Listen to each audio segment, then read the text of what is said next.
Good evening, West Orange, and welcome to our July 16th conference, Town Council conference agenda. Madam Clerk, would you please read the opening statement? This is to inform the general public that this meeting is being held in compliance with Section 5 of the Open Public Meetings Act, Chapter 231, Public Law 1975. The annual notice was emailed to the Star Ledger and filed in the Township Clerk's office on September 26, 2018, and published in the West Orange Chronicle on October 4, 2018. Councilwoman Castellino? Present. Councilman Kukoviac? Present. Councilwoman Matute Brown? Present. Councilwoman McCartney? Present. Council President Garino. Present. Thank you, Madam Clerk. Before I start, I just want to speak on behalf of Councilwoman Matute Brown and myself.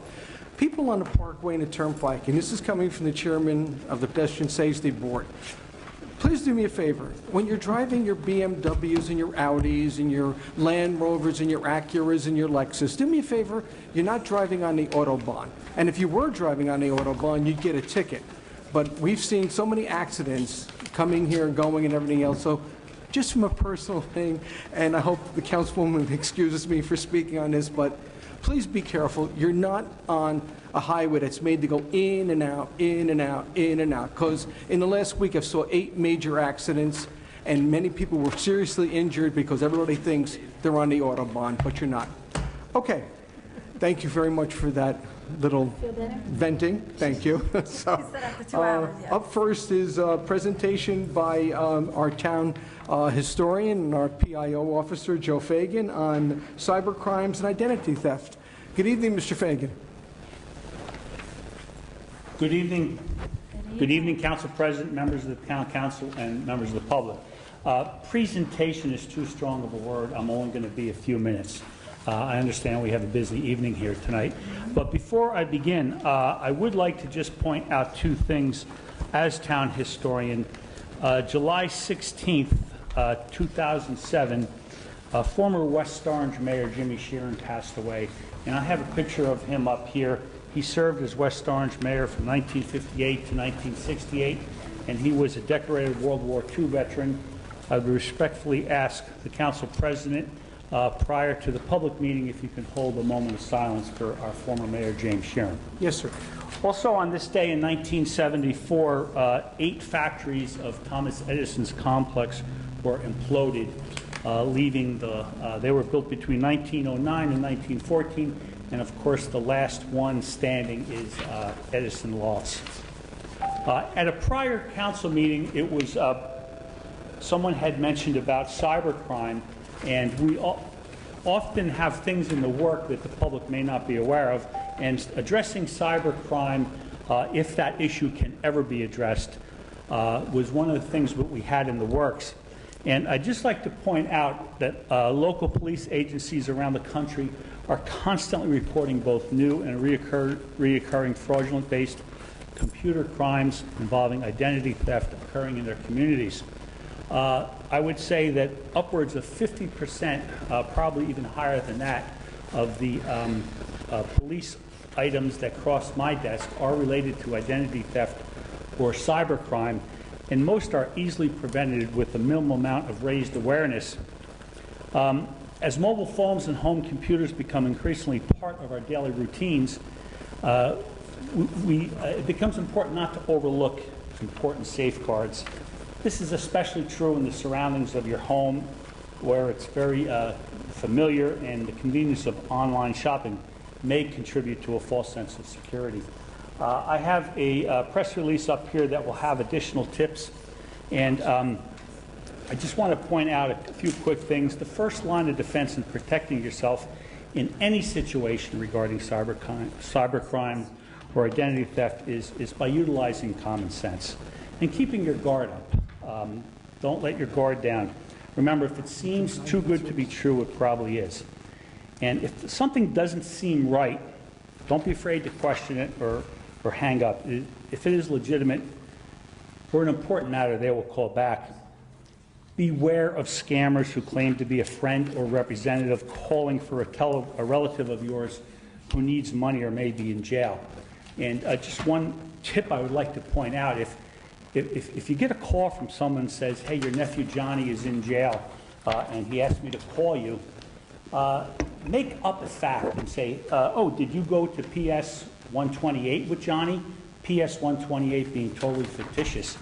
And if they say, oh, yes, I did, then you know right away it's a scam, and you're not directly asking them something about Johnny that they should know. The other thing that was pointed out, before you call customer service for American Online or anything, your cable company or anything of that nature, always double check the contact number, because sometimes hackers will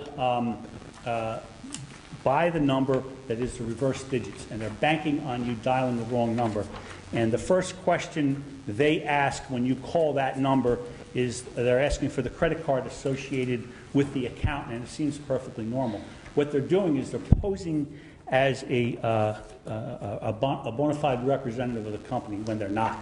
So, as they say, if something doesn't make sense, just hang up. Don't be afraid to ask questions. If you have an opportunity to grab this, I've listed some of the categories, keeping in mind that this list will never be complete. And as they say, common sense has to prevail at the end of the day. I'll be available after the meeting. If anybody has any questions, I'll be glad to address them. Thank you, Council President. Thank you, Mr. Fagan. Thank you very much for that informative presentation. Next up, we have another presentation by Gabala Associates, Mr. Bob Chilton. Good evening, sir. Good evening. Thank you. Good evening, everyone. Nice to be here. What I want to just go over this evening briefly is the results of a bid that was conducted today for the potential third round of the West Orange Community Energy Aggregation Program. This is a program that has been implemented twice before. The first round was for a contract that ran from March of 2014 until December 2015. The second round was had a contract that ran from September 2016 until December 2017. The primary purpose of the program is to go out to market under the government energy aggregation rules and regulations of the state in an attempt to purchase power supply for residents at a price cheaper than the power supply component of the PSE&G bill. What is a little new wrinkle in the most current bid that we issued a month ago was, in addition to seeking obviously the best possible price, is also asking for pricing proposals for a extra renewable energy component of the power supply. So we requested pricing for two different types of products. One is the standard product, same as what PSE&G offers, which is about 23% renewable energy, as mandated by the state. The second product is a 100% renewable energy product made up of a combination of different types of renewable energy from both local sources and from national sources of wind and solar, things of that nature.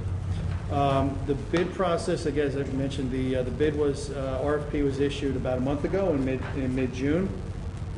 We had a two-stage process. The first stage is where we're accepting qualifications from prospective suppliers. These are licensed suppliers that are licensed by the New Jersey Board of Public Utilities. And the second stage is accepting pricing. In the stage one, we had three licensed suppliers that submitted their qualification documents and were ultimately deemed to be qualified, meeting all the requirements of the bid specifications and showing various degrees of experience in this particular kind of program.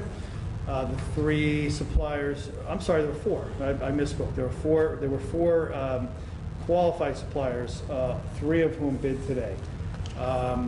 So three of the four qualified suppliers submitted pricing earlier today.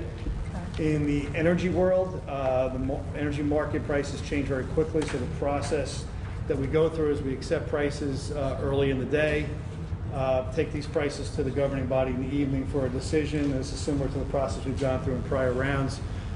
Because the suppliers basically can only hold their prices for about a day in the volatile marketplace. So we accepted our bids at 12 o'clock today, and we have the results this evening. Three suppliers, as I mentioned, submitted proposals. We asked for pricing not only for the two different energy products that I mentioned, but also for 3 potential contract lengths. The contract would start in October of this year, and we asked for pricing for a 12-month, a 14-month, or a 24-month contract. And this is typical. We typically will ask for several different contract lengths and see where the sweet spot is in the marketplace. There are some times when the longer-term contracts bring back better pricing. There are other times when the shorter-term contracts do. In this particular instance, the shortest-term contract of 12 months proved to be to bring back the lowest pricing.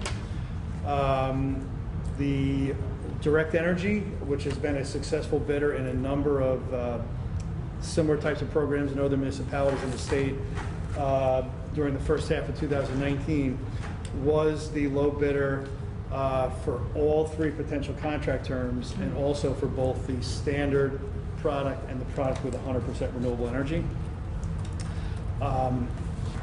The spread between the standard product and the 100% renewable energy product was consistent for all 3 contract terms, about 1.5% higher, so that reflected the premium for the cost of the extra renewable energy.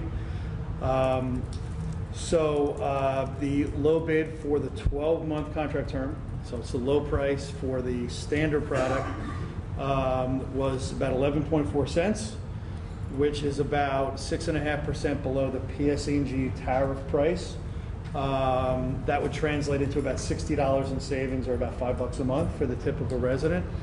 The low offer for the green product, the 100% renewable product, again for 12 months, was about 11.6 cents.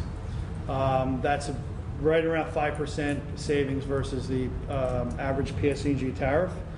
And that translates to about $45 in savings for the typical resident over the life of the contract. So more green content, more sustainability, still savings, but a little less than the standard product. So really what we have before you tonight is, we have offers for all 3 contract lengths and for both products. But given the pricing where it came out, what we're really presenting for your primary consideration is the 12-month contract offers for both the standard product and the renewable product. It's really a matter of preference in terms of the benefits of renewable energy, and whether that's worth the extra premium or not, or whether the council's inclined that none of the offers are sufficient, then there would be no contract awards. That really, obviously, is your call. So that really is kind of a brief overview of what transpired with the bid today, and obviously I'm happy to answer any questions. Okay. Mr. Chilton, thank you. Mr. Fagan, just real quickly, you'll put this up on the township website, your presentation? I can do that. Would you? I actually don't have access to it. All right, we can have Township Clerk, Ms. Court, can add it to the website. It'd be interesting to have there, so you can work with Karen. I can double check and make sure it gets that. Okay, thank you. Mr. Chilton, I'm sorry. Do any of my council colleagues have a question for Mr. Chilton? Anyone? So we're going to Michelle? discuss this now as opposed to later. Later, we're just going to vote and have no discussion? I'm sorry, you can ask it now. Okay. So my question is, you're talking about going 2 years or longer out. How much more is it than the 12 months? And also, to do the due diligence each year, is there a cost associated with that? So would it be worth us going 24 months as opposed to due diligence year after year? So the pricing premium for 24 months was about 2% higher for both products than the 12-month product. So the 14-month contract came in about 1% higher than the 12-month, and then the 24-month came in another % higher. So that, depending on where the results are, that can be deemed to be a significant premium or not significant. Where we are, our general rule of thumb is around 5% savings is kind of the minimum we like to see. And we're reasonably close to that, so a premium of 2% has a little more significance than it might be if, say, the spread were a lot larger. With respect to your question about the due diligence, no, all the cost of going through this procurement process is really something that consultant picks up, and the supplier compensates us for that effort. So really, whether you go out to bid every 6 months, every 2 years, it has no impact on the township as far as any cost you would incur, because you don't incur it. The administration reviewed this afternoon. We've been in constant contact with Bob over this whole process. We strongly feel that going out to 24 months just takes, there's all the bite is out of it. There's no significant savings to the property owners for going through all the process. And frankly, the difference between 12 and 14 months really is insignificant, and in terms of time, and we lose a significant amount, at least percentage-wise, of the savings. So we highly recommend that whichever product you pick, and that really is up to you, whether you want to go with the 23% renewable or the 100% renewable, the 12-month is our recommendation to go. So you just have to decide whether or not you want to give up the cost savings to go for the 100% or not. Or if you decide not to do it at all, but we'd highly recommend that you choose one of them. Thank you. Councilwoman Matute Brown? I just had actually a question to the administration. So where are we currently? Oh, so sorry. Just a question to the administration. Where are we currently as far as our rates? Currently, we are paying PSE&G rates. We're not in a contract because when our last one expired, the market was not such that we would have saved any money for the taxpayers. And the last time the contract was in effect, how much was the savings to the residents? It was about approximately? 10 or 11%. May have got as high as 12, I think. It was around 10%. Around 10%. Pretty good. Around 10%. Okay. No, those are all my questions. Councilwoman Thank McCartney? you. Mr. Chilton, thank you for your presentation, and thank you for your past performance, because I know through the first contract with the aggregation, we did save a substantial amount of money. And then we didn't, as you just said, how the prices fluctuate. I definitely would like to look at the renewable energy, personally speaking. And I guess I think at the 12 months, I know that you're also involved with the energy aggregation for Essex, other municipalities and that, Essex. right. So would it be a great, and I know we met with them and we tried to align these contracts and it didn't work for us, but if, after these 12 months, if that were to be able for us to align with the other municipalities, do you see a greater savings at that point? So the Sustainable Essex, their contract just started in July. It goes 15 months, so it actually does go till October. So if you did a 12-month contract, it would be coterminous with that contract. So certainly, I think it would be worth engaging that conversation again to see if it made sense for all the parties.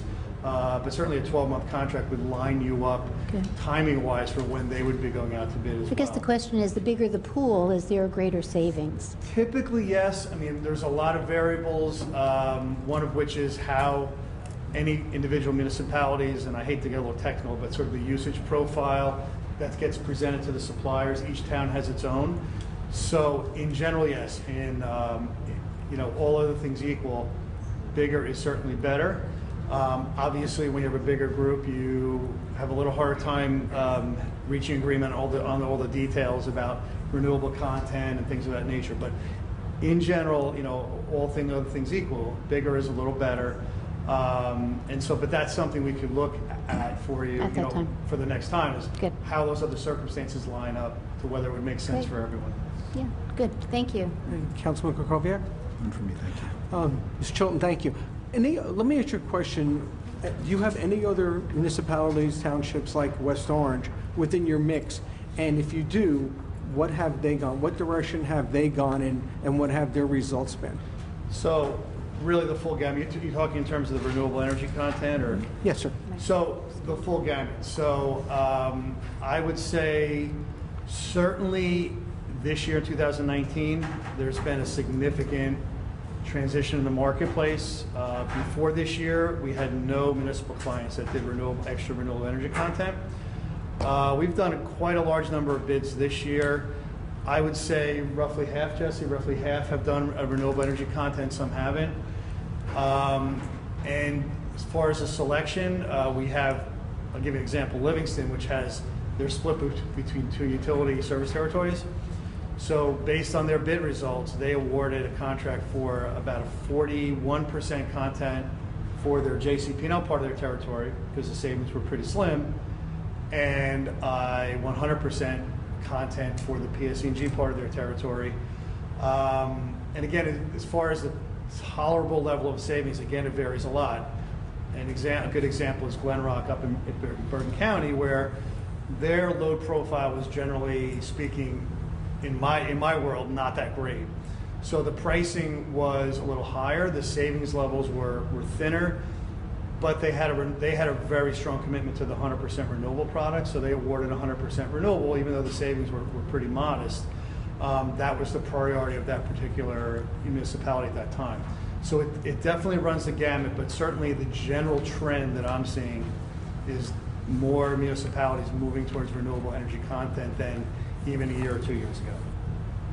Thank you, sir. Sure. Thank you for being here. My pleasure. Will you be here for the rest of the meeting? Your pleasure. Okay. Certainly stay if you'd like me to. Thank you, sir. Yeah, yes, Councilwoman. I apologize, I have one more question, sir. So in regards to the renewable versus the 23%, is there, as far as billing and administratively, is there a difference? I remember last round, it came on your PSEG bill, so Right. if we went 100%, how would our residents get billed out?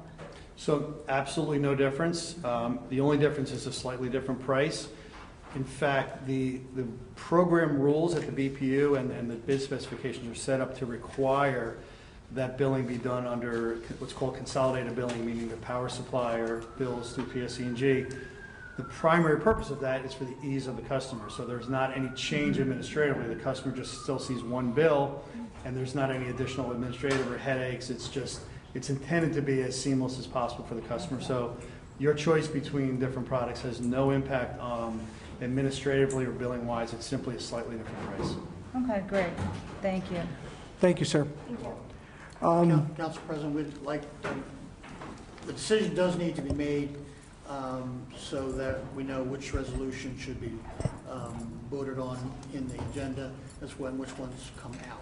Okay. So this We may can be do, an opportune time. we can do that, we can do that now. So, Madam Clerk, would you mind quizzing the council on what option we were going to take?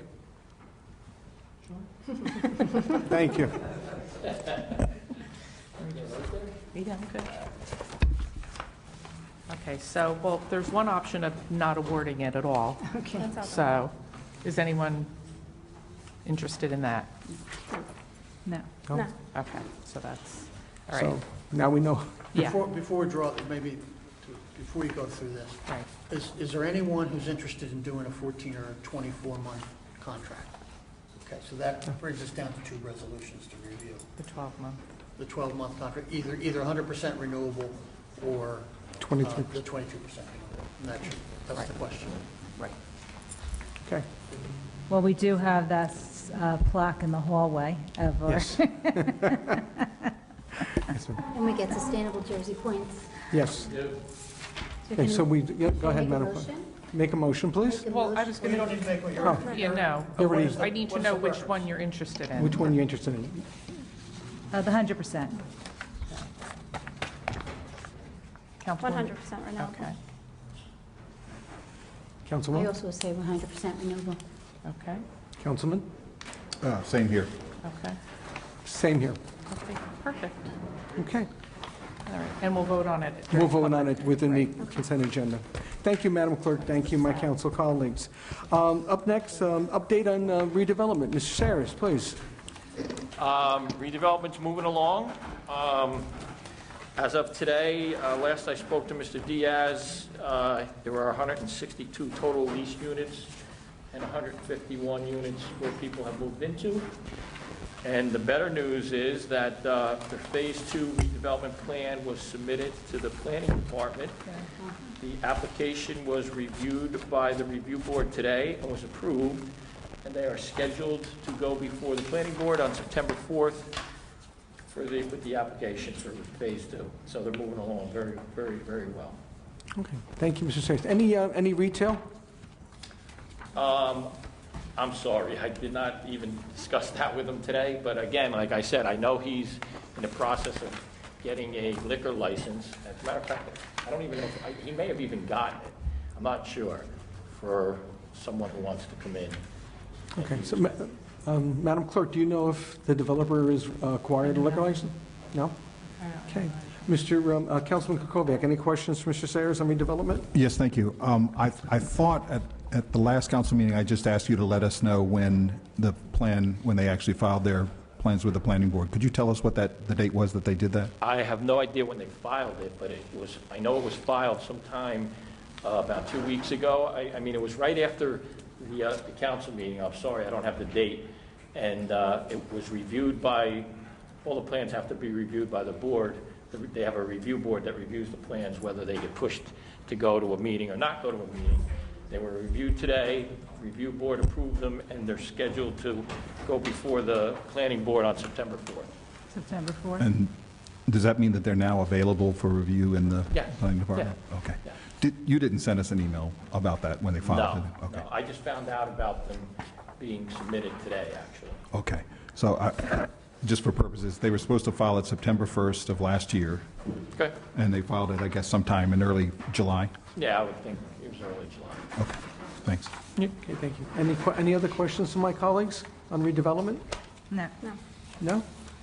Okay. On another aspect of redevelopment on Central Avenue and the Valley, when Matt and Joe Alford talk, they'll tell you about the tremendous progress that they've been making on Valley Residential, which will update you, and they'll do that. Okay. All right, thank you, Mr. Trank. Okay, council liaison announcements. I'd like to start first if I can. First of all, I got to do a tremendous shout out to Pleasant Valley Productions, and I know my council colleague here will say too, but I think anybody who missed Saturday night, and I'll let Councilwoman McCartney finish, if you missed Saturday night, you missed a fantastic show. And that's all I'm going to say because I'm going to let my council colleague talk about it. Pedestrian Safety Advisory Board, we had a fantastic meeting. Our next meeting will be on the 14th. We're getting visitors from Milburn who are coming to see how we do our pedestrian safety because they've been very, very impressed about the progress that we've accomplished with our programs, with our board, and they want to see how we do it. And so they'll be there. So I hope a lot of our residents show up. I know I'm having a full board turnout. Hopefully we'll get our consultant there too for some grants that we're looking to apply for pedestrian safety.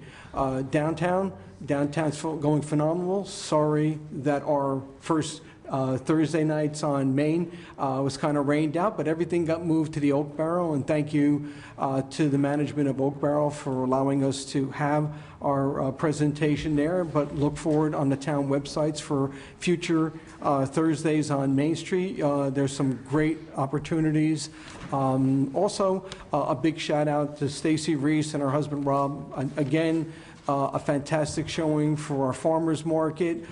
Coming up in July will be New Jersey Day at Farmers Market. There will be Touch a Truck. We're trying to get some major vehicles to the Farmers Market for the kids to come and explore and see what's available. I know there will be some township trucks there, including fire engines, but we just have to say our fire engines will be on call, so when they have to go, they got to go. So, but I think every resident is missing an opportunity. Please get down to the farmers market. Show, Stacey and her husband and her volunteers how much we appreciate them. The products and the services and the turnout have just been phenomenal. And I think the residents of the township will be very, very impressed on what they see. And it goes to show you when people get together and volunteer, you can do tremendous things no matter where you have it. So again, my thanks and my congratulations to Stacy and Rob for doing a fantastic job in the downtown corridor. That's about it for my presentation. Councilwoman Castellino?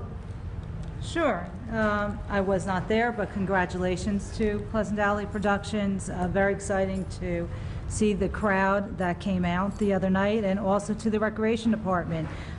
They had a movie night, the Sandlot, at the town pool, and have well over 100 50 moviegoers. So exciting times here in the summer for those who aren't at the beach. Lots to do. Coming on August 3rd, the Recreation Department will be hosting a drive-in movie night at West Orange High School in the Conforti Avenue parking lot. For those of you who used to attend watching movies at the drive-thru, I know when I was a kid it was up Livingston, Route 10, the good old days, piling the back of our parents' station wagon watching those Disney flicks. So the Recreation Department's bringing back a little bit of that novelty to West Orange High School on August 3rd. On August 21st at the OSPAC, the West Orange Community Band will be playing. A great concept, a lot of great skilled musicians coming together, township musicians. And so it's exciting. They're going to be holding a performance at OSPAC at 7:30 on August 21st. And this Saturday night, the Recreation Department is going to team up with Pleasant Valley Productions with a Tom Petty refugee cover band. So for all those Tom Petty fans, come on up to OSPAC at 7:30 this Saturday night, July 20th. And congratulations to the Recreation Department for another great 4th of July celebration. This year the food trucks were there, and they were a big hit. So really exciting that our residents are coming out enjoying all the festivities. And let's see, this week's American Idol, unfortunately, will be canceled on July 20th, Sunday. So all those looking to get some recognition out there, unfortunately not enough folks signed up for this week, so we're going to try to push that out to later in the year. I just want to congratulate a school board liaison announcement. We have a new superintendent, Dr. J. Scott Cassione. Was appointed last week. He started this week, July 15th. Dr. Cassione comes to us from Old Bridge Township Schools with over 20 years of educational experience. He was previously the executive director of academics for Old Bridge Township, and his leadership experience includes directors of social studies, world language, and ESL, and high school principal. So we welcome him to our community. We wish him well, and I'd like to give a shout out and thank you to Evany Menendez on her service for stepping in last year. Not an easy role to jump into, the superintendent of schools for a large district such as ours, but she stepped up to the plate and handled herself very well with my Board of Ed liaison. Had a few meetings with her, and she did a phenomenal job for the district. So we thank her for her service, and again, lots of love to the new superintendent of schools.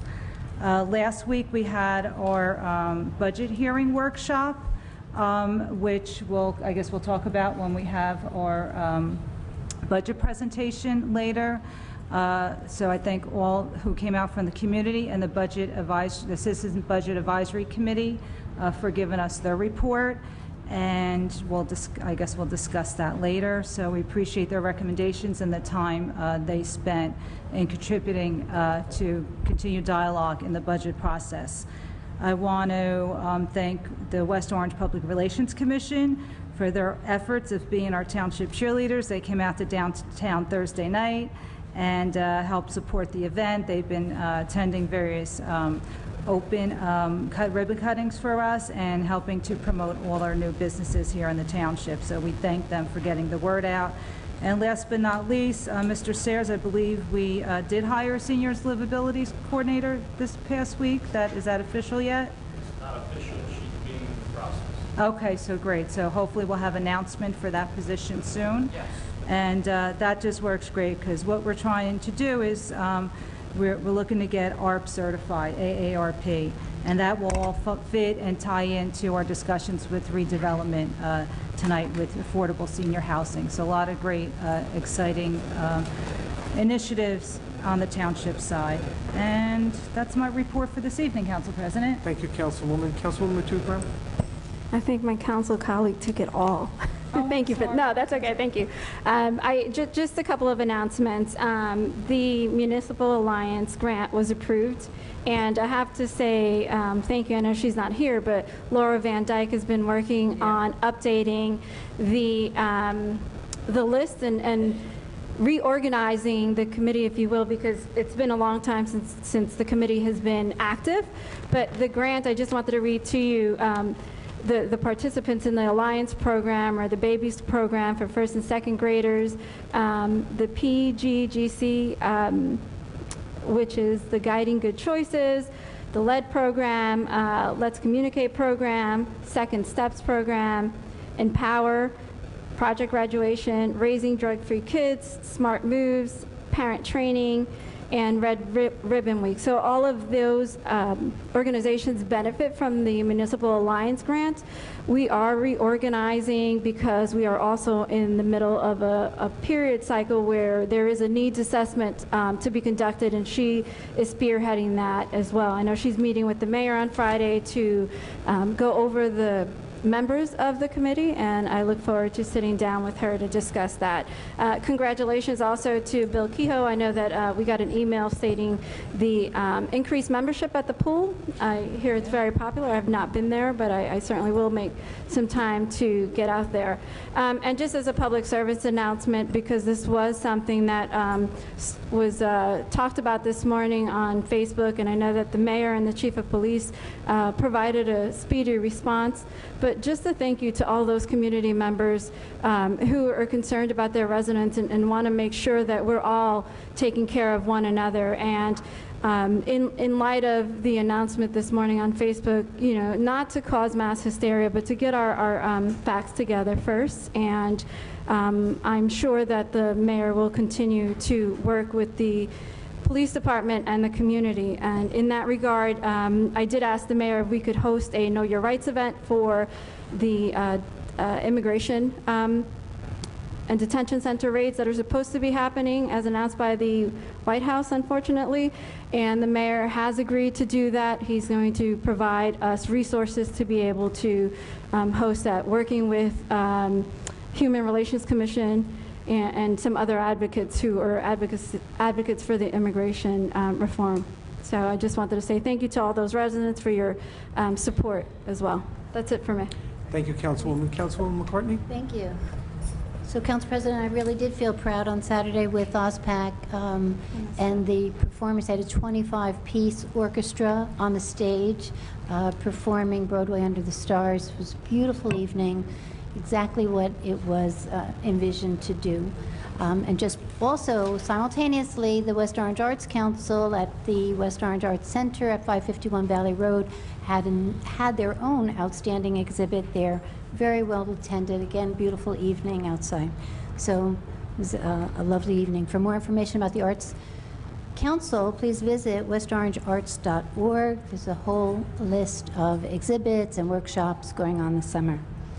Last night there was a very successful chamber member meeting, one of the first that we've had, bringing all the chamber members together. So we thank everyone that was able to, it was open to the public, so we thank everyone that was able to come out for that. The Rena House did not meet in July. And as we just heard, the Planning Board will meet on August 7th at 7:30 here in Council Chambers. And I wanted to just tell you the Environmental Commission has been very busy. We reinstated the milkweed seed campaign, working with the National Wildlife Federation to repopulate the monarch butterfly. There are milkweed seeds, which is the only type of plant that the monarch caterpillar eats. There are seeds available here in Town Hall, at the library. They're being distributed townwide. The township has been asked to participate in through the Solar Foundation, looking for a grant with the Department of Energy to create an app to streamline an online permit process for solar installation. So it's a 3-year program. West Orange, it's a pilot program. West Orange is being asked to participate with other municipalities to create an app to just help residents that are looking at solar installation. And back on in April, for Earth Day, we had that plastic toy recycling event, and it was so well received. 12 charitable organizations. West Orange was so generous, not just from an environmental point of view to keep toys out of plastic toys out of landfills, but just to donate for other families in town to take some of the toys that were available. It was just like a holiday in April. So we're going to continue that. That's something that I just got a call this morning from the coordinator from Second Chance Toys. So working with Nick Solis and the Department of Public Works to create a container that we would be able to collect more toys to distribute to charitable organizations. So thank you. Keep you posted on that, but thank you to everyone that participated in that project. I think that's, and I am a fan of Tom Petty, so I look forward to that too. Thank you, Councilwoman. Councilman Kukoviac. Thank you, Council President.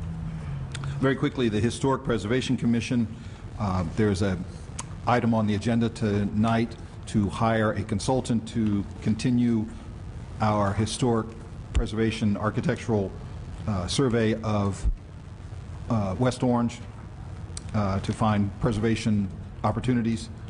It's in Upper Gregory. It was the result of a competitive proposal, so we probably won't talk about it, but I just wanted to flag that. Also, on Thursday, there's a new meeting for the Historic Preservation Commission just because of the summer timetable at 7 p.m. It's a hearing on an application for the Historic Preservation Commission's certificate of appropriate use for a major historic property here in town. I can't talk about it, but it will be Thursday. If you'd like to come, it'll be right here on the second floor of Town Hall, and it'll be very interesting. But the Historic Preservation Commission wants to announce this at some point, so I'm just a little restricted in talking about it. But please come Thursday if you're interested. It's very interesting. Thank you, Council President. Thank you, Councilman. I just want to add one point going back to pedestrian safety. I'd just like to have the residents know that, again, in continuing quarters, West Orange's level of crash fatalities and crash incidents is the lowest in the county. Every quarter we're dropping, thanks to the input of our Public Works Department, our board. And I have to let everybody know that our Pedestrian Safety Advisory Board and the stats that we've accomplished, the projects we've accomplished, would not have been accomplished without the efforts and the energy of the input of our West Orange Police Department Traffic Bureau. And my thanks and my heartfelt thanks go out to Officers Chris Jasak and Officer Scott Smarsh. Without them, we couldn't do anything. And also just to note that I've heard from Officer Scott Smarsh that Officer Jasak is recovering well, and of course the council and I know the entire community wishes him a continual good recovery and from his injuries he received from an accident on Pleasant Valley Way. So we're always thinking about Chris, and again, my thanks to the West Orange Police Department and in particular to the Traffic Enforcement Bureau. I have a question that I don't know if anybody's never asked. Do we have any stats on the golf course? We had some preliminaries. So as you know, April 18th was the closing. We awarded the contract then, and the Kemper Group took over approximately a week or so later. The golf course opened to the public. I'm trying to remember the date, but sometime in May. May 10th. May 10th. Okay, which Fagan knows everything. So the short answer is, initially, as you know, we had some difficult weather, and it took some time to get the course in scope. We've now had some excellent weekends. I know I heard parenthetically that last weekend they did about 600 rounds. Anytime you get anywhere close to 600 rounds for any course, but especially a public course on a weekend, that means you had good weather, and that means the public is well received. The mayor and other members of the administration have been speaking periodically with Kemper to make sure that things are working well. Public Works, everyone else has been productive. So we will be getting reports. I know there was an initial check, because as you know, we do get 5%, I believe, is that right, Ms. Rose? 5% of revenues. So there was an initial check for a stub month, meaning part of the month of May. I do not believe June's has arrived yet. Usually it's due within 20 days of the beginning. So certainly when we come together in September, the mayor has suggested they make a presentation to you to say basically how the first few months went and to give you some actual results. But we will be providing you numbers. Again, it's weather driven, as you can appreciate. The liquor license they did not get until the beginning of June, so that's an important aspect often that'll help revenue. So I don't have anything other to say that the professional management is doing their job. It's open to the public, so I hope you and the council members will continue to encourage the public to use it, and that they are doing everything they can to work on the bunkers and other aspects, which, as you know, go to the overall maintenance of the course. So we'll be getting some reports shortly. The council. We'll get you reports certainly by Labor Day. If not, we'll try to get you some reports in August, or as soon as we have them, we'll get you reports. I do have one issue too that the residents have been calling about too, is that they notice when they use the golf course that there's no divot repair buckets on the golf carts to, fix. That's what you're supposed to do. You're supposed to fill the divot. So we can check into that, please, Sure, absolutely. to make sure that. Thank you, Mr. Trank. Ms. Williams, would you like to say anything about the upcoming Run for Zach? I have Please. a question, Councilman. Yes, go first, in regards to the golf course. Yes, go ahead. I could go before, okay, sorry. Just want to finish on the subject. Question for you. I'd like to see a monthly report. I was on the understanding. We've gotten one. No, I say yeah. So I think we should get June and we should get July's. Okay, because I know they did calculate the rounds, any food and beverage that they are doing. We saw we had made mention they did have 2 parties that were unexpected that they try to do. That should be on the report for June. So please note that those. I know just for coming events, I know they're planning an event to honor Mr. Morgan, the wrestling star, West Point grad. So hopefully that will be a huge success. So.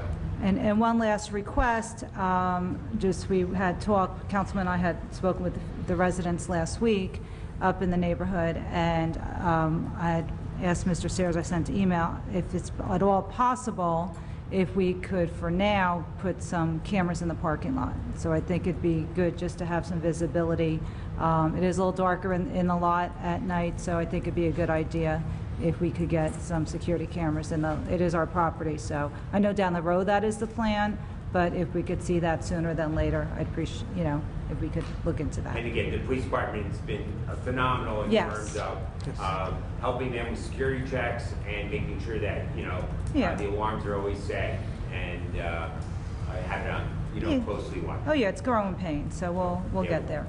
Everything is, again, Kemper has been extremely responsive to any request and any inquiry. So we'll get those monthly reports. Okay, thank you. Yes, Councilman. We actually, Councilwoman. just to follow up on that, we actually did get a report through the end of May. Yes. Oh, And- you got it. So it did Yes. report. Yeah. Yep. Okay, excellent. And it says we had through May 31st, and I guess this is for the 5 months, we had total revenue of $101,766, and we had, I guess, a loss of $74,201. But you see, again, I don't have it in front of me, and I appreciate you having it on your computer. So that has no impact on us, because you remember, the mayor negotiated this deal and you approved it, where we get a 5% management Of the fee take, on yeah. gross. So I believe the check we got was actually $7,000 and some change, probably reflected somewhere in what you have in front of you. It's on the report, Councilman. Yeah. Yep. So we're not affected by losses. To the extent you're showing losses, that's on them. That's not on our side of the ledger. Yeah, and just to be clear, not even the first month of operation, there's no new business that's going to start up with a profit. I mean, those losses are to be expected. Right.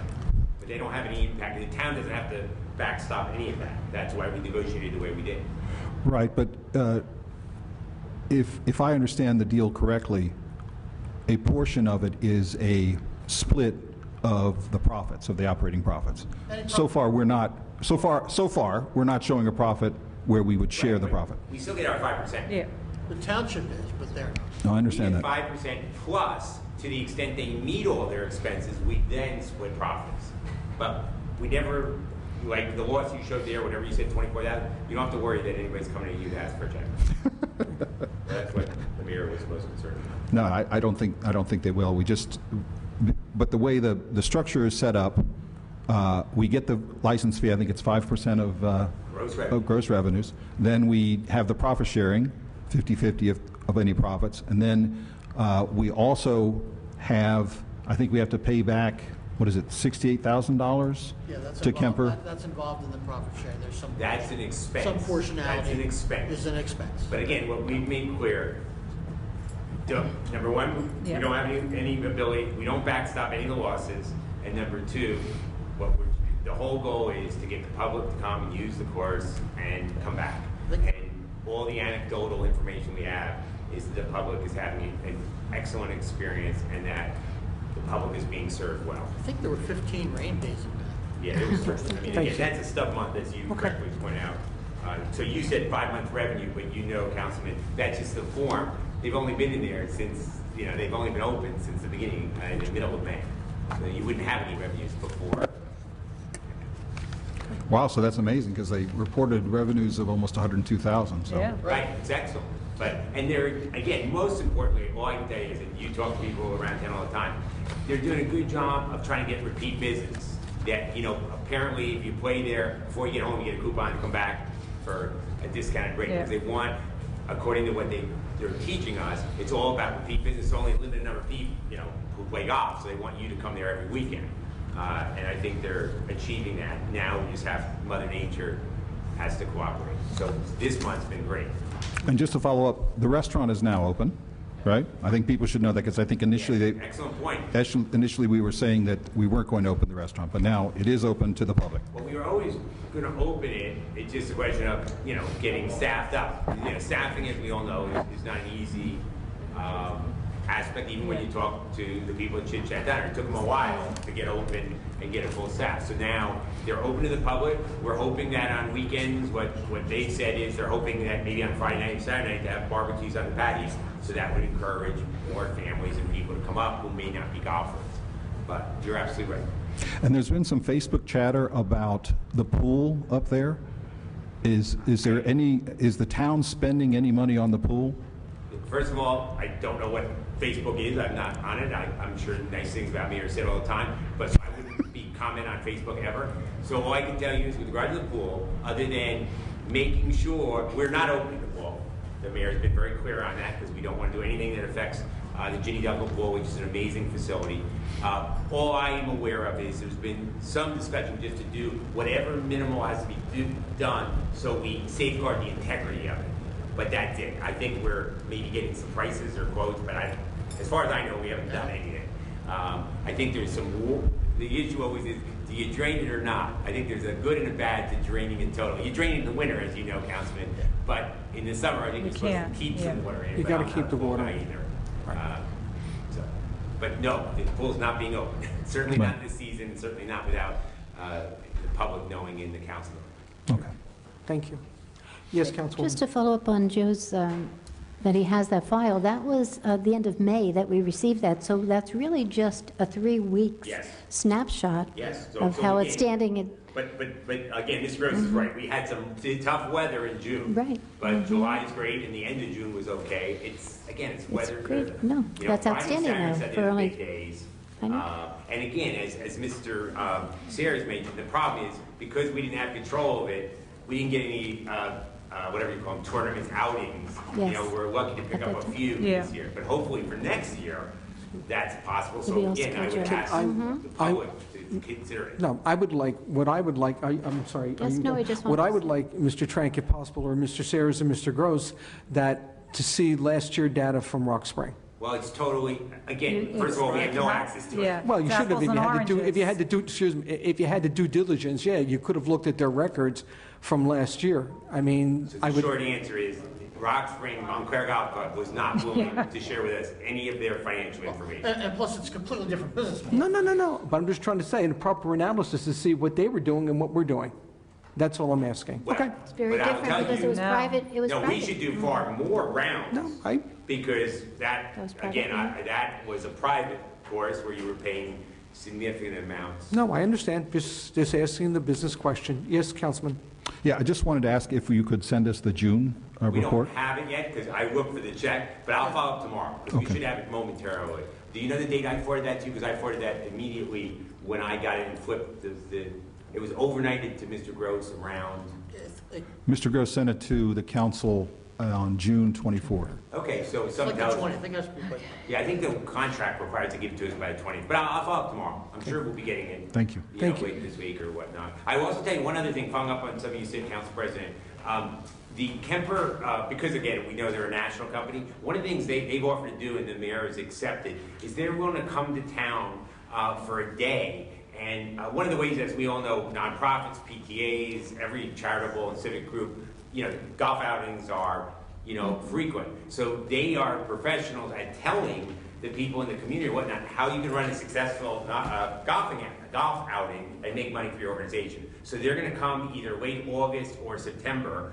We'll hopefully publicize it, and it'll be free, obviously. And they want all the nonprofit civic groups to come and hopefully see how they can make money Right. and plan outings at Rock Spring next year. But also cover the costs of operating the golf course.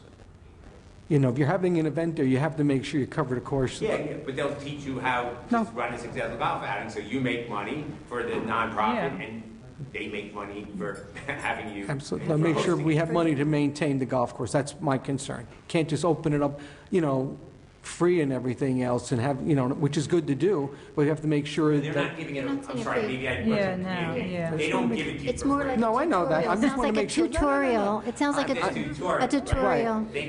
I understand about the tutorial. I'm asking, I realize nobody, but just make sure that Well, it's not assumed. It never impacts us. Okay, That's why makes I was it saying, impacts. Go ahead. I don't care what they do, we still get 5%. Okay. That's all I care about. So I want it to be open. Okay. Good deal. Okay. As many golf outings as it. Fine. Ms. Williams, would you like, I'm sorry to have you wait. And just give us a few minutes, okay, Tammy? Thank you. Hello, everyone. I'm Tammy Williams, Human Relations Chairwoman, as addition to the founder of the Stop Suicide, West Orange Stop Suicide Advocacy Coalition. So the coalition was launched on June 1st at the Street Fair, and what we have as our major fundraiser this year is on October 6th. So race time is 4 p.m., a 5K at Rock Spring Country Club. So to most of the commentary that just occurred, Rock Spring is gifting the coalition the use of the course and the 5K for the race. We're asking for the entire community to come out so that we can continue to do advocacy in the community on suicide awareness and prevention. As you know, statistically, it is the 10th leading cause of death in the United States. It impacts all communities, all ages, and what we don't want to have happen in West Orange again is any suicide deaths. So that is the purpose of the coalition. We want all residents to come out and support the race. It's the first race that will be held at Rock Spring Country Club. So if you haven't had an opportunity to come to the country club, this will be a perfect opportunity. It's going to be October 6th. That's in the fall, a little bit cooler. We'll have some informational booths as well. We'll have a DJ out, and of course, all of the runners or walkers who would like to participate in the 5K. So there is a West Orange Suicide Advocacy Coalition website, and we also have the information posted on the town website as well. So we hope to see you there. It's going to be a very fun event. Rock Spring is a beautiful place, and it starts at 4 p.m., so we'll have a little bit of evening fun. Thank you. Thank you, Ms. Williams.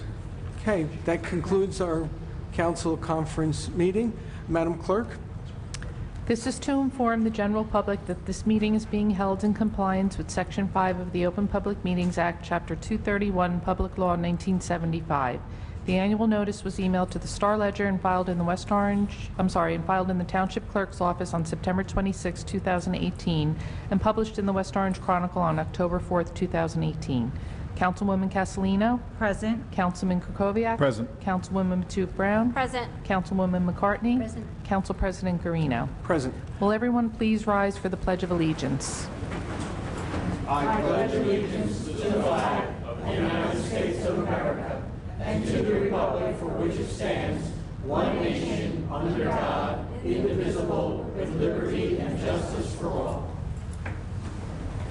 The council is now in their public meeting.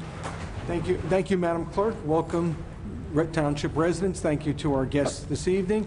Madam Clerk, we have some different makeup tonight. Yes. Yes.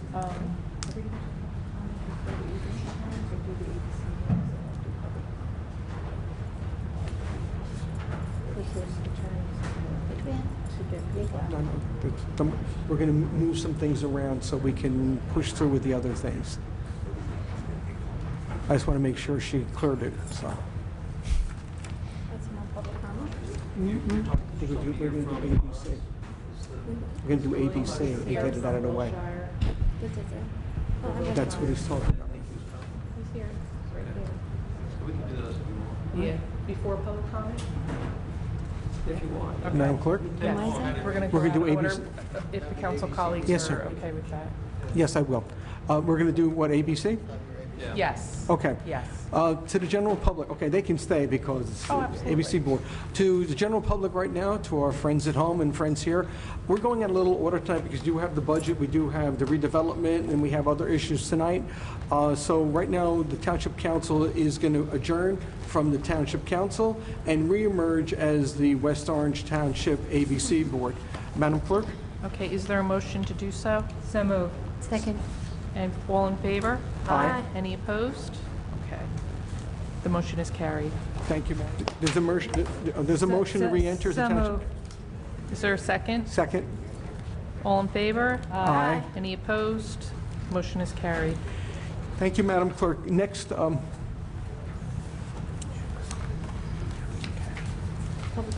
want the public comment? Okay.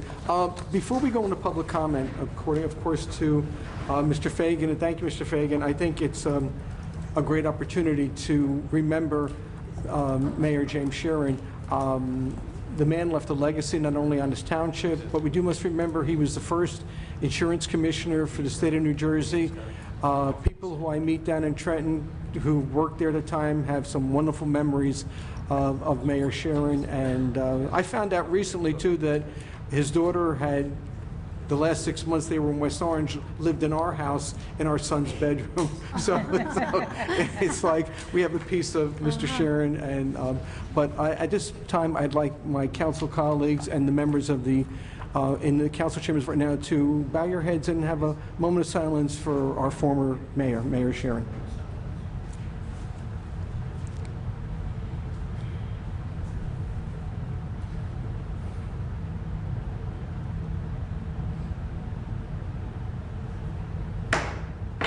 Thank you. Thank you to my colleagues. Thank you to the residents and chambers. Madam Clerk? Public comment. Okay. Are there any members of the community wishing to speak to the Township Council? Just raise your hand and I'll call you up. Yes, Mr. Kuby from the library. Oh. The only thing that, Mr. President, that, as you know, we're going to have public hearing on ordinance and second readings. Yes, sir. So if anyone wants to comment on the, for instance, the library redevelopment plan or whatnot, Correct. they should hold their comments now because you will give a separate hearing for that. Absolutely. I'm sorry I had that in my notes, but thank you, Mr. Trank. Mr. Kuby. Thank you, our library director. Good evening. Council President. Mr. Kuby, it's public comment right now, Councilman. But when we get there. So he's one who will be here for the. Yes, no, Joe. He always has announcements. Council President. What? It's wrong. It's not wrong. It's on the agenda. But it's part of an ordinance that's being spoken to. We just talked about the library redevelopment. The library redevelopment is not on for a public meeting. Yes, it is. Yes, There's it is. also a public hearing on the budget. Yes, there is. So I just want, I wasn't sure People that it can was speak clear. on it. Right, but they should know whether they want to speak at public comment or the public hearing for the budget. That's all. I was just asking to clarify. Mr. Kuby. Well, all I'll say for now then is you still have an opportunity to sign up for summer reading. We've got all kinds of great programs going on. Our Youth Services, our programming department, both Youth Services and Adult Services, have been doing a phenomenal job putting together a great slate of programs and an exciting program this summer. So please go to our website, www.wopl.org, or call 973-736-0198 and ask to speak to Youth Services. It's mostly for kids to sign up and have a great summer.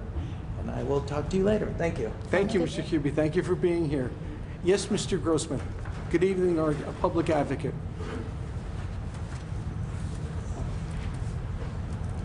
Good evening. For those of you who don't know me, my name is Harvey Grossman, and I serve as the public advocate of West Orange. And I want to talk tonight about the proposed amphitheater that the county wishes to place in Turtleback Zoo. I, along with several members of the public, attended 2 meetings of the Essex County freeholders in connection with this, and I want to report to you the conduct of the meeting and what was said, what was done, and what I think is particularly important for the county to do, or for the, not for the county, for the township to do. The proposal is to put up a amphitheater at a cost of $8 million, and there is pending before the governor an application for a $4 million grant. The amphitheater is proposed to be in the Turtleback Zoo, and in my judgment, based on what was said by the Freeholder Board, it will have a detrimental effect on the town. It's a large amphitheater. They propose, as far as we know, that it have a capacity of perhaps 1,000 people that would be able to attend. They want to display various different types of animals from the zoo in the amphitheater. Now, it's going to further exacerbate the traffic problems on Northfield Avenue because it's another attraction, and it's another step towards transforming the zoo and recreation area into an amusement park. Now, in addition to the traffic problems, and they are very, very severe on Northfield Avenue and Pleasant Valley Way, we're all aware of the multiplicity of accidents. Some of them have resulted in fatalities. So I don't have anything more to say about that, except that really the county is acting in a manner detrimental to the town. There were 2 meetings. One meeting, a county planning board meeting, that was planned at a time and a place to minimize attendance. And I say that because nobody knew about it. I'm not quite sure how we found out about it, but I was advised of it, and there were members of the township that attended. It was very discouraging. We were given no information about its development, and the second meeting was a freeholder board meeting at the Essex County Courthouse, the Hall of Records. To their surprise, and frankly to my surprise, There was a fantastic turnout, not only from West Orange, but there were many people from Millburn, Maplewood, and South Orange. Anybody that has any contact with the reservation was there. Things went on there that were very disturbing. There was a engineering company that was given a $600,000 contract. Your time is up. I beg. You have 5 minutes. Will somebody give me their time? Okay. This is very important. Now, as the hearing developed, before the contract was awarded by the county executive, he received a $5,000 contribution. Very, very disturbing to me. There were other instances regarding this.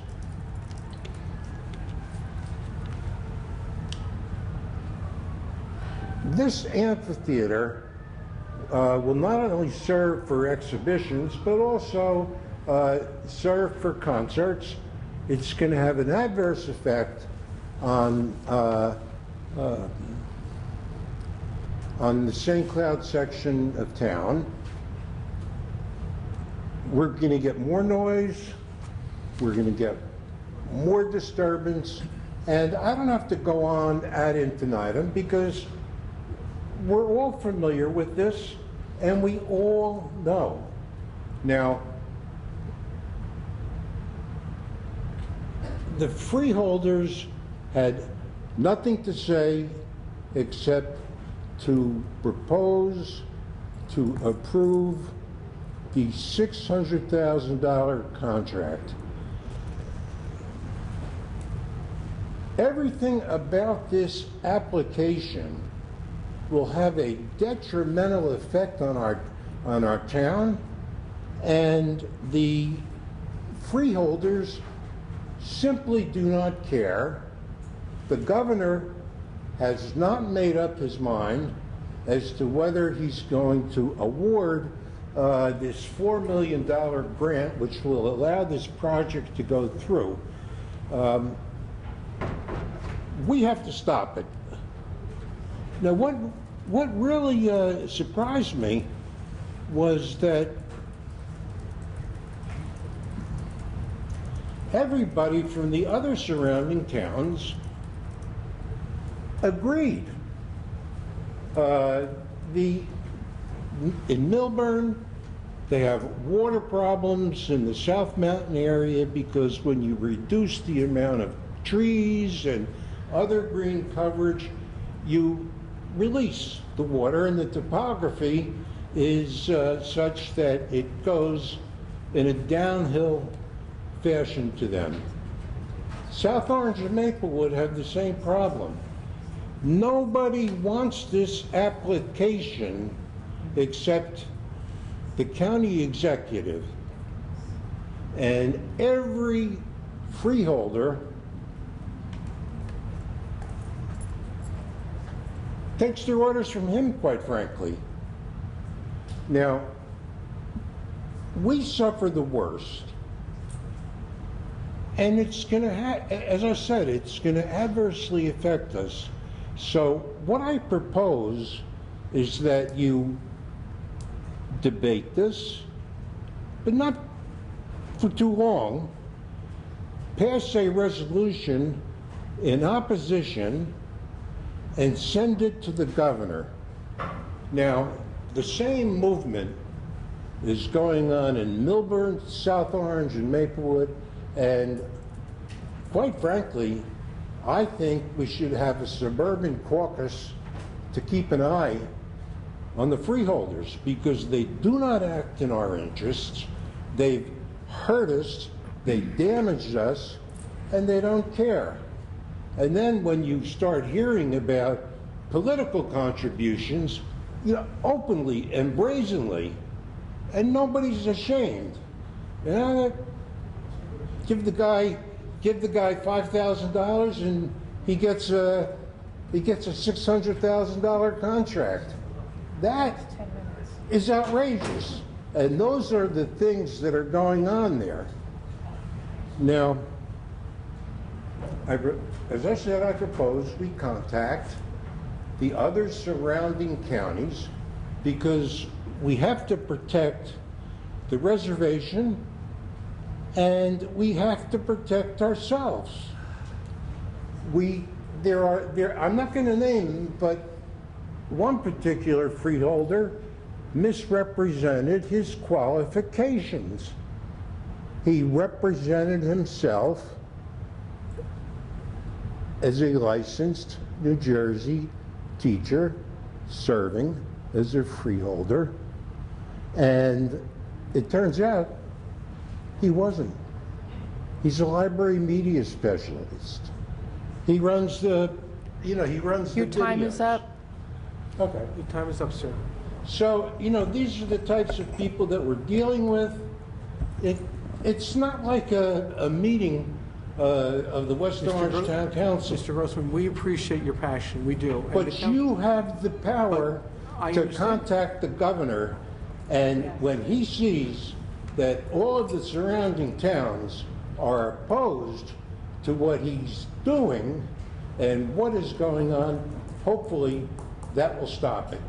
So that's the public interest here, and that's what I propose. Thank you, Mr. Grossman. Thank you, Mr. Grossman. Council President. I'm sorry? I would suggest respectfully that we stick to the 5 minutes tonight. Yes. Stick to the 5 minutes. Stick to the 5 per minutes. speaker, because we have other representatives who are here to Absolutely. speak to the council We are tonight. sticking to the 5 minutes, so, okay. Really? You give, anyone else wishing to speak? Yes, sir. When you come to the podium, sir, please speak into the microphones and give us your name and your address, please, sir. Good evening. My name is Brent Scott. I reside at 75 Nestro Road here in West Orange. Last week I had the opportunity to come to the council when you were having the budget workshop, and I caught some of the conversation on the jitney service and possibly going to a pay-per-ride service. And I'd like to speak about that. Firstly, I'd like to point out that the jitney service is not free.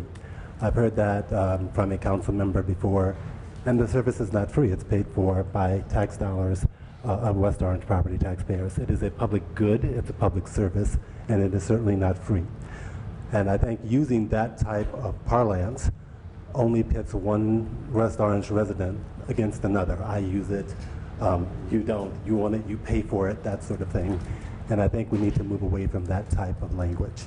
The service is already paid for, and I believe that is as it should be. While it is the council's duty to consider budget priorities, rather than going to a pay-per-ride service or a pay-per-ride plan, I think the council has to do as Councilwoman Castellino suggested.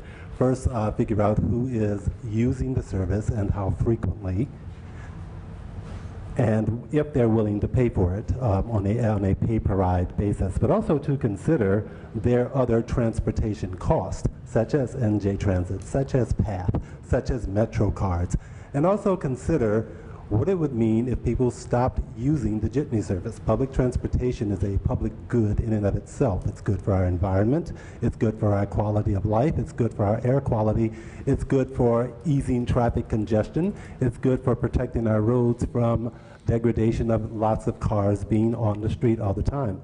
When I talked about this in social media a week ago, someone who's actually a friend of mine posted that, well, it would cost a lot more if people used Uber or Lyft. But would we really want 80 different Uber and Lyft cars on our roads every day at various stops, as opposed to a jitney service that takes many people at one time? I don't think so. So I encourage this council to consider this holistically and not use the pay-per-service as a go-to right away. It is my understanding that it was the Christie administration that zeroed out grant money to local townships for the jitney service. There is a new sheriff in town. It's called the Murphy administration, and I believe they're more amenable to public transit and to giving grants for that. There's also federal grants for public transit for those very reasons: traffic congestion, quality of life, and air pollution. And I think the town council would be wise to look there first before rushing into any type of pay-per-ride service. Thank you. Thank you, sir. Thank you. Thank you very much. Mrs. Morelli.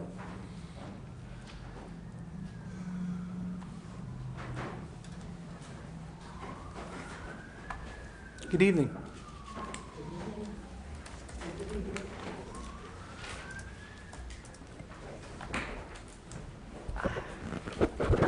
Rosary Morelli, Ralph Road. I got here a little late, and I didn't hear the presentation that Mr. Fagan gave, and I want to thank him for it. I really believe this is timely, and I would like to see and hear more of this ongoing, because every day since my experience, I talked to one woman today, her son was charged hundreds of dollars by his medical provider. Somebody was using his name and getting treated by a doctor. So this is growing by leaps and bounds, and it's really critical that we keep it on the front page of the newspaper every day, because they find ways. You can't cover everything, you can't protect everybody, but it has to be out there in the open. I have a problem with this being addressed at these meetings. The television, council meetings, what happened? I have an answer for that. Okay. For those people who are probably the most vulnerable and who this information should get to, they don't have access to it because they don't see council meetings, on TV. So I would strongly encourage that something be done, whatever, so that it gets back on television. As a result of my experience, I just want to share the trauma that individuals go through is something you can't describe. I will say we do have an excellent identity theft unit in the town. I guess because I'm an older senior, they delivered the packet, they picked it up, I gave them more information, I had to get a police report so they would switch my cell phone back to the port that it was originally because they switched it over. So having that kind of support and continually keeping this on the forefront, I think is really, really critical. So please do whatever you can so that those people who don't have access to computers and can't see the council meetings can see them on TV. Thank you. Thank you, Mrs. Morelli. Mrs. Malanga?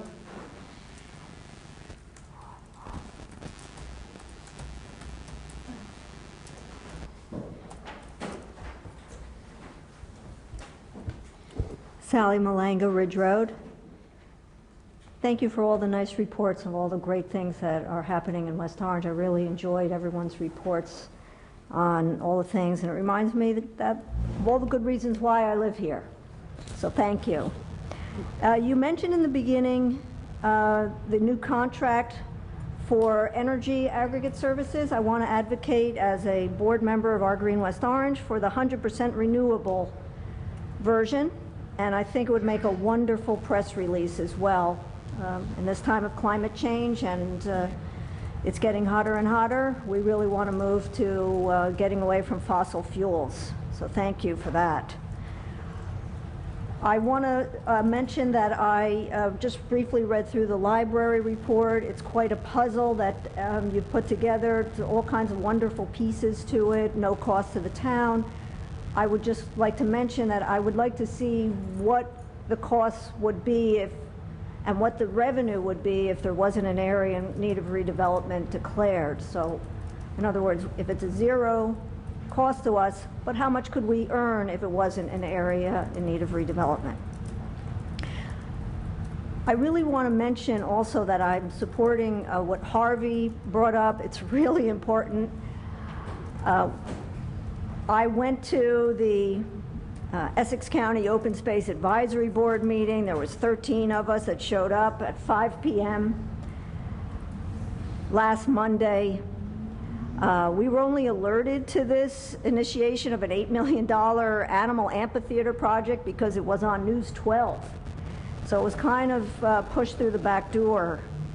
The advisory board consisted of primarily of Essex County employees or their families. The public was not allowed to comment until after they voted on the $600,000 design contract for French and Perello. That's the firm that made the $5,000 contribution. Of course, we didn't know that at that time until that was brought up at the freeholders meeting. I don't think I would mind, except, you know, that they are spending millions of dollars on the zoo as an entertainment complex instead of spending millions of dollars on open space acquisition. And South Mountain Reservation flood remediation.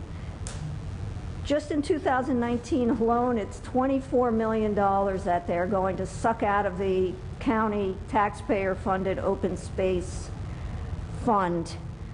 That's on top of $70 million or so that they've spent over the years. They haven't bought open space in years, and we really need that money to go back to where it belongs. What the original intent by the public was for open space to be purchased. I mean, we have a fabulous West Essex Highlands forest that's in danger of being destroyed.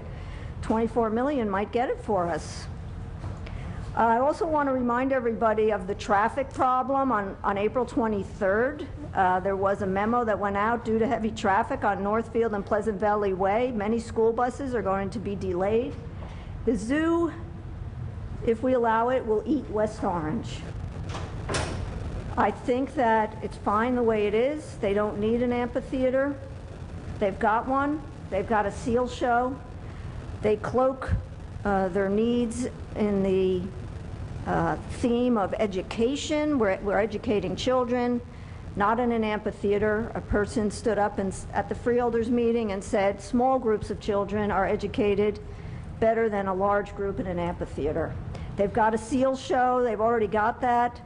So I think we need to rein it in. I'm asking for a resolution by you, just asking them for no further development in the reservation. And that would include the grizzly bear exhibit for $16 million and the $8 million amphitheater. And there's more after that, I can assure you. They haven't submitted their master plan. Also wanted to share with you pictures of flooding in the South Mountain Reservation. It really is happening. This is permanent flooding. Trees up to their waist in water. So I want to thank you. Please put the genie back in the bottle and don't let the zoo eat West Orange. Thank you. Thank you, Ms. Malango. Thank you, Mrs. Malango. Anybody? Mr. Yes, ma'am. No, right, Miss, you just had your hand up?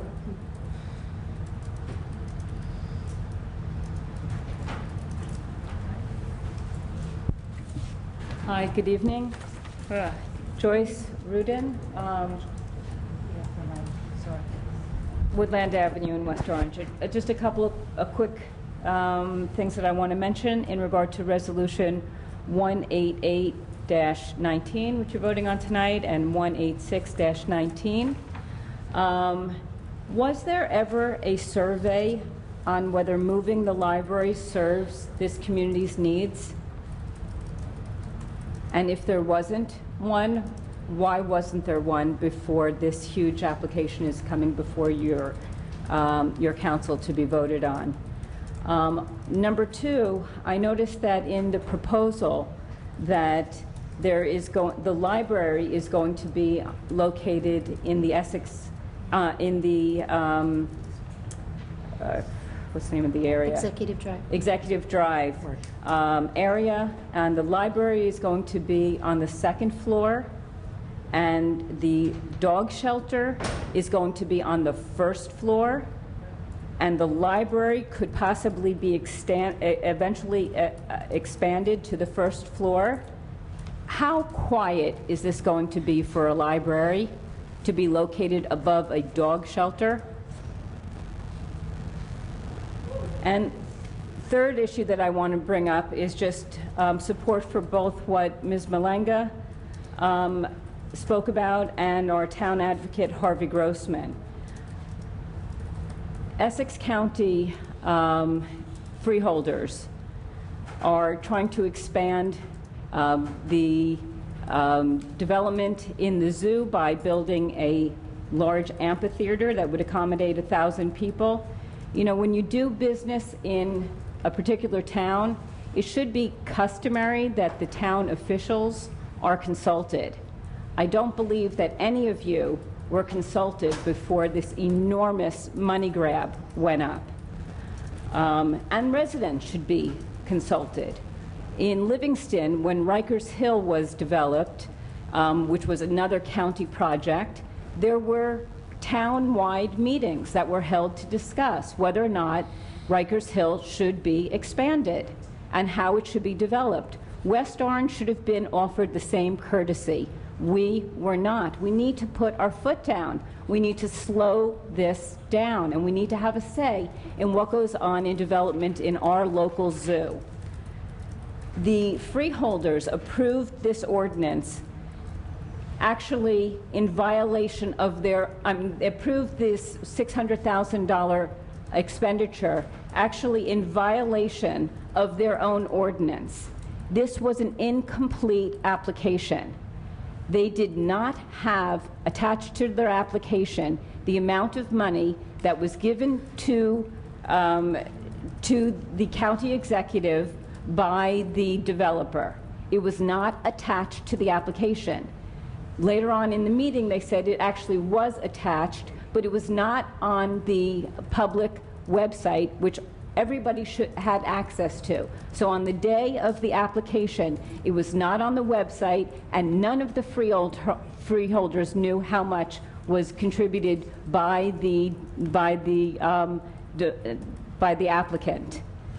And just finally, as West Orange residents, we should be encouraging the preservation of open space. This is using county money, again, for hardscaping. Enough, enough, enough. West Orange residents need to have a say in this. You as council people need to have a say in this, and the county should have given us the courtesy and should have given all of you the courtesy of a consultation before pushing through a $600,000 expenditure from county open space money, by the way, which we all pay into. Thank you so much. Thank you. Mr. Fagan, you want to say something? I just wanted to give an update. We have been getting calls about the TV station, Channel 36 and 45 being out. At the end of May, there was a large thunder lightning storm, if you may recall. And my understanding is, because I've been inquiring about it myself, is that the server went out during that storm, and it's an old analog system, and a part has been ordered and will be repaired, and it should be back up and running soon. That is the information that I have, or that's the information that I'm told, and Thank you, Mr. I hope Fagan. that helps the public understanding why it's not on TV. Thank you, sir. Anyone else? Yes, sir.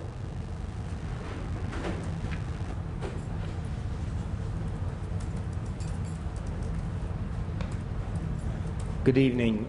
Gary Van Wyck, Burnett Terrace. I'd just like to underline and underscore the comments made by some of the previous speakers regarding the zoo. First of all, I think one of the important things is that the delivery of the master plan of the zoo for community consultation has not happened. And I think that it behooves our town and our neighboring towns to insist that we get to look at this master plan, because I think it will tell us a lot, you know, in terms of where this is going. Are we going to end up with Busch Gardens, you know, in West Orange or not? Because there've got to be some limits on what we can actually handle and accommodate in this space. And I think one of the main problems definitely is traffic. I just want to share with you something that's happened to me a couple of times trying to come back to my home in the Upper Gregory section. Same would apply to people in St. Cloud coming in the direction along Pleasant Valley Way, say from the high school to turn left toward the zoo and go up the hill towards Upper Gregory, Rock Spring, St. Cloud. County sheriffs often block that turn, so you cannot actually turn left there. Now, if you live in that part of West Orange, you cannot at that point turn around. The only thing you can do to get to your home is to go all the way to South Orange, turn left on South Orange Avenue, and come all the way around on Wyoming. Now, if that is happening routinely now, can we really afford to have more attractions without proper study of the capacity, of the traffic impact, as well as the environmental impact, which is another whole issue? So I know that it's a bit of an uphill battle if you decide to tackle the county, but I really think that we as a community have a right to know what the plans are, and we also need to insist that community interests are taken into account. Thank you. Thank you. Thank you, Mr. Van Wyck. Anyone else wishing to speak to the Township Council? Yes, sir.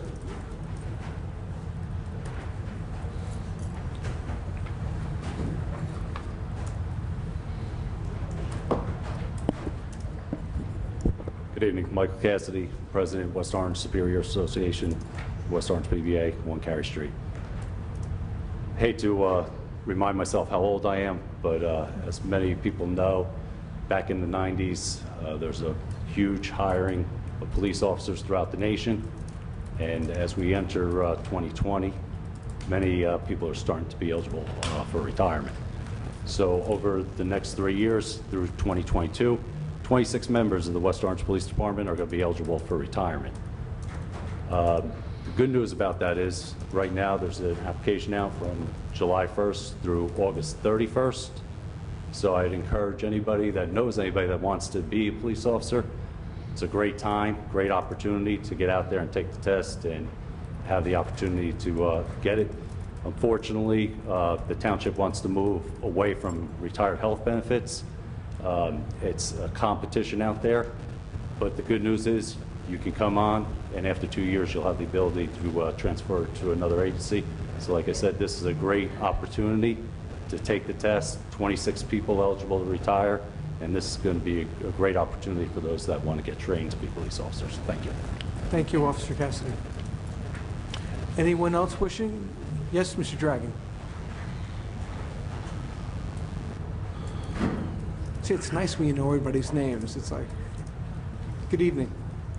Good evening. Matt Dragon, 13 Sheridan Avenue.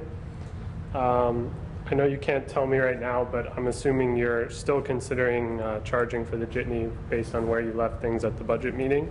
And thank you for your responses and conversations to my email that I sent after that meeting. My disclosures up front, I only ride the jitney once or twice a year. My wife did ride it regularly when we first moved here, which is now almost 10 years ago. That being said, I'm here to ask you not to charge per ride or annually for the jitney.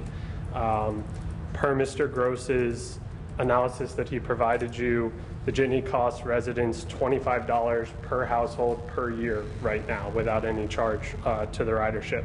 A plan that would charge those riders $3 a day would cost those people that do ride the jitney almost $700 a year. And assuming that that charge caused no change in ridership, it would mean that we would save 45% of those $25, so $11 a year to the full tax-paying public. I have real concerns about who that pricing change would cut off from our township. We have services like a taxpayer-funded jitney because they lift up our whole community, and beginning to charge the ridership for that service could begin to undermine that. So before charging, I'd like you to consider all of the ideas that you yourselves generated at the budgeting meeting. One would be advertising on the inside or the outside of the jitney buses. One would be removing or modifying the underutilized routes to get more ridership. adding or modifying the routes to serve more of the township, because as one of the prior speakers mentioned, there is a sort of us versus them mentality right now about who uses the jitney and who doesn't. So any changes that would bring more people onto the jitney would make it seem like a more equitable, free service. And I would encourage you to do a better survey of the ridership. Right now it's an average number of riders. There seemed to be no accounting for who might have been on vacation, who might have been only riding a few days out of the week versus the days that the numbers were generated. And just sort of in closing, I don't think everyone else is going to agree with me on this. I've been told in the past I'm one of the only people who ever supports raising the taxes or not charging for things, and I appreciate that. I don't think the 5 of you need to agree with me on this, but to me there is a real risk to the ridership, to the affordability, and to the sort of community that generates in the township. And we're talking about a savings of $11. So to me, I don't think that's worth it. Thank you. Thank you. Thank you, Matt. Thank you. Anyone else wishing to speak? Yes, Ms. I have to go to this side now. Yes, Mrs. Silvestri?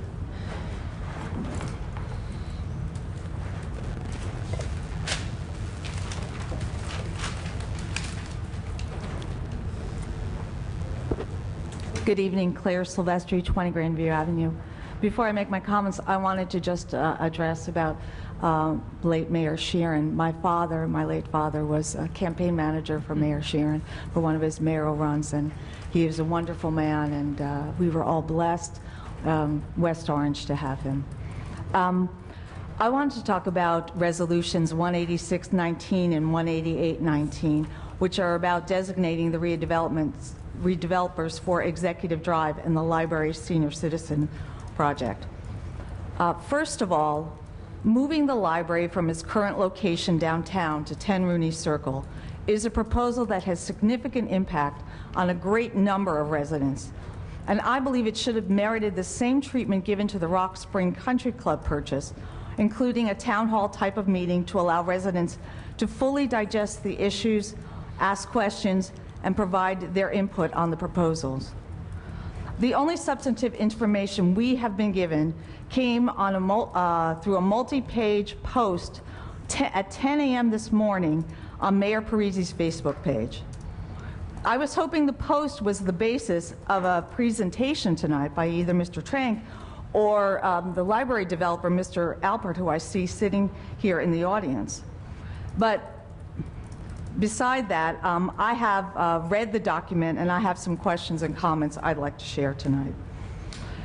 According to the document, the township will give the Alpert Group a 99-year lease for the library property, and in exchange, the town will receive a $1 million lump sum payment and $38,000 a year in pilots. I was astounded. $38,000 a year for 99 years on a property, a valuable township asset that I understand is assessed for more than $4 million. I really am astounded by that, and I hope that I'm missing something here, because that seems like virtually giving away the property. Also, I noted that in neither one of these projects had the administration solicited competitive proposals, as was done with the Edison redevelopment. In the case of Executive Drive, the current owner has been designated the redeveloper. And in his plan, we are looking at a library, as a previous resident mentioned, a library coexisting with an animal shelter, as well as the TSA being in offices on the 3rd floor. We're talking about an office building here, in a location, I may add, that many residents have already expressed concerns that it's not easily reached by public transportation. In addition, this plan calls for more than 400 residential units down a steep slope that has only one way in or out. We all know that additional residential units are a losing proposition for the rest of us because they don't make up in taxes what they cost in services. And last, but certainly not least, what that document, that presentation neglected to detail are the millions of dollars in lost future property tax revenue we, the taxpayers, will have to make up when the owner of Executive Drive gets his much desired 30-year tax abatement and much lower pilots because there'll be a public use on the property. In closing, I urge you to table or vote down these resolutions tonight until residents are able to digest what has been proposed and weigh in on as to whether they want their library to be moved to an office building on Executive Drive. As the previous resident said, you haven't surveyed anyone. A handful of people are making this decision on an incredibly important town asset. So please, I urge you to table or vote this down tonight. Thank you. Anyone else? Yes, Lauren.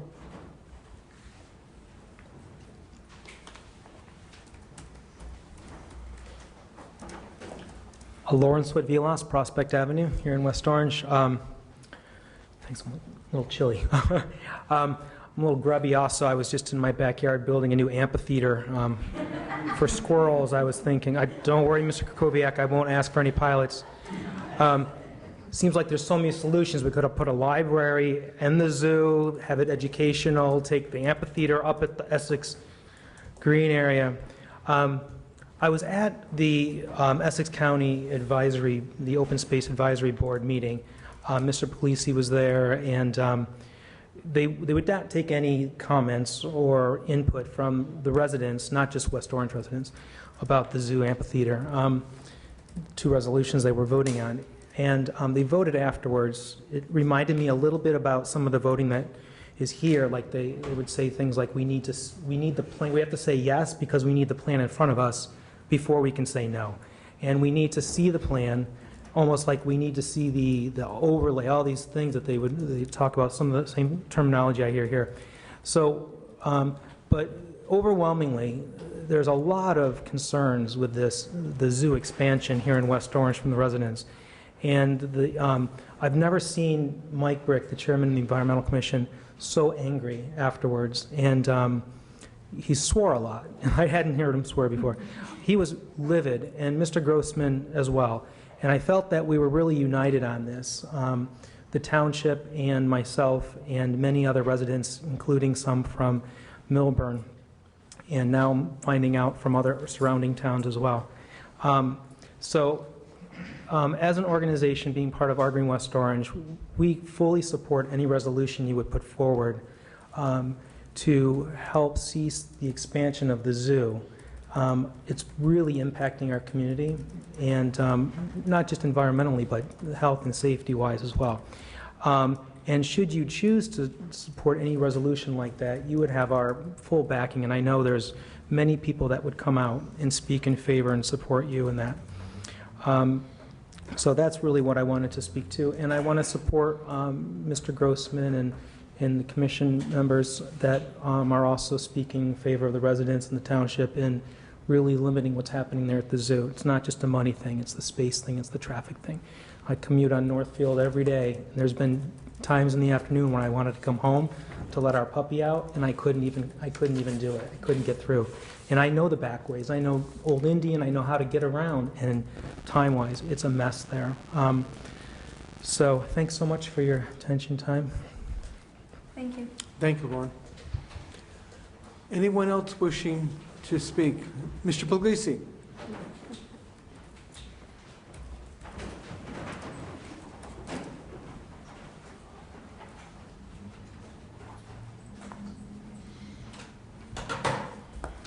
Hi, Anthony Puglisi, representing County Executive Joe DiVincenzo.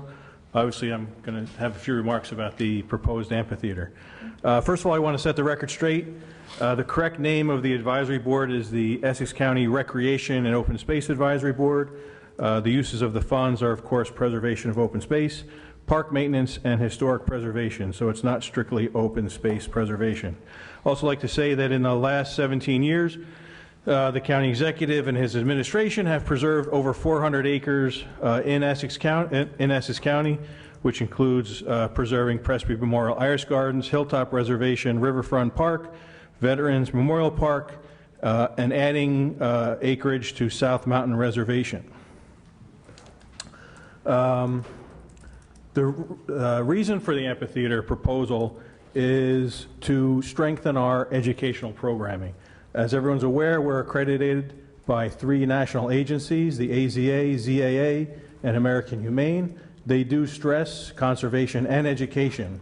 Our current amphitheater, if anyone, probably everyone's been to the zoo, so they know what it looks like. People sit along a bank, so there's no real traditional seating. And we estimate that only probably about 200 students or visitors would be able to sit around that amphitheater at a time. On a given day, we would get between 2,000 and 3,000 school children who come on school trips or recreation programs. So that means that's less than 10% of the children who come to the zoo have an opportunity to participate in an educational program. So what the need is for more seating and a larger amphitheater so we can make or allow parents and their children to see the programming. One of the reasons, currently there is no plan for this amphitheater, and that was the reason to hire the consultant last Wednesday. A site has not been picked out, so one of the responsibilities of the consultant will be determined which site is feasible and if this project is feasible. Some people have talked about the procedure that we followed at Riker Hill. In that procedure, we actually hired the consultant ahead of time, came up with the concept, and then modified that concept when we had the public input. The process we're following right now, which includes receiving state money, was followed when we, with the all-access playground and community building that we're building in Watsessing Park. So we got the money from the government through Senate President Steve Sweeney, even before that project was designed. That, by the way, will open later this month. Some people had mentioned concerts and other activities planned for this amphitheater. This is for educational purposes. Like I said, with the 3 accreditations that we have, we just want to be able to strengthen that. And other speakers have talked about the traffic. We understand that's an issue. Currently under construction is a new 500-car parking garage. And what we see that parking garage as helping reduce the traffic impact along Northfield Avenue. One of the problems with the traffic is that when people come to Turtleback Zoo, of course everyone goes directly to that complex. So once parking is filled on that site, there's a lot of recirculation that goes back onto Northfield Avenue. And that's part of the reason that creates that backup. So we're hoping that with this additional space on site, there'll be less recirculation and there'll be more better passage through that area. And finally, when we do any development at Turtleback Zoo, those, as you know, those plans do go before the planning board. The planning board does make recommendations, and we incorporate those recommendations into our plan. So the municipality does have a say in how that those improvements are, those improvements move forward. So I hope that kind of clears up the process and the information about the amphitheater. Thank you, Mr. Puglisi. Thank you. Okay. You want to ask a question, Mr. Puglisi? Well, here's the thing. I want to ask him a lot of questions, but I know we have a tight schedule and we have other agendas. But to that point with administration or Mr. Puglisi, how could we get more information and a better understanding? Can we have a meeting with one of the freeholders or with yourself? I mean, I want to take the time here, but we really can't tonight. We can set something up. That's not a problem. Okay. Okay. Because, I mean, my obviously concern is traffic, that has been a big concern. I wonder where the parking garage is going to go, how you're going to utilize it. I hope you're mindful of the acoustics with sound. That's been some of the concerns with the neighbors on how the sound will travel, the use of time for the amphitheater. Is it going to go into after 6 p.m. hours on the weekends, during the week? So there's a lot of questions, and unfortunately this isn't the forum tonight and to get some details, but I know we all come to one of the meetings, and I know we'll go to the planning board, but if we could set something up, I'd appreciate it. I'm willing to be You can send, I think you can put the questions together and send them to Mr. Puglisi and the county, and I'm sure we'll get a response back for the next meeting or before. Okay. I mean, because we have a big agenda tonight. Yeah, no, and I know. I don't want to so take away from I'd that. like, I know Mr. Puglisi, I know the county executive, I know the planning department will get back to us, the professional, and I believe they will. So if you put the questions together, we all put them together, I think we should send it to them, and I'm sure, Anthony, you could make sure they get addressed. And excuse me, Council President, and I just want to thank you because I'd sent you that email this week to bring facts with you tonight, because we know we've been getting emails from residents all week about this and their concerns, and rightfully so. I would hope that the township would get information a little more forthcoming and a little more included in part of the process. Susan, did you want to say something? Yes. Councilwoman McCartney from the Planning Board? Yep, thank you very much. I just wanted to thank you for confirming, because as each resident, as you heard, spoke, my notes here, I kept saying there is no plan, there hasn't been a courtesy hearing scheduled yet, there hasn't been a traffic study, so nothing has been presented to the Planning Board for even to see a conceptual plan. So Correct. I appreciate you confirming that, because it just sounded like this was steamrolling ahead without any say whatsoever. So I'm glad to hear that that's still the process, should be. And I'm just thinking about that amphitheater, and just to Michelle's point, the parking garage is already approved, so that has already been approved. And I think, when I first heard about an amphitheater, my thought was that we have the Blues Festival there on Cherry Lane every year, which draws a very large crowd. It's already clear that that might be a site, if you do move forward with this, to have such an amphitheater or some type of venue there that could serve as an education component and also for the music. So that, thinking that you would present, or not you, but I mean, that there would be a courtesy hearing, that would be a recommendation. Just trying to plan ahead, trying to respond to some of the comments that were just made. Thank you, Councilwoman McCartney. Mr. Puglisi, but I'd like to ask you, I know Mr. Laporte's not here tonight, but is there any possible way you can get from the engineering department, roadway department, the most current traffic study for that section of Northville Avenue? I can request that. Thank you. Yes, ma'am. Sorry, I didn't finish. I wanted to say again to everyone that's here, when the county did come to the planning board years ago for the Pirate Park, which we know is very popular, their initial application was for a pirate park and dog park. And that required 60 trees to come down to create the dog park. And when you talk about outlying communities, this room was full from people from Milburn, South Orange, opposing that part of the application. So we did approve the Pirate Park.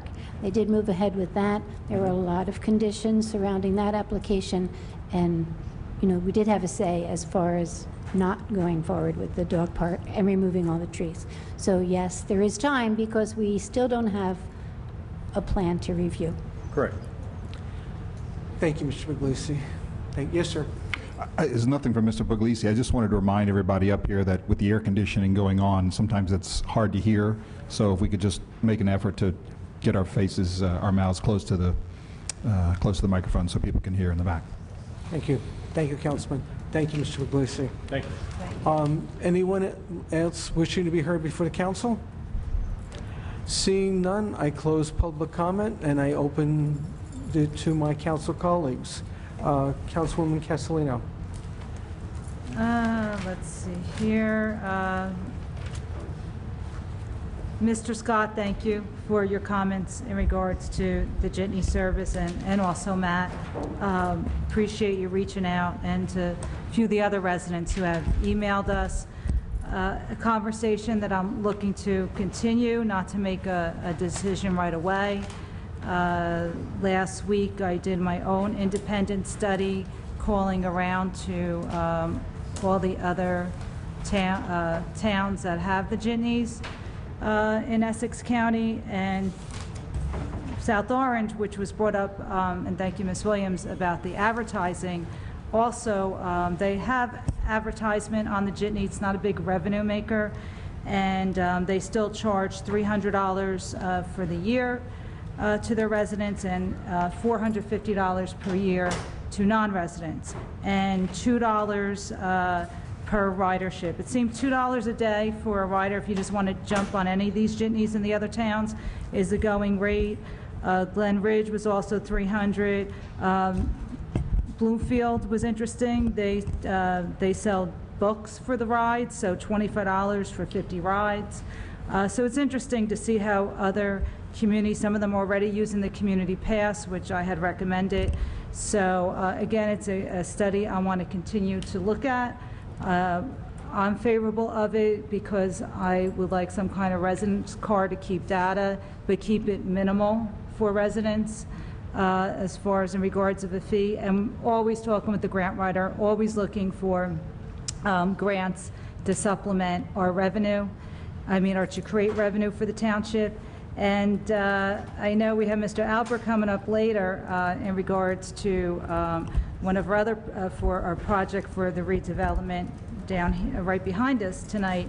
But, he's been very successful over in Central Avenue, and I appreciate you for that. And hopefully soon we'll have the Highland Avenue station reopened down in that area with all the great things going on. And that would help us to modify the routes. So if that hub gets reopened, that's a study all on its own, and hopefully we could reconfigure.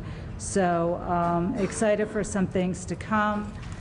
And just, thank you all for coming out. I know your concerns with the zoo, and thank you, Mr. Puglisi, again. I'm going to keep it short. I know we have comments on when we get to the resolutions. And just real quick, Mrs. Morelli, I'm glad Mr. Fagan addressed that, but the school district is responsible for keeping the TV 36 going. So they are waiting on a part. It is up on YouTube, I believe, or we post to YouTube the meetings. So hopefully they're looking. Mr. Calavano told me he hopes to, address this sooner, very soon. So hopefully we'll have the meetings on shortly. And Mr. Grossman, thank you. You were very passionate this evening and concerning. So we appreciate you advocating for our community. And that's it. And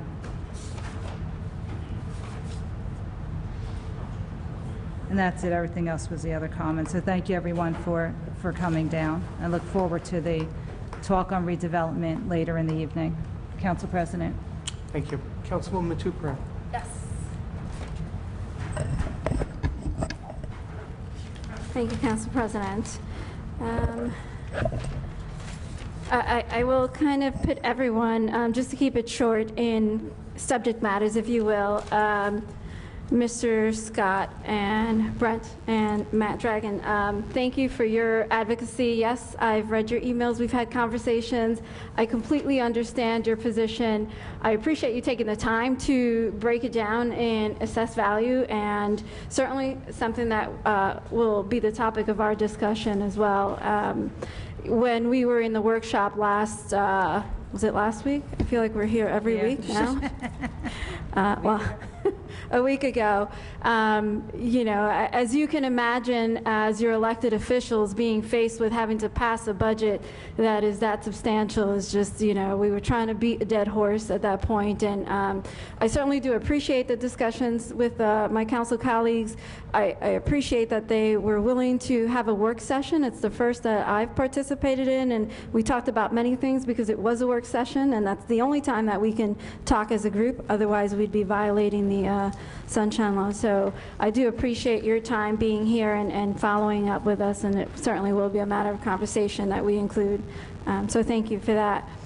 Ms. Morelli, thank you for always advocating for the seniors as well as everyone else with respect to, in this case, the theft of your identification and person. Sometimes I can't imagine what that trespass is like, but thank you for being here and following up on the TV situation.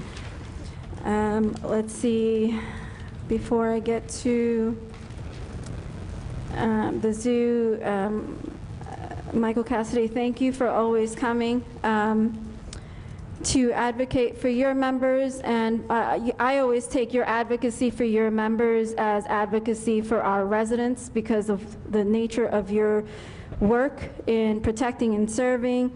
I'm going to take it that we haven't made any progress with respect to negotiations. I hope that's not true, but thank you for asking people to apply to serve, protect and serve despite you know, the current situation. It really is something that I value because you are putting our residents before your negotiations, so I do appreciate that. Thank you so much for coming out. Let's see.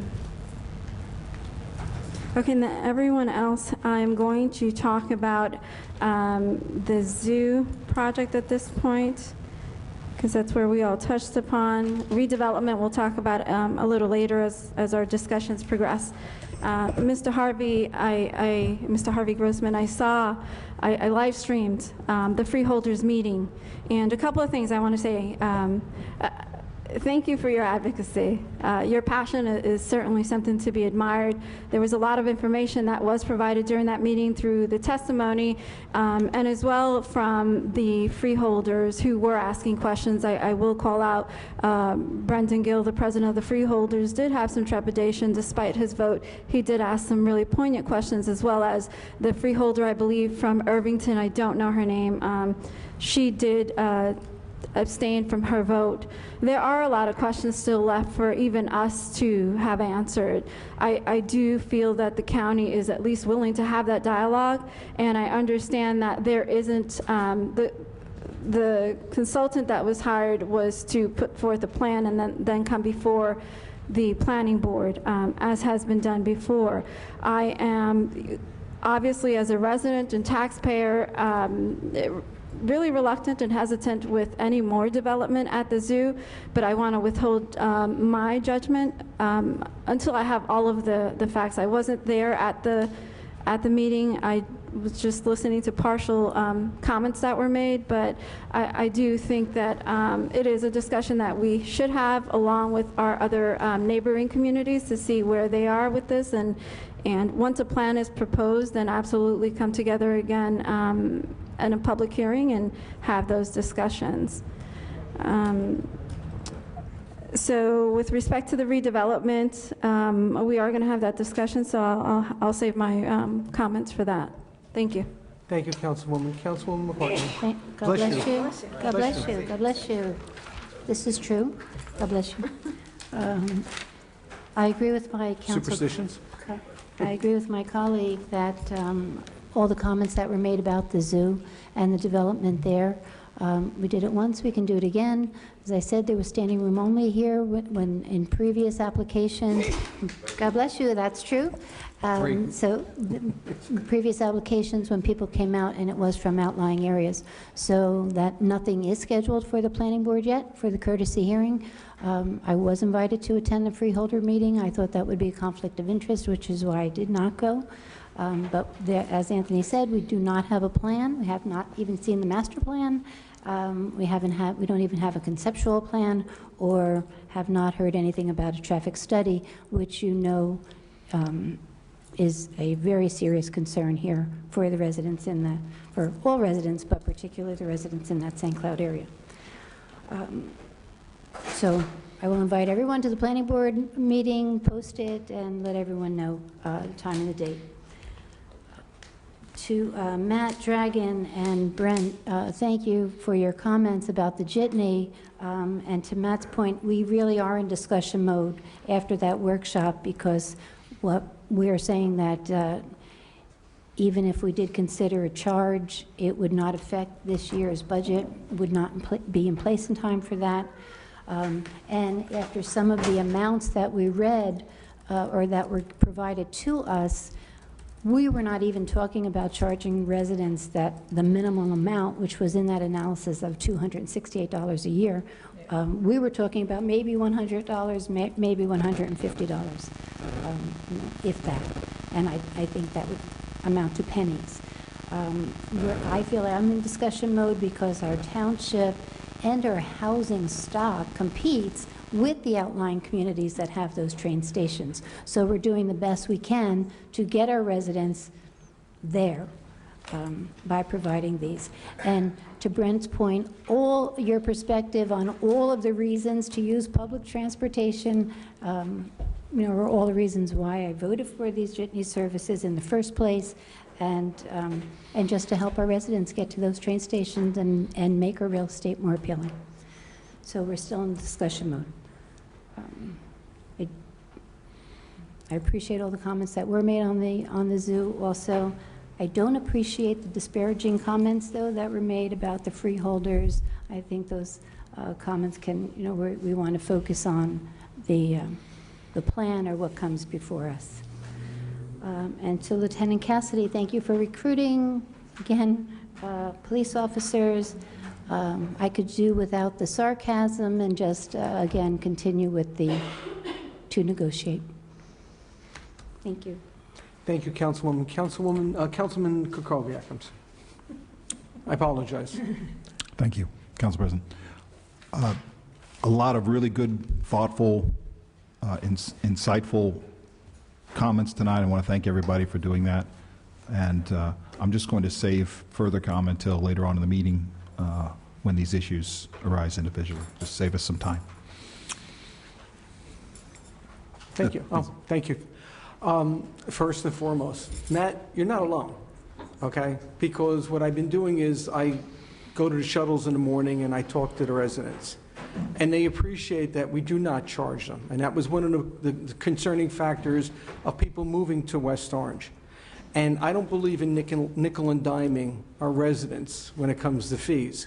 What I had suggested at the work session before is that we need to find new revenue sources, and we can.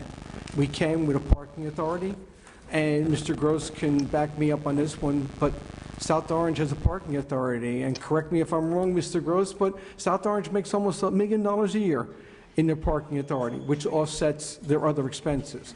So let's think about finding revenue sources to pay for the jitney, because the fact of the matter is the jitney is a good thing. You talk to every realtor, Ms. Williams, you could back me on this one, the jitney was the best thing that ever happened to the township of West Orange. And I don't believe we need to charge our residents. I don't believe we need to find proof that they do live in West Orange, because believe me, some of the stories I hear about people walking from Verona to the Wilshire to take the shuttle, I find that hard to believe. But this is what we have to give back to our residents for the high taxes they pay. And yes, I will say, we have high taxes. It's the least we can give back to our residents. And we have to find a way of generating revenues. We can do it through a parking. We can do it through our, and I agree with my Councilman Kukoviac, also, with parking enforcement and raising revenues there. There are many ways to raise revenues and offset these costs. So I don't believe in nickel and diming our residents for something that was 4 years in the making, okay? And also, too, the cost of the shuttle went up because we added a route. Those buses that we paid for also served the senior citizens, which is important. So you have to remember all the pieces that go into it. I don't care what other towns do. I care about the township of West Orange and the benefit and the best of the ability to the residents of the townships of West Orange. They put us here. We're responsible for them. So I don't care what other towns do. I care what we do to best benefit our residents. When it comes to open space, you have no bigger supporter with open space, because that's what drives a lot of people here to be in West Orange. The ecology factor, everything. We need to be the guardians of what's been given ours. The biggest concept was when we bought the golf course. You can't say that wasn't the biggest way of saving 138 acres of open space for the residents of the township of West Orange. Is it a gamble? You bet it was a gamble, but this is the start. These are things that we need to do and be proud of. And instead of doing things half-cocked, let's do what we did tonight and do most lights. Let's all get together. If we really want to put a resolution together, going to the county and saying we'd like you to really think this through, or we really don't think you should do it, let's get a task force together of residents, people in the business, our council colleagues here, people on the Environmental Commission, people who really have their hearts into open space. Let's all come together and put together an intelligent, well-put document that's not half-cocked, not just going off your emotions, which emotions are very important. And I thank you, Mr. Grossman, for yours, and Ms. Rudin, everybody, Lauren, for your emotions. But you have no bigger advocate in saving the environment than myself. I can't speak for my colleagues, but I'm sure they all agree. So those are things that we need to look for. Speaking about the development at the library, you know, talk about aging in place. You couldn't ask for a better way of aging in place and putting together a new housing development there for our seniors with a built-in satellite library, with other services. I mean, this is just the beginning, okay? And we do have to mandate our affordable housing. So you can't praise affordable housing and have realtors come in and thank them for their work on affordable housing, and you don't vote for affordable housing. Those are the things you have to look at. This is a great township. There are great people in this town, and you all mean well. Even when you go off the deep end, I have great respect for you because you do show your love for the township. But let's all sit down and not half-cocked and get organization and task force together before we go screaming at the county. Let's go in intelligent mode. Let's talk to South Orange. Let's talk to Maplewood. Let's talk to Milburn Short Hills. Let's find out exactly how they feel and go as a unified group. And that's the way I believe we're gonna do it. And just for off the topic that I didn't discuss tonight is I'm putting together a task force on plastic bags. And I have the support from ShopRite, and I'm waiting for the support and the confirmation from CVS. But I'm not going off half-cocked on this, is I'm approached many members throughout the community who are really interested in looking at what we can do to eliminate and the high volume of plastic bags. I'm not going half-cocked and say, we're not going to have plastic bags in West Orange. No, we have to think it through. But all what I'm saying is when you think about things and you come here, we listen to you. I have great respect for all my colleagues, whether I agree with them or not. And I have great respect for our residents, and I value your opinions. But let's all sit down and get together, and on a unified base, it's the most important thing, on a unified, well thought out, intelligent and professional and courteous way, put forward anything we want for the ecology, for open space. And that's what we need to do, because when you go in like a mob, that's where the powers that be totally blow you off. But when you come in on a professional, courteous way and treat them just so that you want to be treated, you know the old expression, you get more with honey than you do with vinegar. And I saw that with my pedestrian safety board. I've been able to acquire much from county engineering department, from the road department, from the light at Alyssa Drive, from all the new, from the speed signs, from the school zones, for all the support. It's treating them just like we want to be treated. Do we get everything? No. But that's what I'm asking everybody in this room and everybody at home to do. Reach out to us. You want to be part of an open space committee to come together and put our proposal before the county and the Board of Chosen Freeholders? Let's do that. The same thing with anything else. That's all I'm asking. Enough with the negativeness, enough with the challenging and the bullying. Let's be professional, caring residents of the Township of West Orange. And going back to open space, just remember what we did as a unified group here we saved 138 acres for the residents of the Township of West Orange and for our future residents of the town of West Orange. Thank you, Madam Clerk. With the consent agenda, please. Approval of minutes of previous meeting, public meeting June 25th, executive session June 12th, and June 25th. So, Mr. Consent. Council President, Yes, Mr. Trank. resolutions 180-19. We're not there yet. I'm sorry. We're not there yet. Don't rush us along, Mr. Trank. Sorry, I apologize. Me too, Russ. Okay, do we have a consent on the minutes? Consent. Thank you. Consent. Report of township officers, none. Readings of petitions and communications and bids, none. Bills, are there any questions on the bills? Consent. Consent. Resolutions, are any resolutions being pulled this evening? Councilman Kukoviac. I just want to ask for, Yeah. again, as a matter of procedure, resolutions 180-19 and 188-19 should be removed from the consent agenda and only considered by the council if the council adopts ordinance 2580-19 on second and final reading. Okay. Do I have a motion to? I'm sorry, I didn't hear you. One more. Oh.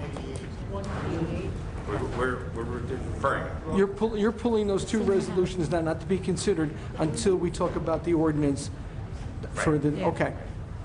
We'd also like to pull 178-19, 185-19, and 190-19. 188, 19, pull that. We're removing We're 190. removing 190. We're removing 190? Yes. And we're removing, yes, we're removing That will be 190. removed. All right, ready to remove that. Anything else, Mr. Trank, Madam Clerk? Is there a motion to approve the consent agenda? Well, no, wait, no, we have to ask anybody else is removing anything else, so, Oh, sorry, well, why because don't Mr. they Trank not went below. clerk? Councilman Kukoviac, are you pulling or questioning any resolutions? Thank you, Council President. I'm not clear on all of these different changes, so I have several that I thought should be pulled tonight, and I just want to confirm that that's what's going to happen. Agenda item B, resolution 178-19. Yes. It's pulled, Yes. okay. Agenda item D, Pulled. okay, thank you. How about if I just say agenda item I? Pulled. Agenda item J? No, not pulled. Pulled. You want Please them pull, pulled? yes, please. Okay. Agenda item L, Pulled. and that's all the other two the on pulling. energy aggregation. But I suspect that, do we have on agenda item M, which is 189-19, it's the energy aggregation. Do we need any additional information or on that? Everything is, that's Okay. why we're pulling 190-19. Okay. Removing. We're just voting on 189-19. Yeah, 190 has been removed. Okay, thank you. Okay. Are you done, Councilman? I'm done. Thank you. Councilwoman Castellino. Just a quick question on K. So for the resolution authorizing award for historical architectural services, did we do that last year as well? No. Okay. I think so. We did it Is a this little bit yearly? earlier in the Is year. this yearly, Much or- earlier. Yeah. Okay. Well, we usually make annual grant requests to the state, and we've been very fortunate last few years. We've gotten, I think, 3 in a row. Actually, there was not one last year. Wasn't on this There year. were the 2 years before that. Okay. It was 2 years. Okay. Time flies. No, great job with your committee. I think that's great news. We have another one, so. Councilwoman Matute Brown? No, all the questions I had were pulled. Okay. Councilwoman McCartney? Nothing left. And none for me. Madam Clerk? Is there a motion to approve the consent agenda? So moved. Second. All in favor? Aye. Any opposed? The consent agenda is implemented. Okay. Next item, are you Mr. Trank? or- Well, so the question now for the council is we could either, we have a professional here, Ms. Gruel, at council's request, on ordinance 2580-19, so we could introduce that in second reading, do the open public, the public hearing, and then obviously Ms. Gruel is here at your request. and then the mayor is obviously here and wants to make a presentation. So we can either do that, or the mayor also will make a brief presentation and introduce Mr. Schwartz with regard to Resolution 186-19. So it's up to the council, whatever the council wants to do first. You mean we want to go into taking care of the ordinance and have Ms. Gruhl talk about it now? Yeah, but I think, so let's do the ordinance. And I don't care about the order of this, just to be clear. And then Town doesn't either care about before or that. after, I understand. Afterwards, we have the budget, we'll do all the budget hearing and the Right. budget resolutions together. Okay. And also that, Ms. Gruhl is only here to discuss it with the council, and it's no questions from the public. Right. Okay. So ordinance 2580-19, if you're ready to introduce it. Yes. Excuse me, though. John Roy, excuse me, Joe. With the energy aggregation, since we already took that voice vote, I don't know that there are any more questions for them, do they? I'm about to take care of it for them, so they're... Okay. There. Okay, so ordinance 2580-19 is ordinance of the Township of West Orange in the County of Essex adopting a redevelopment plan relating to the West Orange Library redevelopment area. Is there a motion to introduce on second and final reading? So, second. Councilwoman Castellino? Yes. Councilman Kukoviac? No. Councilwoman Matute Brown? Yes. Councilwoman McCartney? Yes. Council President Garino. Yes. At this time, is, 1 second. We're talking about which one again? Because I So couldn't we're hear. on the library. 2580. and Mr. President, as you had indicated to me, you would now open it up for public hearing. Well, that's what I'm going to do. Okay. It's public hearing first. Let's do public hearing. 2580, right, just want to make sure. Okay. Is there anyone here from the general public wishing to be heard on ordinance 2580-19? Please raise your hand and I'll call you. Yeah. Dave? Yes, Mr. Kuby, you want to speak toward the ordinance? Yes, now. Yeah, you are. This is the only time you'd be allowed to. Dave Kuby, Director, West Orange Public Library, and I'm here to state that the Library Board and I are committed to working with the Township to increase opportunities for seniors to have affordable housing at 46 Mount Pleasant Avenue and improved library facilities to better serve all the residents of West Orange. Thank you. Thank you, Mr. Kuby. Short and sweet. Is there anyone else wishing to be heard on the ordinance? Mr. Dragon?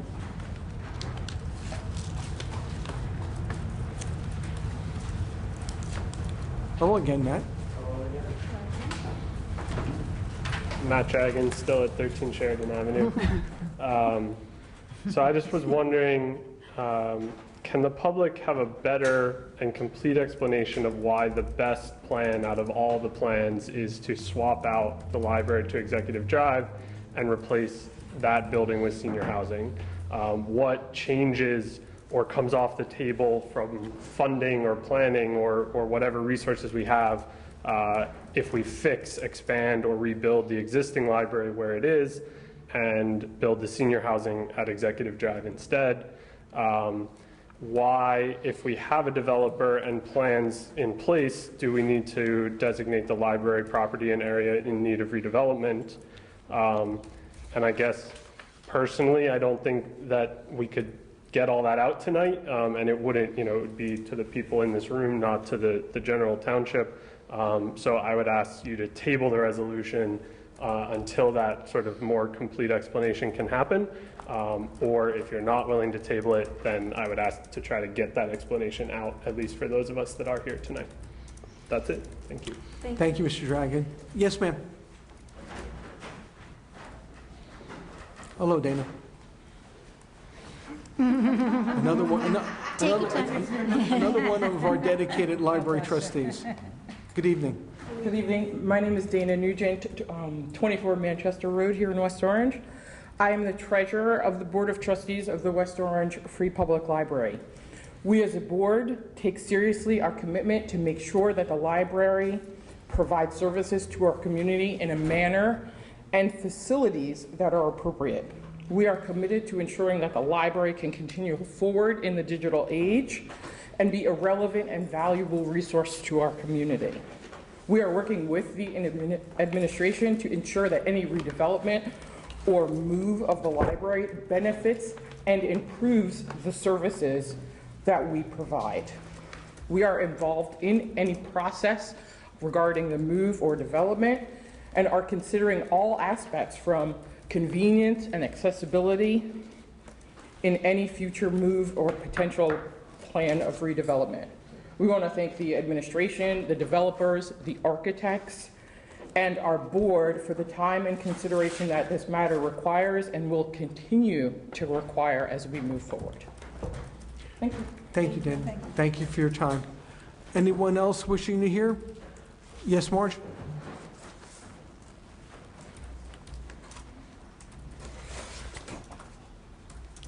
Good evening.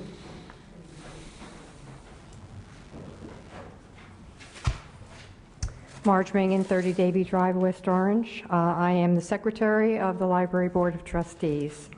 And I just want to confirm and agree with what you just heard from our Director and our Treasurer.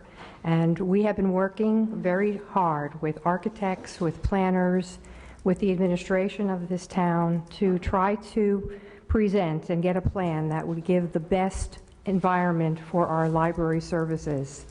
We need to look forward to what our 21st century library needs to be. And I think if we all had our druthers, we would probably build a brand new $20 million library. But we know that's not going to happen. But we've been working very hard to try to improve any facility that we can work with. And hopefully within maybe a year or so, you will see some of the results on what our planning will be. Thank you very much. Thank you, Marge. Anyone else wishing? Yes, Mr. Sweeney? Good evening. My name is Gerald Sweeney, 24 Oak Bend in West Orange. After the last Township Council meeting in which you talked about adopting this plan, I wrote to the council, and I'm going to restate some of the things here because the library building was declared a building or an area in need of development because it couldn't meet the needs of a modern library, and we all want to have a modern library, so that's a universal approach. You can't go forward with a plan to redevelop the old library without having a plan to have a new library. So if you're going to have that, if you're going to adopt, you can't adopt a resolution tonight without also having a resolution to have a new library wherever it is and spelling out all the parameters of that library. I'm just troubled by the way that it came about. Building in need of development because it doesn't suit the library, and then after that the library is forgotten. The plan is suddenly senior citizens. We value senior citizens. We value a library, but you can't adopt a plan that contemplates elimination of the library at that site without simultaneously adopting a plan to come up with a new library. So we encourage you to move ahead on that new library wherever it is, same place, different place, and spell out all the parameters needed. We know what the current building doesn't do. Now we got to get to what the new library will do. Thank you. Thank you. Thank you, Mr. Sweeney. Anyone else wishing to be heard on this ordinance? I see no one else in the public wishing to be heard. I close public comment on this ordinance, and I open it to my council colleagues. Well, at this time, Yes. the mayor is going to make a short presentation and obviously introduce Ms. Gruhl. Absolutely. Okay. Mayor Answer Parisi? any of your questions. Thank you, Mr. Trank. Good evening, Mayor. Rich told me what I was doing. I thought I was going later. That's okay. I'll go now.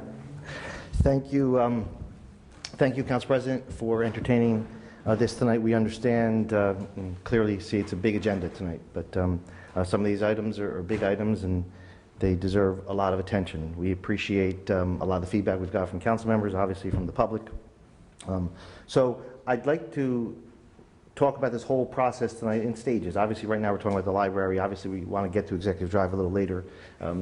And I want to work a little bit backwards, if it's okay with you, by starting with Ms. Gruhl, bringing her up here to talk a little bit with the council, and then I'll kind of talk more about how we got here, and then ultimately at some point this evening I want to introduce the council and the public to Joe Alpert and his company and talk a little bit more about the plan. So if it's okay with the Council President, I'd like to ask Ms. Gruhl to come up, and then we'll talk a little bit more detail about the administration's perspective, and then of course entertain any council questions that may Thank have. you, Mayor. Ms. Gruhl, good evening. So again, Ms. Gruhl is here because the council requested her to be here. I do want to be clear, as Council President, you and I spoke, there is pending litigation with regard to the designation of the area in need of redevelopment. There'll be a hearing in August before the Superior Court of New Jersey, Judge Stetcher. So the ordinance on tonight has nothing to do with designating the areas in need of redevelopment. It's about the plan. And as everyone knows, Ms. Gruhl drafted that, got input from the planning board, and that's what's before you tonight on second reading. So Ms. Gruhl And that's all that will be asked of Ms. Gruhl tonight. Right. So again, so therefore, we're going to stick to the plan that everybody has, and obviously, Ms. Gruhl made a fulsome presentation before the planning board, and some of you may have been in the audience. So I think the floor is obviously the council's to ask Ms. Gruhl any questions about the plan. That is the only vote that is currently on before you on the ordinance. If the ordinance is adopted, then the mayor will then introduce Mr. Alpert with regard to the resolutions that we pulled, 188-19 and 180-19. Yes, sir. So I think the floor is really the council who asked Ms. Gruhl to be here. Ms. Gruhl can obviously speak for herself if she wants to give a quick overview. Thank you, Mr. Chairman. Ms. Gruhl, thank you for being here before the council tonight. We appreciate your time. I'm going to open the floor now to my council colleagues to ask you questions, just in particular to what's saying. So, Councilwoman Castellino, do you have any questions? Council President, I prefer if she could just do an overall. I'm not sure if you had a statement for us this evening or whatever the council would like. Council colleagues, is that what you'd like? Yes. Okay. Yes. Ms. Gruhl, please make your presentation. Okay. As you are aware, the library site, we'll call it, has been designated as an area in need of redevelopment. As you're also probably aware, because you have designated, adopted redevelopment plans and actually implemented other redevelopment projects throughout the township. It's a very good tool that is provided to the township. It is much more proactive than sitting back through zoning and just letting development happen. You have more control. I'm sure you've heard a lot of this before, so I'm sorry if I'm repeating some of what you already obviously know, but there are benefits. It's a great tool in the appropriate place. In this instance, this plan picks up on the fact that there certainly is a lot of discussion about having an updated, however you want to define that, library, and potentially using that site and relocating the library somewhere else, and using that site, that existing library site, for one of your other goals that are clearly laid out in your master plan about providing senior housing and providing affordable housing, and ensuring that the housing for seniors in particular are in appropriate locations in order to provide services and efficiency in delivering those services. The one thing that, as a planner, we try to provide affordable housing, well, senior housing and affordable housing in locations that have mass transit accessibility, that have services in terms of shopping opportunities. And in this instance, you already have a senior project adjacent to the rental project where you can more efficiently provide greater services and kind of coordinate those services together. That's what this plan proposes. This plan proposes that the site, the library site, be rezoned for senior housing, whether it be 100% affordable or whether it be a portion of the senior housing that would be affordable. It also provides and requires community space to be part of that as well. There are standards in the ordinance, standards that by statute are required, and in terms of your normal setback standards, your height standards, your density standards, as well as design standards. Also, there are a number of standards that focus on sustainability and green. Very important. We have prepared several other of your redevelopment plans, and your master plans are very focused on that, and we believe that that is something that should be promoted. That's an overview. I'll be more than happy to answer any specific questions. Thank you, Ms. Quill. Councilwoman McCartney. Susan, hi. Hello. I voted no for you not to be here tonight, just so you know. Just to clear up some of the misconceptions that you just heard this evening about the elimination of the library, can you talk about that, about the 7,500 square feet set aside? You touched a little bit on a community space, but how there is the library at Executive Drive. The library space at 46 Mount Pleasant Avenue. So kind of like the both plans. Yes, there is absolutely acknowledgement that it is there now, that there has been discussion about the library, and this is really a proactive plan that recognizes that there is a need to coordinate both what is existing and the existing library with how you meet the needs of the library at the same time. How that is addressed is not addressed in this plan because that's not what the intent is.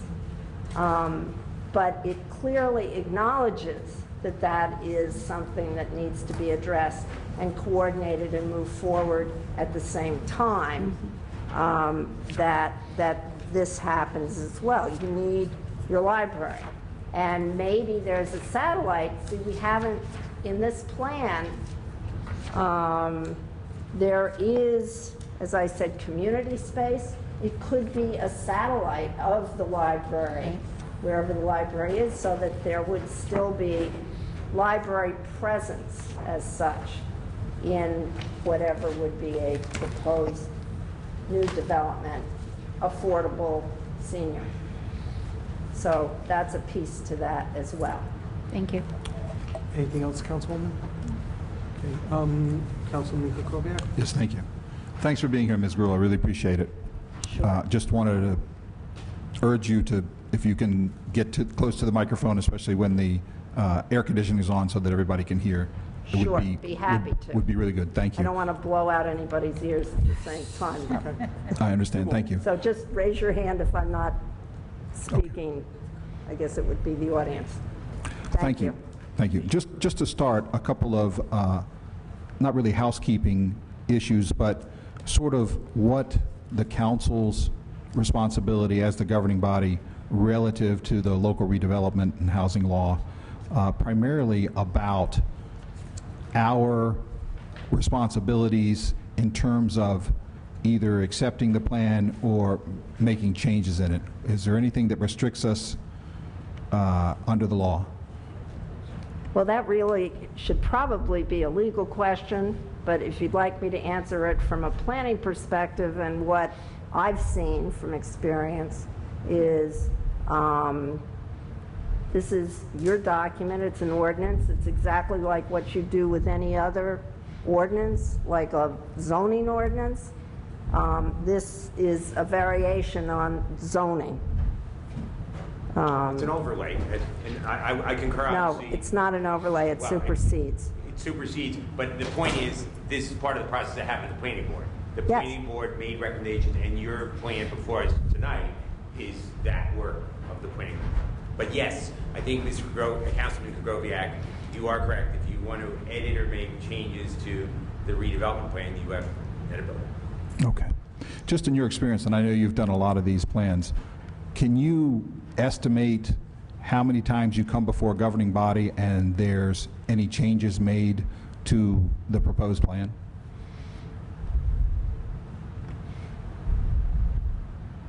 I think that I've been in instances where there haven't been and there have been.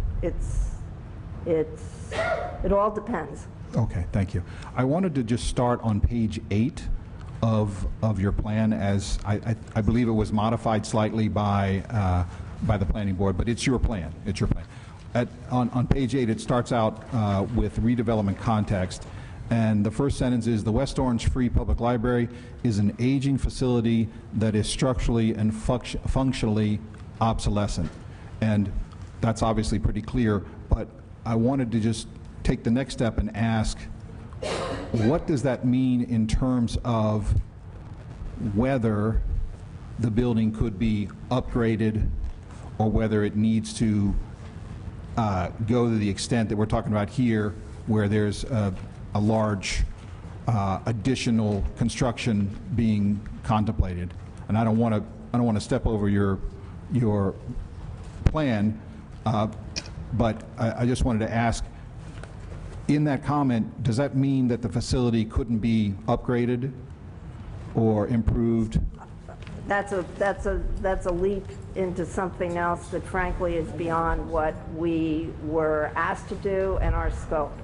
Okay, thank you. A few paragraphs down, it talks about the potential relocation of the library, and it says it does not preclude the possibility of the retention of a satellite branch as part of the future redevelopment of the area. Is what you're saying in that sentence that the property, the property that you just did the plan on, could facilitate a library, a satellite library, but a library all the same? A satellite library. Okay. What's the difference between a satellite library and, I guess, a regular library? Well, obviously it would be scale, size, and the extent of what normally is a satellite or a branch library. I guess that would also be a term. Okay. A few paragraphs down, it talks about, in order to maintain a well-balanced housing stock with options available to diverse households at all income levels, West Orange has made it a priority to encourage the development of new senior citizen housing.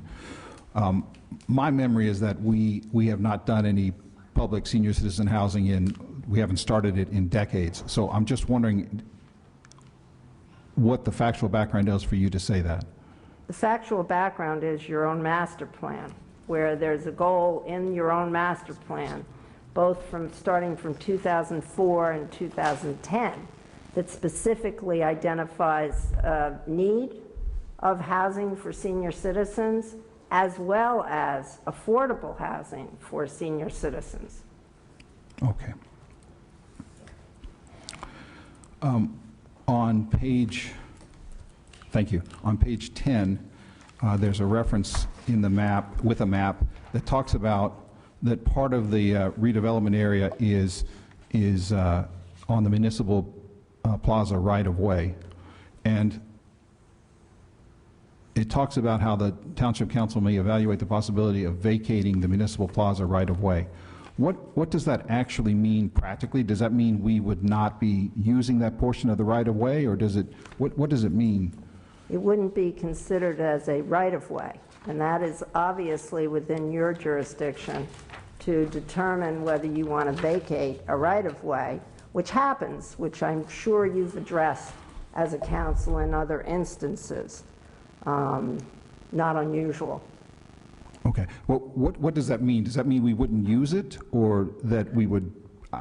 Honestly, I'm not sure what you're meaning by that. Well, you're using it now as part of your, but you would use it as part of what's being proposed, is part of it as within the redevelopment plan and what could be developed there. Okay. I'm sorry. I'm not that smart, so I don't get it. But I'll just move on. A few paragraphs down, you talk about the goals. The goal of the plan is to provide the opportunity to construct new senior housing that is affordable to the residents of West Orange and the surrounding area. In addition to new housing, the plan envisions development of complementary uses, such as a senior center or similar community gathering space, the retention of a satellite library branch, and the provision of health and wellness services. Those are certainly laudable goals. In your plan, would it allow the use of the property of just some of those goals, the realization of some of those goals? Or is this a plan where you have to try to achieve or actually achieve all of the goals? These are the goals. You try to achieve all the goals to the extent that you can. We haven't gotten to the point of the details of how this would be implemented.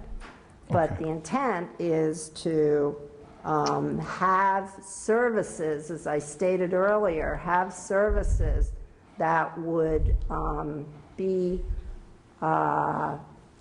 good for the seniors, for the development, and the community as a whole, whether it be a satellite library facility, whether it be a community center.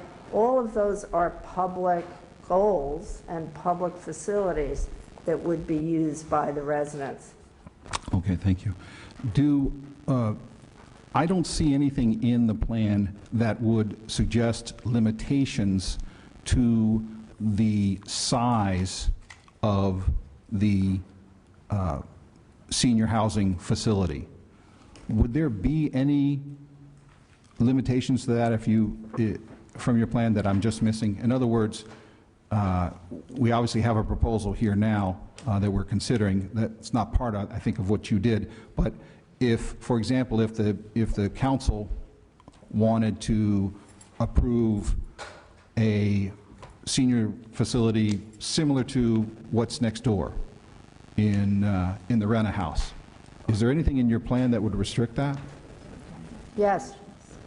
That's why I noted, and what is required by statute, that you have building standards as such, as quoted, and there are a number of standards that are in this plan on page 15 that would determine what the scale, the size, the setbacks are, the density, the height. The height would be limited to 6 habitable floors as proposed.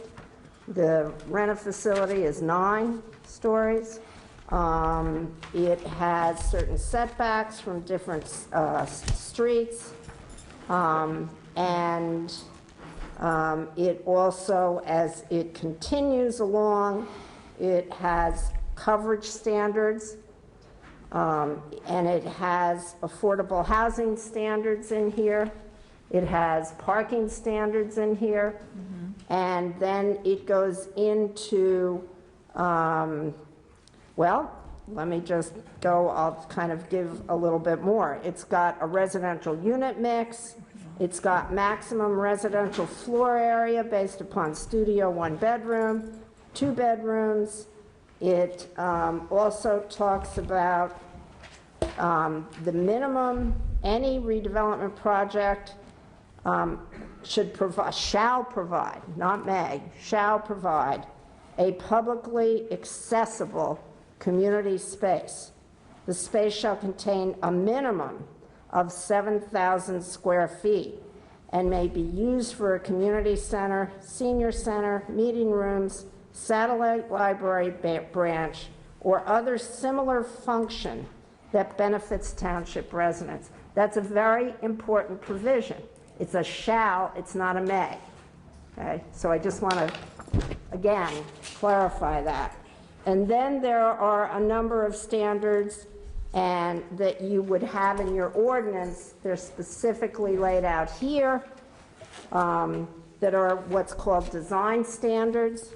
It has to do with landscaping, lighting, it has to do with fencing, utilities, stormwater management, signage, recycling, and again, as I noted, green, sustainable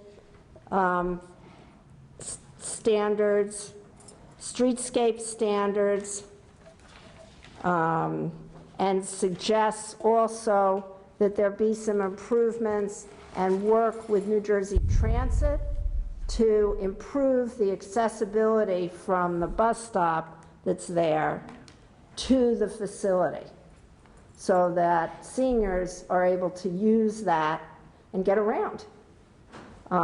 So that is another component of this plan. Okay.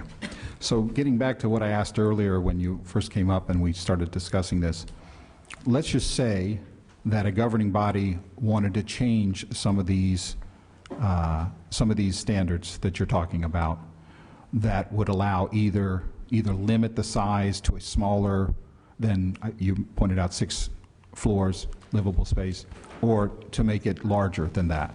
Is that something that the governing body could do tonight? Well, that's really a legal question. I'm not going to get into that. There are certain procedures as it relates to ordinances and introduction and adoption, and I think that's for your township attorney to respond. Mr. Train, can you answer that question? It'll depend on what it'll depend whether it's material or substantial. So I guess if somebody proposes an amendment to it, the council will have to debate, see if the amendment passes, and then I'll evaluate it. For now, what's before you is this ordinance on second reading. Right. Councilman McCartney has a question. You see? Yes, please. Please go ahead. Well, the question is to you, though. Why would you, I don't understand your question. Like you're saying go from 60 units to 50 units or 40 units? What, are you just reducing the number of units? Or increasing it. Oh. That's why I'm wondering if we would be able to do that tonight. So I mean, again, why don't we let Councilman Kukovic finish all? I think he's just asking general questions. He hasn't said anything specific. Okay. So this is go ahead, Councilman. Thank you. Yes. But from a planning perspective, because you've done a lot of these plans, these are the sorts of things we as a governing body could change within your plan if that's what we wanted to do. From a planning perspective, not a legal perspective, but... Well, again, just coming here. I think you've already answered that question. The short answer is you're the final determinant of the plan. This is also, as I think Ms. Grue will tell you, because she spent hours before the planning board, why you have a planning board and why you have exhaustive hearings in front of the planning board to get that input. But certainly if you want to propose an amendment to the plan tonight, you're free to do so. Okay. Thank you. On page... I'm sorry. On page 14, it talks about some definitions, and it talks about extensive green roof and intensive green roof. They seem mutually exclusive, but so are you recommending one or the other? Maybe you could just explain what the difference is between the two, please. Well, there's a definition in there, Okay. so that kind of is self-explanatory. We have in the back regarding some of the green aspects that could be something that would be a sustainable component if in fact that's what's decided. Again, you well know that even if this is adopted as is, that any development has to, let alone the redevelopment process, but any development has to provide a site plan with all those details and go to the planning board for approval. So this doesn't shortcut that or eliminate that. So there's a hearing, there's detail. Don't know all the details at this point. This is the plan that they will use as guidance to put together a site plan application that'll go to the planning board. Okay. So in this case, you've given in two different definitions. You've given extensive green roof, which is a green roof installation that has a growing medium that is 6 inches or less deep. And then intensive green roof, a green roof installation that has a deeper growing medium and provides for a diversity of plants, blah, blah, blah.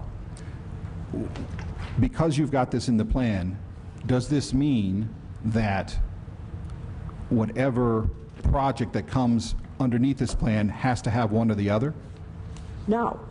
There are sustainable components that are discussed within this plan to the extent feasible and to try to maximize the sustainable piece to this, okay? And that's one of the green roofs are definitely something, as I'm sure you've heard, you know, having green roofs is a sustainable component to having sustainability. It's in your, it's in the documents. Okay. So that's just one of many that may be something to implement. For example, there's also electric vehicle charging stations that are discussed in this plan and that are recommended. Oftentimes, if you don't have these things in plans, then nobody thinks about them, or the developer or whomever is looking at them says, well, you never talked about that, so what difference does it make? So to the extent that we can be ahead of that and recognize the importance of sustainable and green infrastructure and development, that's what we're trying to do here. Okay. On the next page, it talks about photovoltaic renewable energy systems, e.g. roof-mounted, ground-mounted canopy, building facade mounted. So again, that's, again, a suggestion, not a requirement.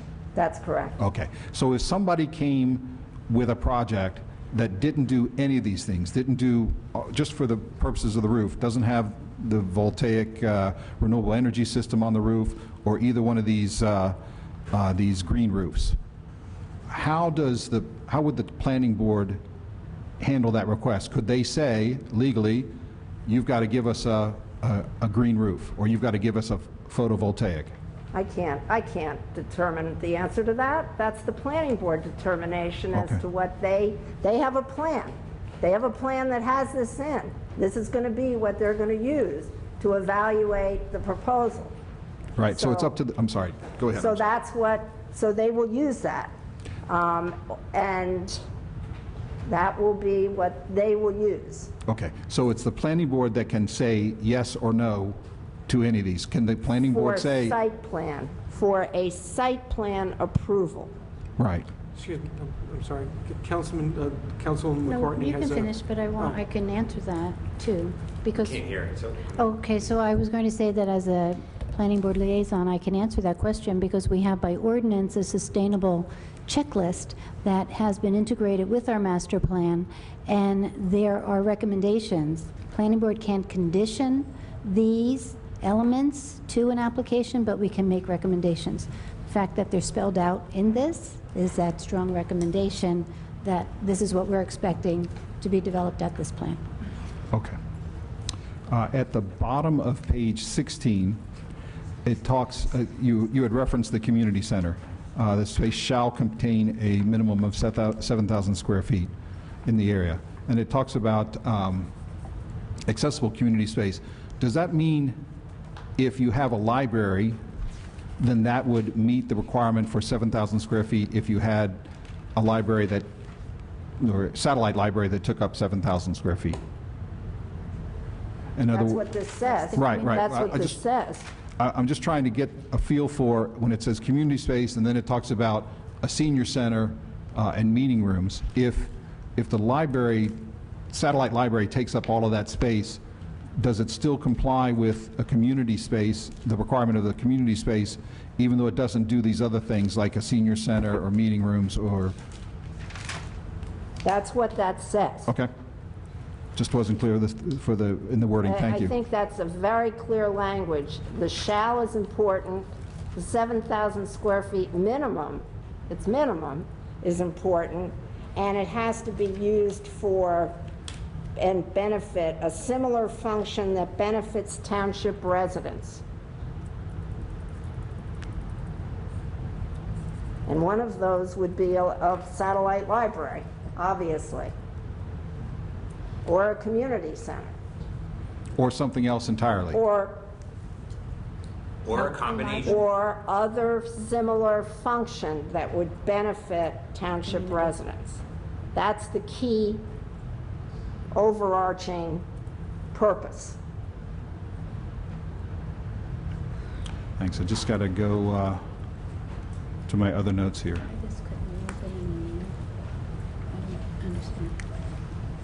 Councilman Sumi, while you're waiting, could... Yes, please. I yield. Yes, that's great. So I just want to jump in. So I appreciate all the detail that's given to the plan, and I think it will benefit the process in developing well, we're going to see hopefully something later this evening.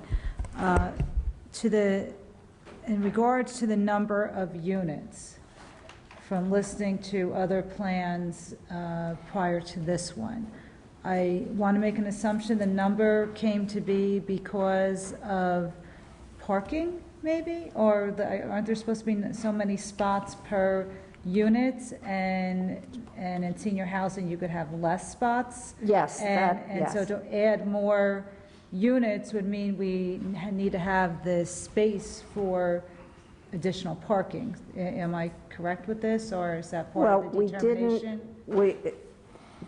That's a consideration. Obviously, you have a certain, you have 1.4 acres basically that you're working with. So even though there's the shared parking concept, we know that outside of the 1.4 acres, there's other parking around. Okay, so that certainly assists. There needs to be parking, and we have the parking standard here, and you're correct. Senior housing tends to be less parking intense than other types of, say, family housing. So what we have here is for senior housing, for a studio or one bedroom, 0.8, and for a two bedroom, 1.25.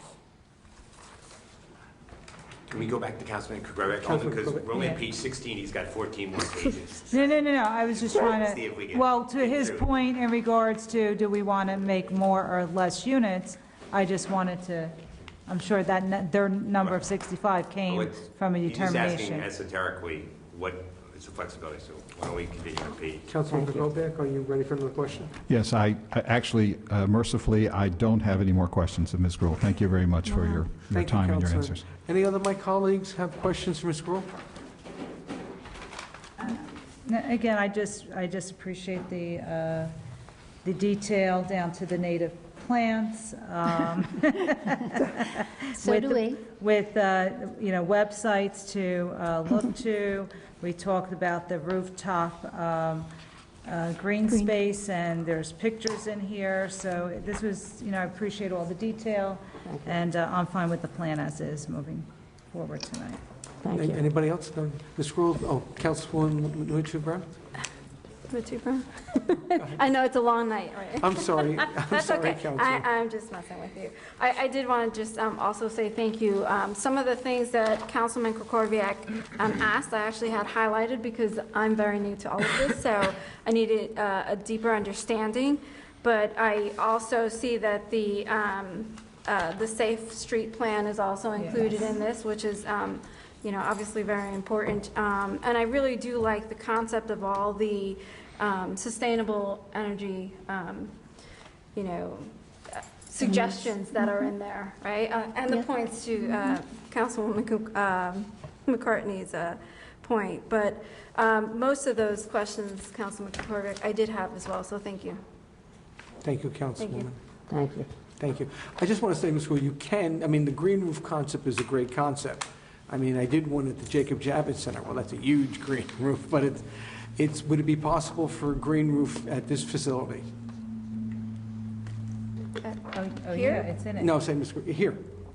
It's in it. It's in the. It is there, so it's feasible, right? I mean, it's not just, you know, water retention, water recycling, the whole thing. It's there. Okay, thank you.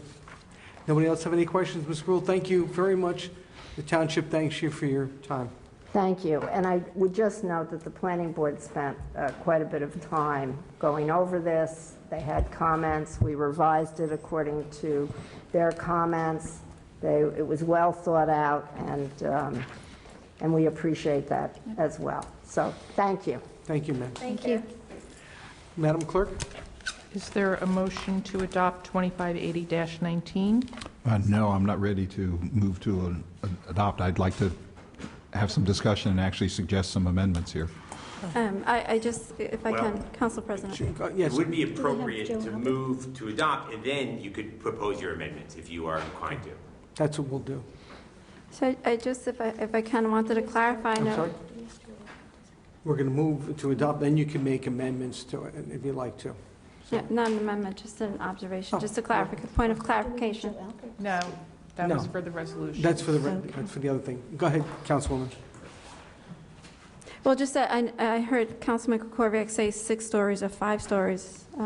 That's not. No, I said 5 stories. Oh, you He's said, saying it okay, might I'm be sorry. greater. I was thinking, he was thinking No, it would it's be less, less. but it's not, it's less than that. Okay, that's it, thank you. Thank you, Councilwoman. Madam Clerk? Is there a motion to adopt 2580-19? So moved. Second. Councilwoman Castellino? Yes. Councilman Kukoviac? No. Councilwoman Matute Brown? Yes. Councilwoman McCartney? Yes. Council President Garino. Yes. So Now we'll go back to those Now the resolutions. council, now the administration will present the 2 resolutions. Council President. I'm sorry. 180. No, that was it. That was adoption. That was adoption. The Councilwoman has a question here. I did have a question if Councilman Kukoviac had some suggestions on adopting. Do you want to wait to do that until after the mayor No. presents, or should we do that now? No, it already was adopted. Councilman Grovic didn't propose his amendments. The council. Oh, it was prior to the vote. He had to move that before adoption of the ordinance. He didn't do that. You just... Yeah, you just, so there was there's a No, point of it was confusion. already introduced. It was Yes. already introduced. This is second and final reading. Yes. I don't know exactly what you said, Mr. Trank, but I think I made it absolutely clear that I wanted Okay, to so suggest... again- Could you please just let me finish? Thank you.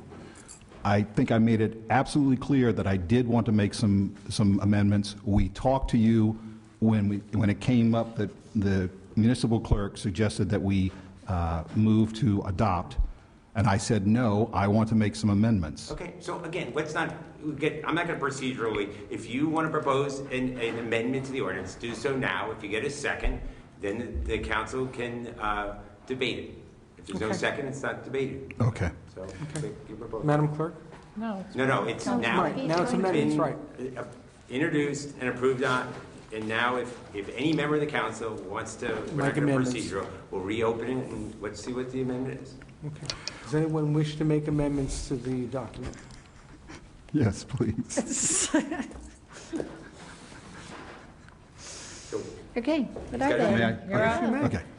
So, Ms. Gruhl, if I understood it correctly, and maybe I didn't, she said that the plan allowed for 6 stories in the building. I only found in the plan a reference to 4 stories. So she was referring to page 15, where it says the maximum would be 6 floors. See in the chart, Councilman? It says maximum building height 85 feet. I'm sorry, what page are you on? I'm sorry, Mr. Trink. 15. That was the page that she referred to. Oh, the standards. Right. Under standards. So my understanding of what it says is it says the maximum building height, 6 habitable floors, 85 feet. Can I just interject for everyone that this is on the town website at westorange.org under documents, the study, as well as the plan? Right, and just for the record, this has been out in the public since Yes. June 10th, which I think was within days or a week of when the planning board adopted it. Can I ask a question? Well, no. Okay. I guess if He's I making think Councilman Kukoviac has adamantly said he wants to propose an amendment. Let's let him propose an amendment And then we'll move on. deal with this so we can get through this tonight. If I could, just to explain what I'm thinking. What I'm thinking is that if the council decides to move forward with the plan, and obviously it just did, what I wanted to suggest was that because essentially the return on investment to the township from doing the proposed project that we're going to address brings us less than $40,000 a year in a pilot. What I wanted to suggest is that we change the plan to allow a larger building such that we could do two things.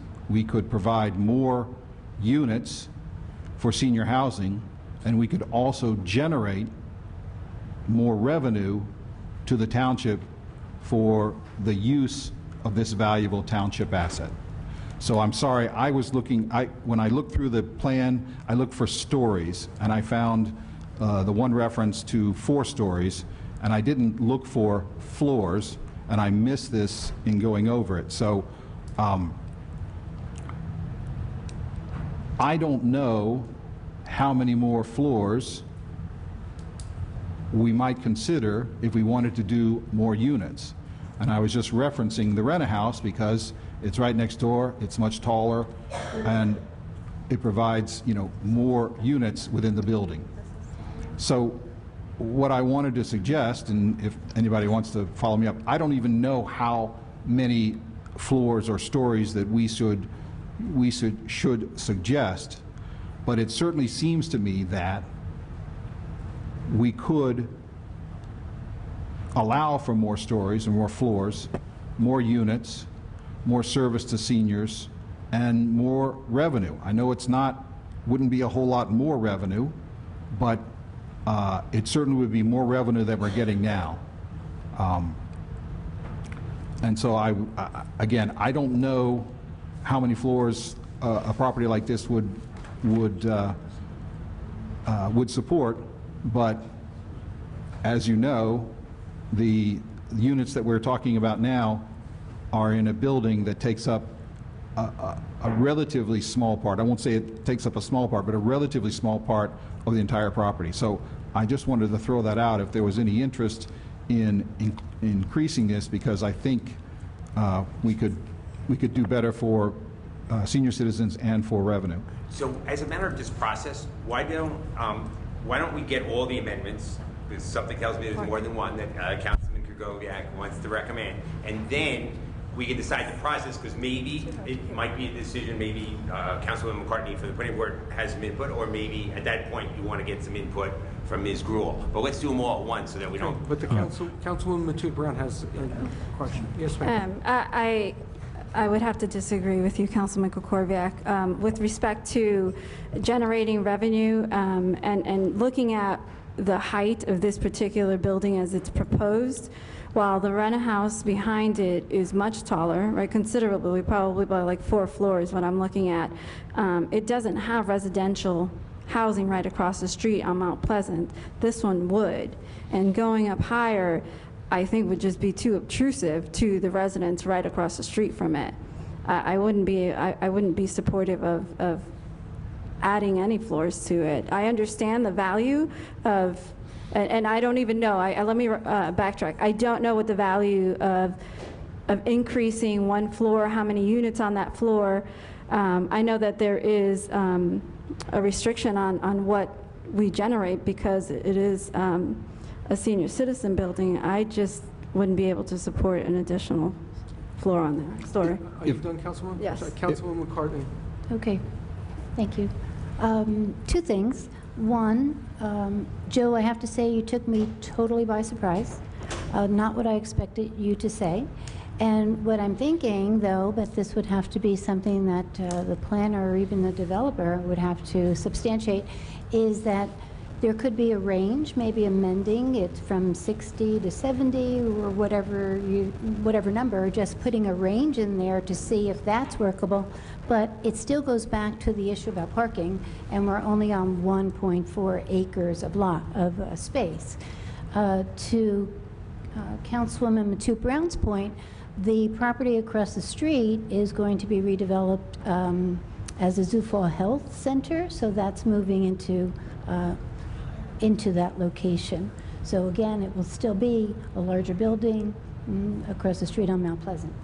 So I'm kind of agreeing with what you said, but I still think that the planner or developer would have to weigh into that.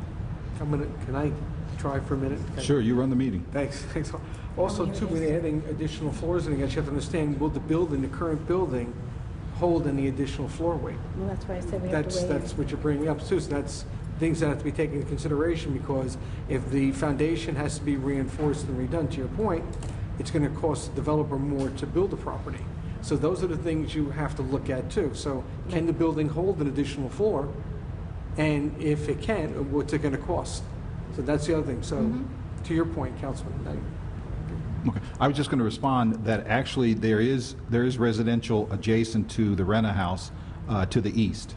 So it already exists. If you don't want to do it more, I can understand that. But I'm just saying it does happen. There is residential all along Wheeler, where it runs into is that Lindsley? Yes. Right. Down there. She was going north on Mount Pleasant. And across the street from the library will be the Zufall Health. Right. No, I understand that. But is the point you're making that it wouldn't be residential? Is that what you're? Yes, that she was saying it would be intrusive on the residents that are there. And yes, there will be some, but there's also development. Yes, Councilwoman. Okay, so so we have amendment that we don't have a second yet. We're having all this discussion. So my question, is it appropriate at this point in time? Because I don't want it to be said later down the road, why didn't we put in more units? I assume the mayor could speak to that, so, or the developer, if that's appropriate this time. Okay, so then if the mayor could speak? Yes, Mayor. So, to kind of dovetail on what Councilwoman McCartney said, I'm surprised to hear the councilman say that too, because we agree. We agree on most things. Yeah, so a couple of things, and I'm not a builder, and they can correct me if I'm wrong, but there's a couple of things that limit that possibility. So when these concepts were first talked about and some very preliminary investigation was done, we wanted more units, not only restricted by the footprint of the property to accommodate parking. Developers will tell you that when you go higher than 4 stories, you're now into steel construction, not wood construction, and that significantly drives up costs. So not only do we run out of footprint, but because the footprint is smaller, you can't recoup the construction costs when you go significantly higher. So the Rena house, it's nice that it's right next door, but significantly different in that it has a much bigger footprint, and not to mention it was built 50, 60 years ago. So the administration wanted to go more units. Obviously, we thought the more units better serve the senior community, and obviously the revenue is always important, although in this case, $38,000 in annual revenue isn't going to jump to $500,000. The property is just not that big. So the plan ended up in this kind of form, mainly by the restrictions of the size and actual cost of construction, which is always an important driver, because if the project's not financially viable, not going to get the tax credit that we're looking for from the state to fund it, and it's not going to be funded anyway. So we agree conceptually, but after a lot of discussion and recognizing these limitations, we realize it's not likely that it could be possible.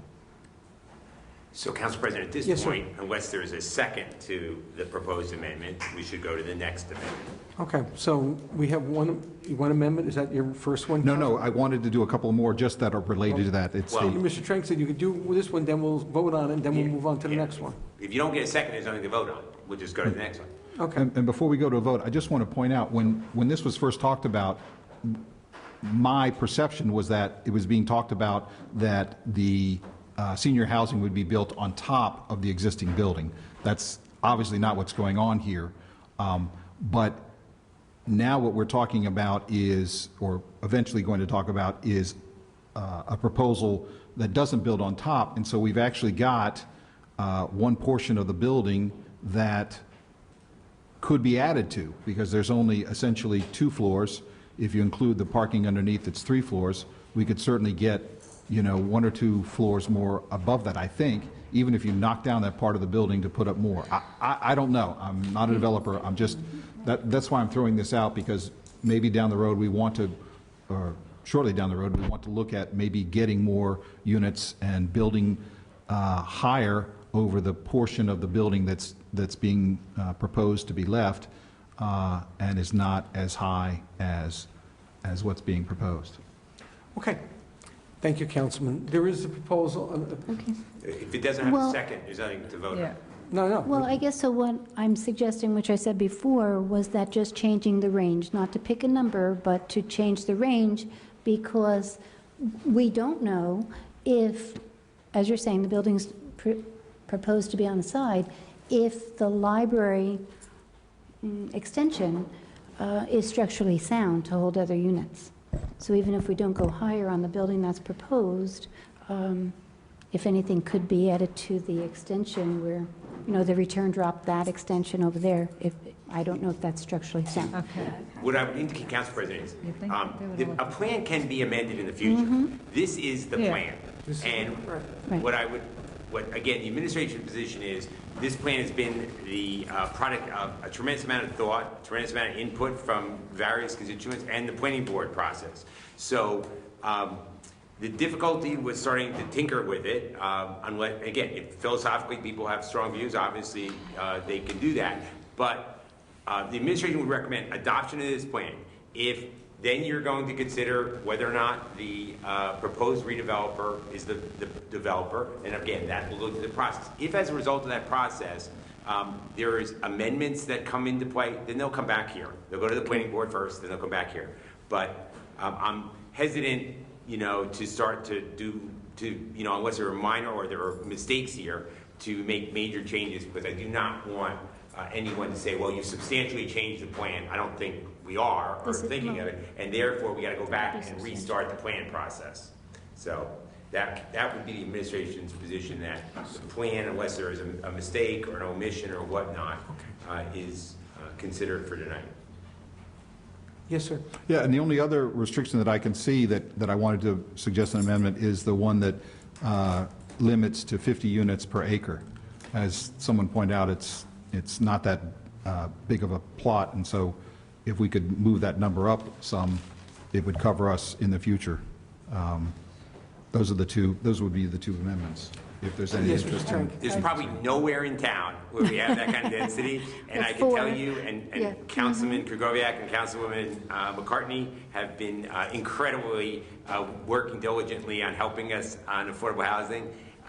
Again, this is 1.4 acres, as was said, and does allow, hypothetically, into that analysis, up to 70 some odd units. I think we've seen numbers that are proposed later for 62 units.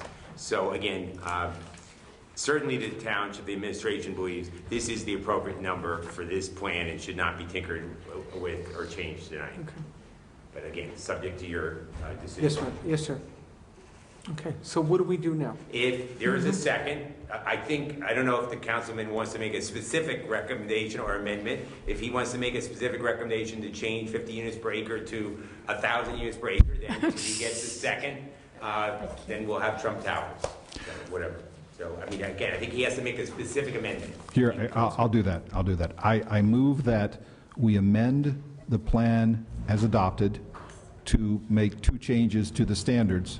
One, to move from 6 habitable floors to 8 habitable floors, and second, to allow higher density of, say, 65 units per acre. There's a motion on the floor. Is there a second? Seeing none, Madam Clerk, there's no second. Motion fails. So I think now, just to make sure the procedure is correct, done. Madam Clerk, I think you should now call the final vote on adoption of the ordinance 2580-19. So we have a clear record. Madam Clerk? Councilwoman Castellino? Yes. Councilman Kukoviac? No. Councilwoman Matute Brown? Yes. Councilwoman McCartney? Yes. Council President Garino. Yes. And I have to say, though, I would have supported an amendment that just added a range, not as specifically as additional floors or somewhere. Like, that would be for the developer to decide. So now the mayor wants to make a presentation on resolutions 180. Thank you, Councilman. 188-19, approving the execution of a redevelopment agreement with, I think it's West Orange Senior, represented by Matt and Joseph Albert, and the critical resolution 180-19, which is necessary for the Department of Community Affairs to go to the 9% tax rates. Mr. Mayor. Thank you, Council. Council's, like I said earlier, got a lot on the plate tonight, so we appreciate the time and, as always, the diligence that you all put into these projects. So I do want to just talk about a few things briefly and maybe even answer some of the questions that came up before I introduce Mr. Albert to the Council and to the public. So, you know, we've already adopted the idea of converting the library into senior housing and some community space. And the question came up during public comment about, you know, why wasn't Executive Drive, under the Executive Drive redevelopment, why wasn't 10 Rooney Circle considered for senior housing and keep the library there? And truth is, it was. I would love to say that all these kind of concepts came from a grueling, you know, all-day session of a bunch of people sitting around a table kicking around ideas. It didn't happen that way. A lot of these things evolved over time. General conversations, talking with people, talking with professionals, talking with property owners. But the original concept was to, in fact, put senior housing at 10 Rooney Circle. Couple reasons why that didn't work. First of all, it's an office building.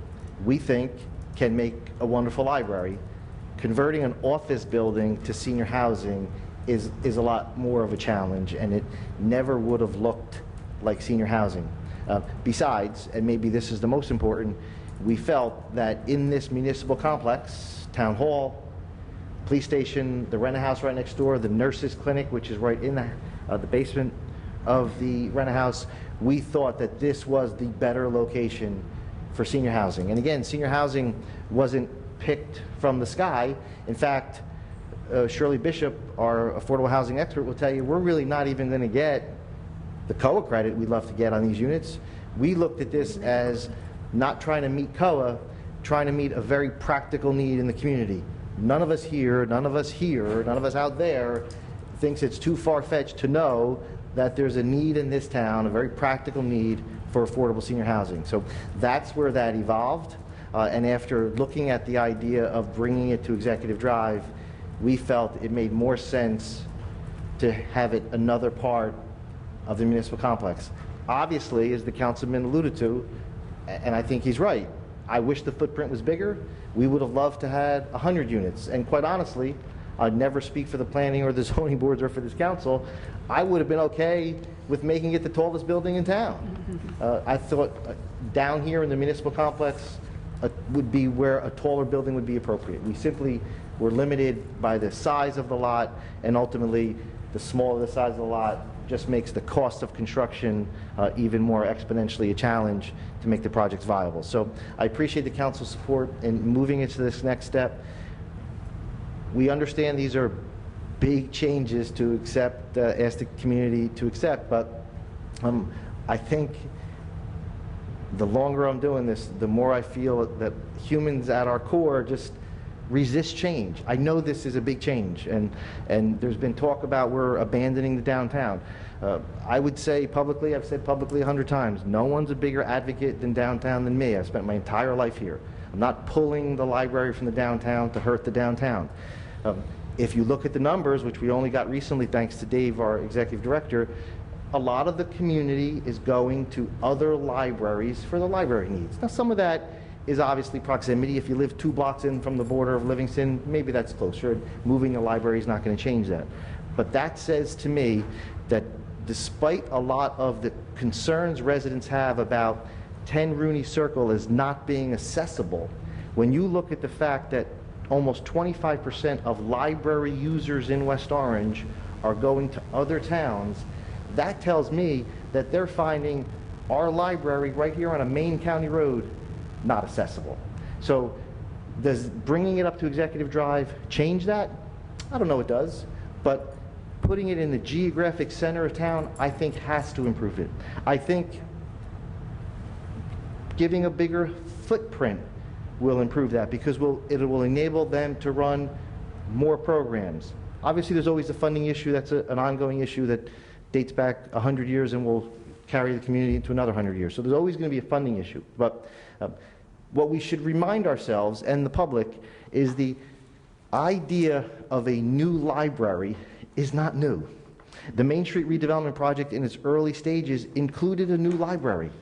There's records, and thanks to David, going back to the 60s when the library and members of the library board were looking for a new library. There's always been that challenge. The foundation that was created after the redevelopment project on Main Street first changed directions, it was started. A number of people in the community supportive of the library came forward and said, let's raise money to eventually build a new library. So the administration didn't pull that idea out of the air. It's been talked about in one form or another, sometimes very seriously, for decades.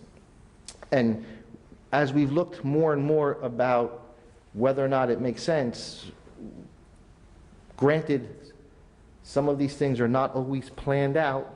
We all know 6 months ago, none of us ever thought we were going to buy a golf course. So things happen. Very often government's reactionary. We can be sometimes criticized for that, but that's okay. But the fact that Executive Drive sold, the fact that as an office market, the entire region had been kind of collapsing for years, those are not things we planned for. So admittedly, this was kind of presented to us, but I think it's also important as a community that we fight that human urge to resist change and to look at big concepts. And I recognize that moving the library is a huge concept. However, if we all agree that we would love a bigger library, we would love a modern library, we would love outdoor spaces for kids programs, we would love more parking, then we all have to agree that the current location isn't getting it done. So we think this opportunity presented itself, and we think it's important to take advantage of. Would I say that 10 Rooney Circle is the absolute perfect location for a new library? No, probably not. I'm not sure we could get a majority of residents in this community to agree on what the perfect location would be. But bringing it to the center of town, near a mall that itself has already been approved by the planning board and will undergo a renovation in the coming years, as part of a new development project with residential components, a dog park, we'll talk about that later, we think that makes for a lot to digest, but an exciting opportunity that can better serve the community today and into the future. So how do we then get to here and asking the council to consider appointing Joe Alpert? So there's a couple things that I'll talk about for the council as well as the public. So how do we pick a developer? So if we were to sell public land, and we've sold public land since some of us are in government, not very frequently, but occasionally we do, you simply go out to bid and you take the highest bidder. Whoever wants to pay the most money, that's who gets the land. So we can create this plan that the council just approved and wrap it up in a public bid and send it out there, and who in the development world in this entire country would want to bid on that project? And the highest bidder we would be obligated to take. I would argue that that's not in the township's best interest. The lowest or the highest responsible bidder is not always in the community's best interest. And I don't want to knock other projects in town because no one's been a bigger supporter of Main Street redevelopment than I have been, but there's been frustration among this council and frustration among the community with the developer of that project. We didn't pick that developer. That developer became the developer because he bought the properties. He spent $30 million and acquired all that property. So that's the same risk you run in simply wrapping this up in a public bid and taking the highest bidder. We would be forced to deal with whoever the developer was. Could be a guy we knew, could be a company from Texas. Wouldn't have mattered. We would have had no opportunity to weigh in on their experience, on their knowledge of the region, on our personal experience as a community with them. So the administration ruled that out, where if we're going to sell a vacant lot, we're going to bid it out and take the highest bidder. This is not just selling empty land. This is selling a concept and a project. So the second way would be then to do a process in picking a developer, a process that this township did undertake about 15 years ago. Susan McCartney was a member of the planning board and councilwoman at the time, in early stages of Main Street redevelopment. We wrapped up our plan and sent it out to the public in an RFQ. We entertained, and in this very room had presentations from several developers over several different occasions to try to pick the developer. As it turned out, the project we were trying to build wasn't financially viable, so in the end, no one wanted the project. But we learned at least that process and what we are limited to in trying to select a developer in that process. What I would argue, and why we are now before the council tonight to ask you to consider Joe Alpert without a public bid, without a process, is because we believe that if we were to go through that process, at the end of the process, after you looked at all the variables, the last variable would arguably be the most important in the administration's decision asking council's consideration would have been our own personal experience. And when you talk about the township's personal experience, it doesn't get any better than with Joe Alpert. We are, and I mentioned to some of you last night when we met individually with Joe Alpert, so you can ask your questions. If we were building high-end condos or high-end townhouses, we wouldn't be talking to Joe Alpert. It's not his expertise. As we saw Joe and his company for more than a decade or nearly a decade now, they've owned the property on Central Avenue, and through sheer determination, patience, and diligence, they have redeveloped properties that have literally been vacant and abandoned as long as I can remember, and I'm not as young as I used to be. He did what a lot of people who grew up in the valley, a lot of people who grew up in this community, a lot of people who came to this community, he did what most people believed was not possible. And he's done it brilliantly. He's already got applications out for a building that we all know we only broke ground on about 9 months ago. So when you look at all those things and look at what we're trying to build here, the administration came to the decision that we would want to do this project with Joe Alpert. Not only does he have the experience and the financial viability to do this project, he's got the expertise to navigate the tax break system, which we'll talk about in a few minutes, but our personal experience with him is that he does what he says he's going to do. He does it well. He does it professionally. And what he's built for this community already is a wonderful addition to this township that will serve that neighborhood and this whole town for decades to come. So we are asking the council to consider Joe Alpert to be the developer of the library project as previously approved by this council. I'd like to introduce Joe to come up to you tonight, although most of you, I believe, know Joe, has been here before this council, and in addition to meeting him individually. So I introduce Joe Alpert. Thank you, Mayor.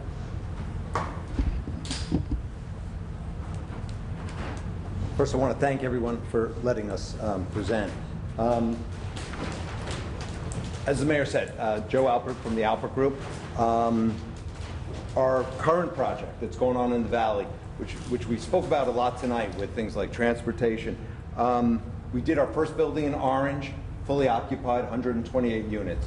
We broke ground, like the mayor said, only about 9 months ago.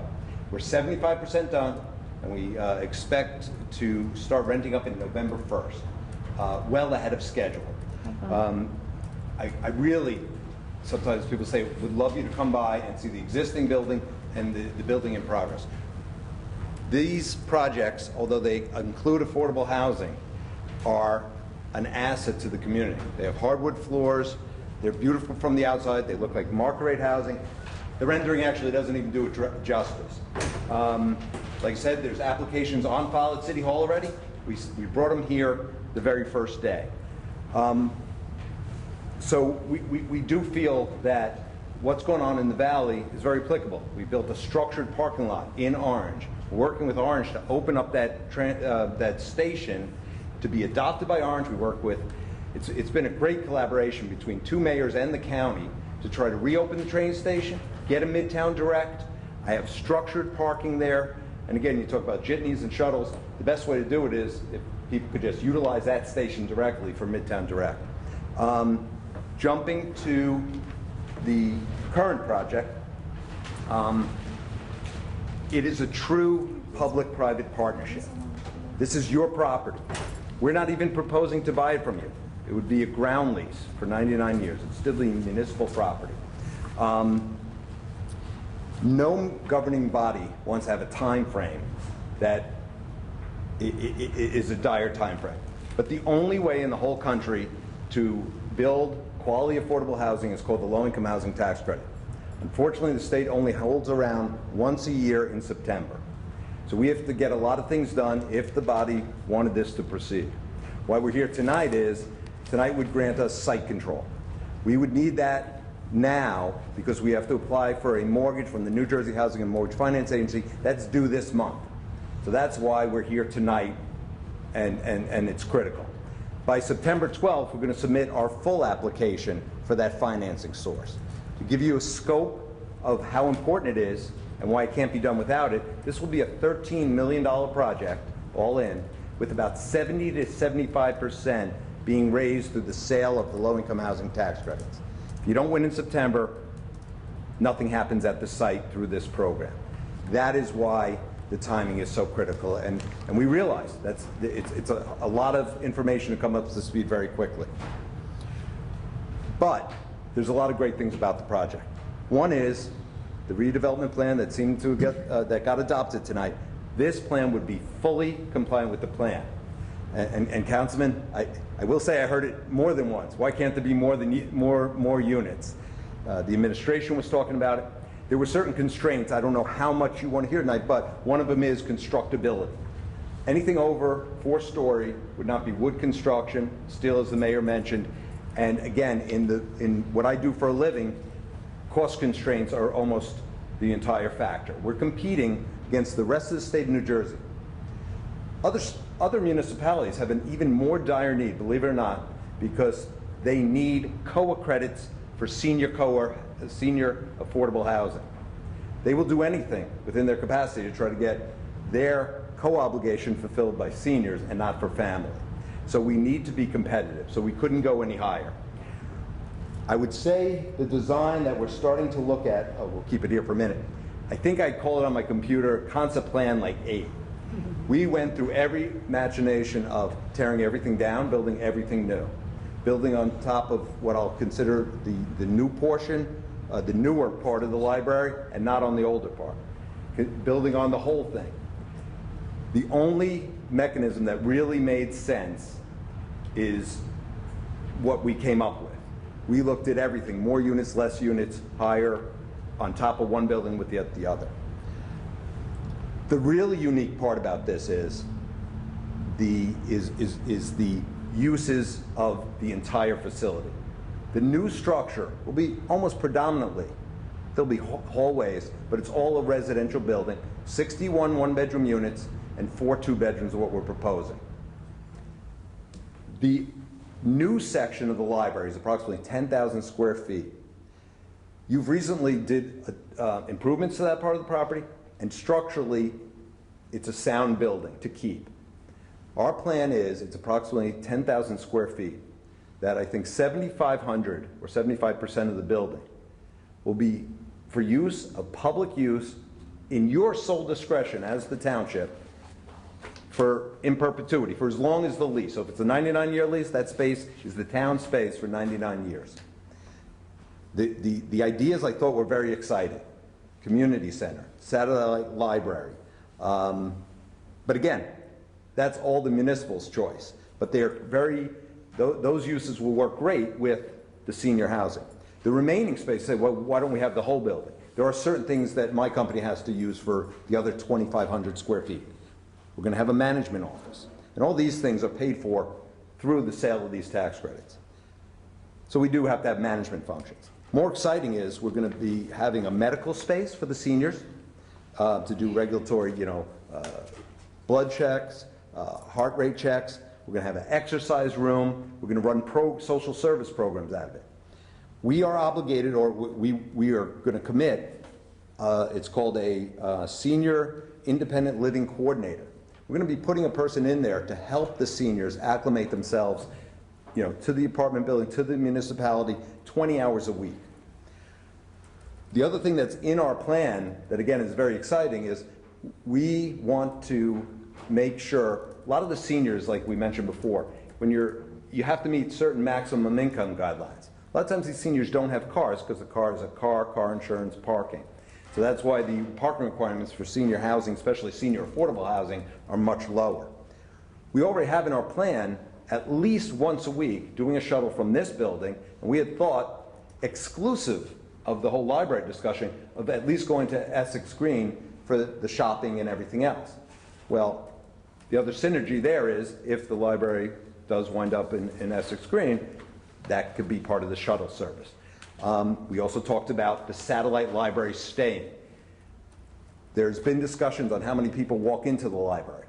Well, if there's still a presence there of a satellite library, no one feels displaced. So we do think that that is a great use of the mandated 7,000 square feet of public use.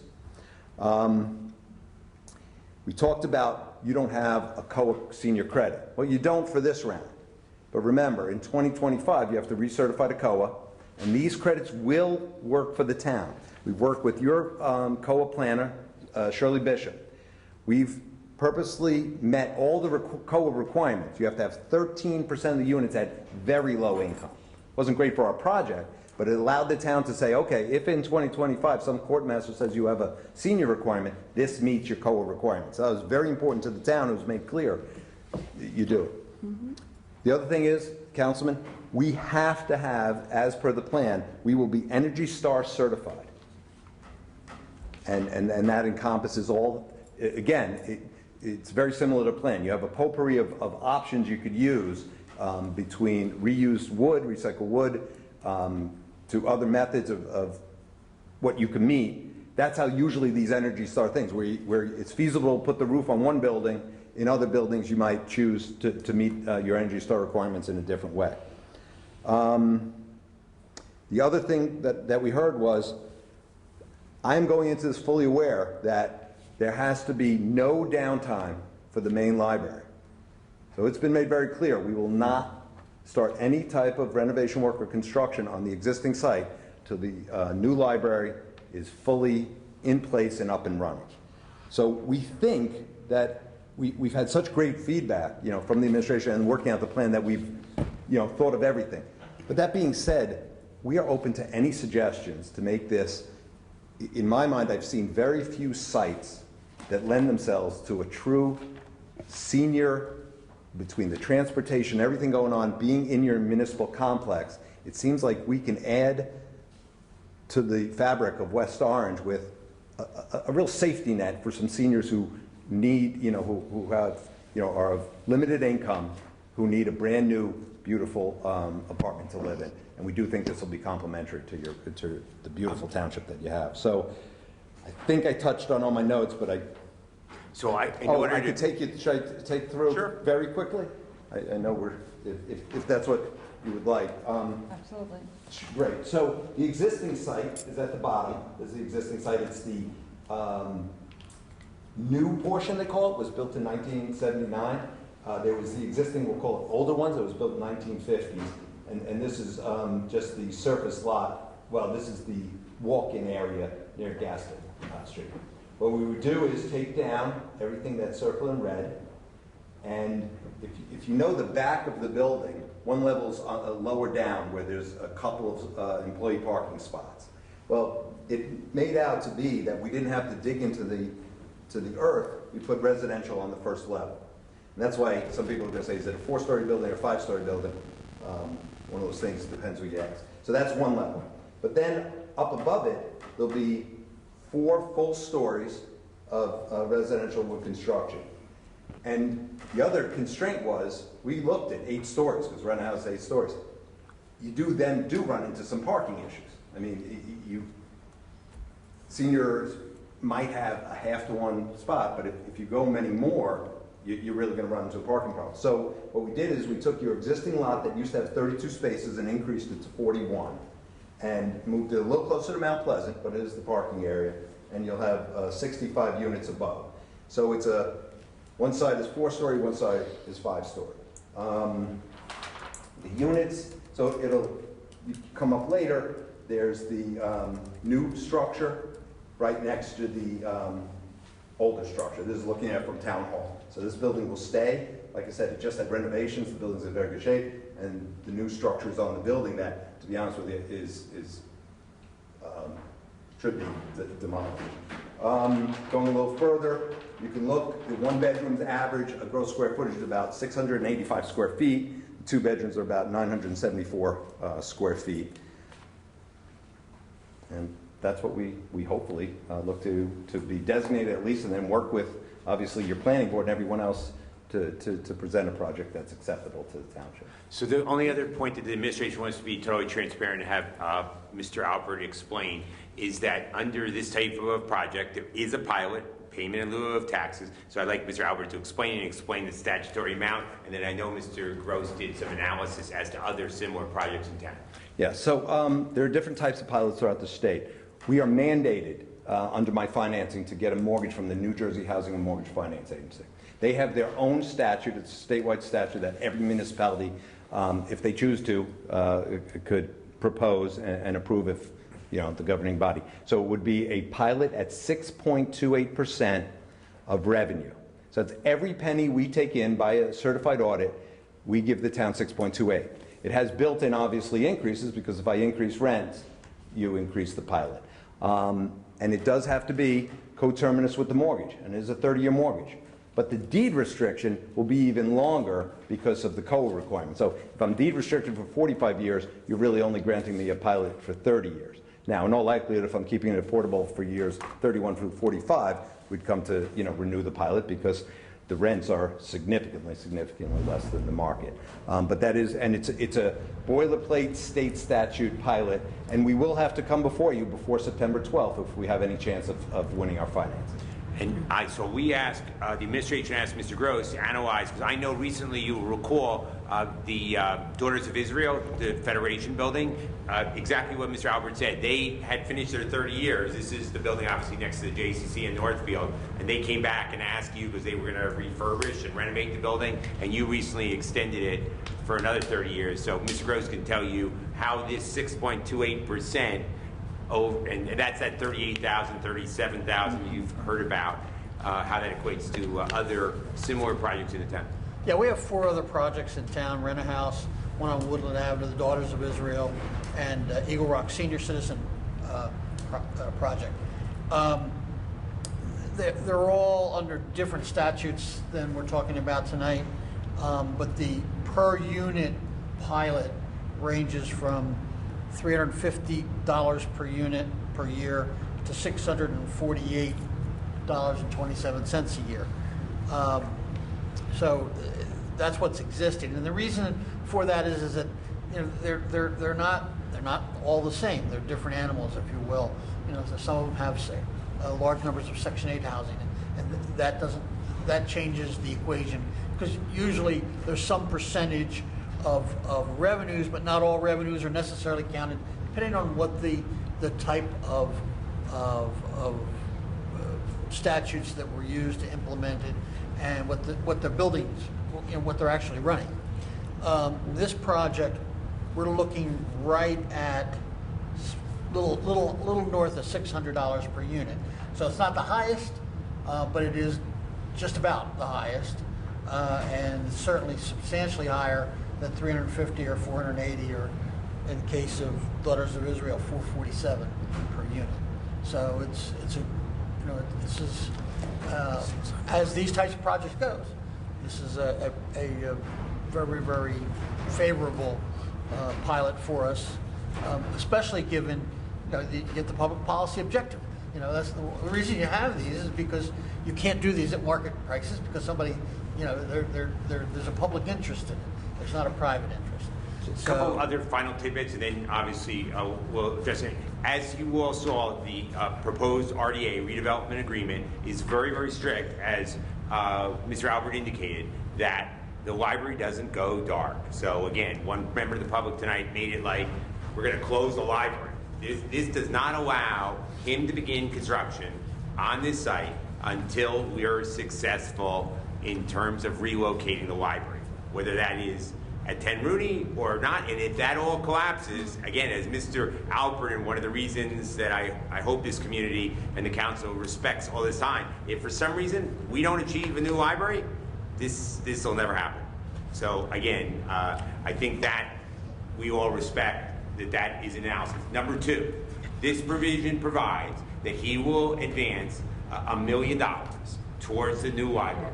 So the reason that's incredibly important is the cost estimates, and again, I can't again say enough to the library board. I know the library chair is traveling, but the two members of the library board who are here, and of course the executive director who eats, sleeps, and drinks and calls me, drinks this positively, calls me 3 times a day. The bottom line is they've worked, and the mayor was clear, we would not move forward even to this point without the library board saying they're open to it and positive about this evaluation. The bottom line is they picked the expert that you approved and have funded, Mr. Iovino, who is a library expert.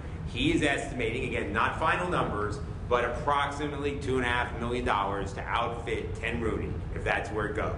So again, the mayor can comment more on potential revenue sources, but we will get $1 million from Mr. Alpert towards that project if that occurs. So the timeline's clear. The part of this that's also obviously clear, you can see we're setting up an escrow.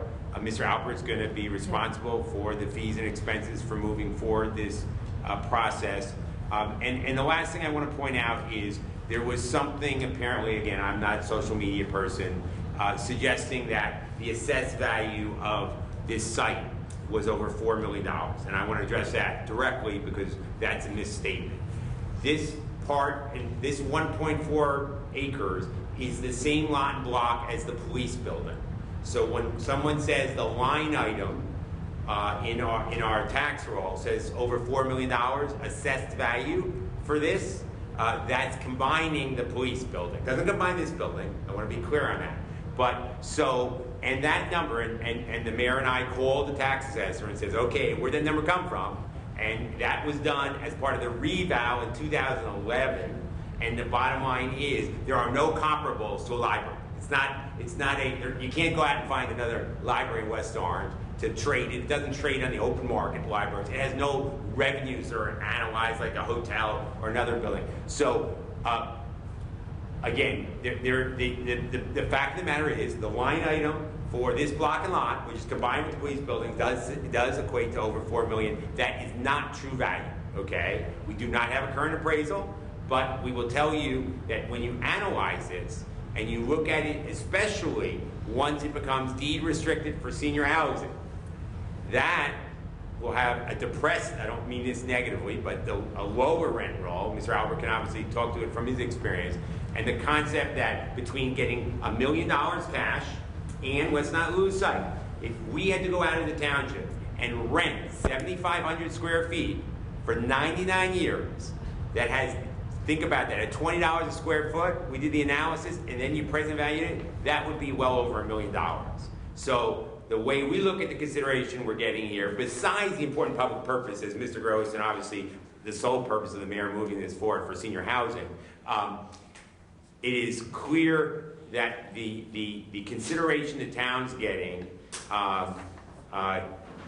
is appropriate and certainly appropriate under the redevelopment laws for your consideration. So that's how we got here. And again, Mr. Albert can comment on it. It's not like we didn't ask him to pay for all the new library and pay for all of it. And it's not like we didn't have back and forth negotiations. Said you got to pay us as much as possible because we know we got a $2.5 million nut if the library is going to move, and if you don't help us make this happen, then you're wasting a lot of time here because it never happened. So he's got major skin in the game. But I'll let Mr. Albert. No, I think you summed it up very well. I have a question.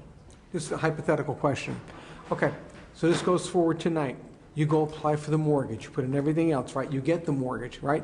How many years do you have to use that mortgage money before it reverts back? It's a great question. It's not even as much the mortgage that would be my time restriction. It would be these low-income housing tax credits.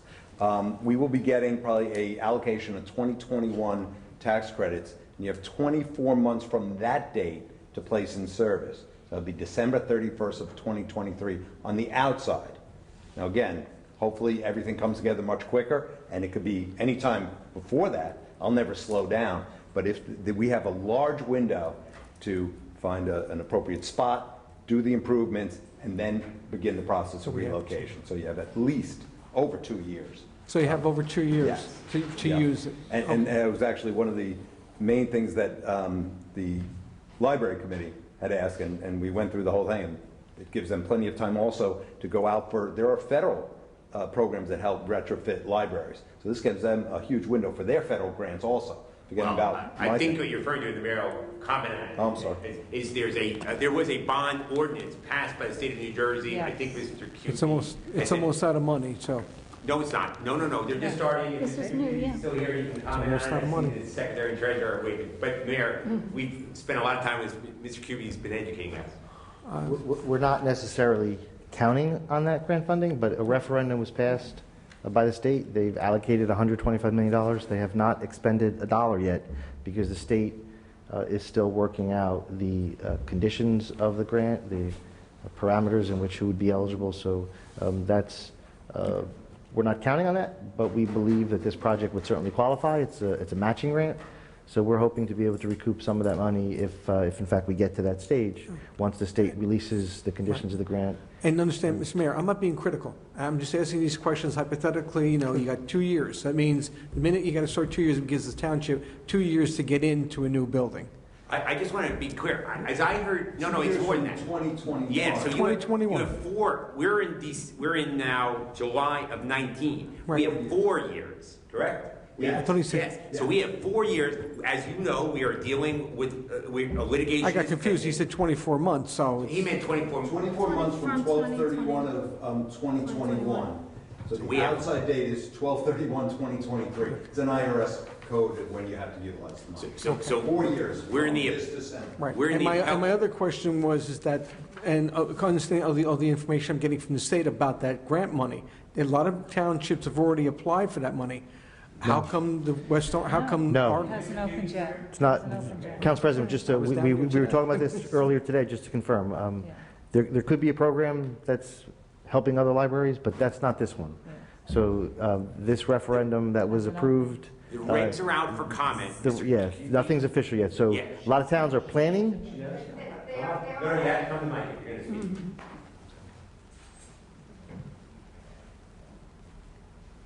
We passed a resolution to support I this. was downtown. I was down in Trenton today, so I asked. Go ahead.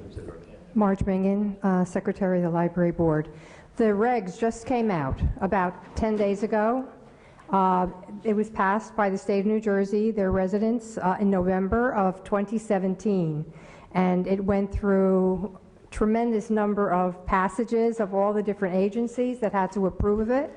And they finally have it together, but we're under a tight time frame also, like 90 days to get our act together. Right. So I'm not going to challenge, I was, say, I'll be back in Trenton tomorrow, so I'll make sure, and I'm going to follow through on this. Yes, absolutely. But it was 2017, and a lot of towns have already started applying for the money. No. Applications are not open yet. Regulations are out. The requirements have just come out. So, all right. But it's not it is definitely, thank you. So again, the bottom line is we have 4 years. We have significant litigation we will have to hurdle, and unless all that is resolved positively, then this may never happen. But this is a critical step in order to meet the timelines to try to get these credits. And the credits, according to everyone, are critical, or else the project can never be senior affordable housing. Okay. Thank you, Mr. Trank. Thank you, Mayor. Thank you. Anything else? No. Councilman Kukoviac. Yeah, I just wanted to ask Mr. Alpert a few questions, if I could, please. Thank you. I just wanted to get a better feel, a better understanding of this $1 million. Sure. That you're I guess, committing to provide for the other library. How was that amount determined? It actually, you know, if in my industry, what happens is it's not like market rate housing. My rent, oh, sorry. Thank you. It's not like market rate housing. You have to fit into sort of a financial round peg into a round hole. If you could imagine, my rents are set because they have to be affordable. And affordable is not a random term. They have to be a certain amount of 60% of median income, 50%, and to meet your COLA requirements, 30%. So your revenue is set. Your expenses also, the state mandates a range that your expenses could be. And actually, we pegged it to the lower end of the range to be more aggressive. That provides you with the maximum serviceable first mortgage. At that point, you have all your sources of funds that I would have. My uses of funds are, first, how much does the building cost, the architect, the engineer, all the expenses. I'm sort of left with this gap of what I have left that I could afford for acquisition. Honestly, it felt a little better at $500,000, but you know, I know the township was talking about, you know, a $2.5 million gap, and like Mr. Trank said, you know, at that point there was a little back and forth, and I went up to the maximum that I could afford and still be eligible under this program, which was $1 million. So we have in our budget, and this is fully transparent of all our costs and will be certified at the end of the day, we have in our acquisition costs, on my budget just says acquisition $1 million. They don't care that this is programmed for your library in another area. They just see on my budget they will allow an acquisition cost of $1 million and still fit my financial constraints to qualify for the most important program, the low-income housing finance program. It also, as Council President said, also that's the same numbers that given to the financial institutions for that first mortgage. So you almost back into a number, and I put it up to the maximum that we could afford to make this feasible. If you said we absolutely need $2 million for that site, again, I'm not here tonight. I don't have a job. Okay. Here's part of the reason why I asked this, and I don't know whether you're the right person to ask, but it has to do with the redevelopment agreement, and I don't think you're a part of that, and I don't know whether you're familiar with it, but it does, the redevelopment agreement obligates you on this issue, and I don't understand the language, so I was going to throw this out to you to see if you could clarify. And if you can't, I'm going to defer to you, but okay. Let me hear. Tell us the paragraph. Yeah, this is section 4.05 under consideration. It's on page 15. 15. Good. Subsection B says redeveloper shall cause a new West Orange Public Library to be constructed at redeveloper's expense up to a total amount of $1 million, and at a location to be determined by the township.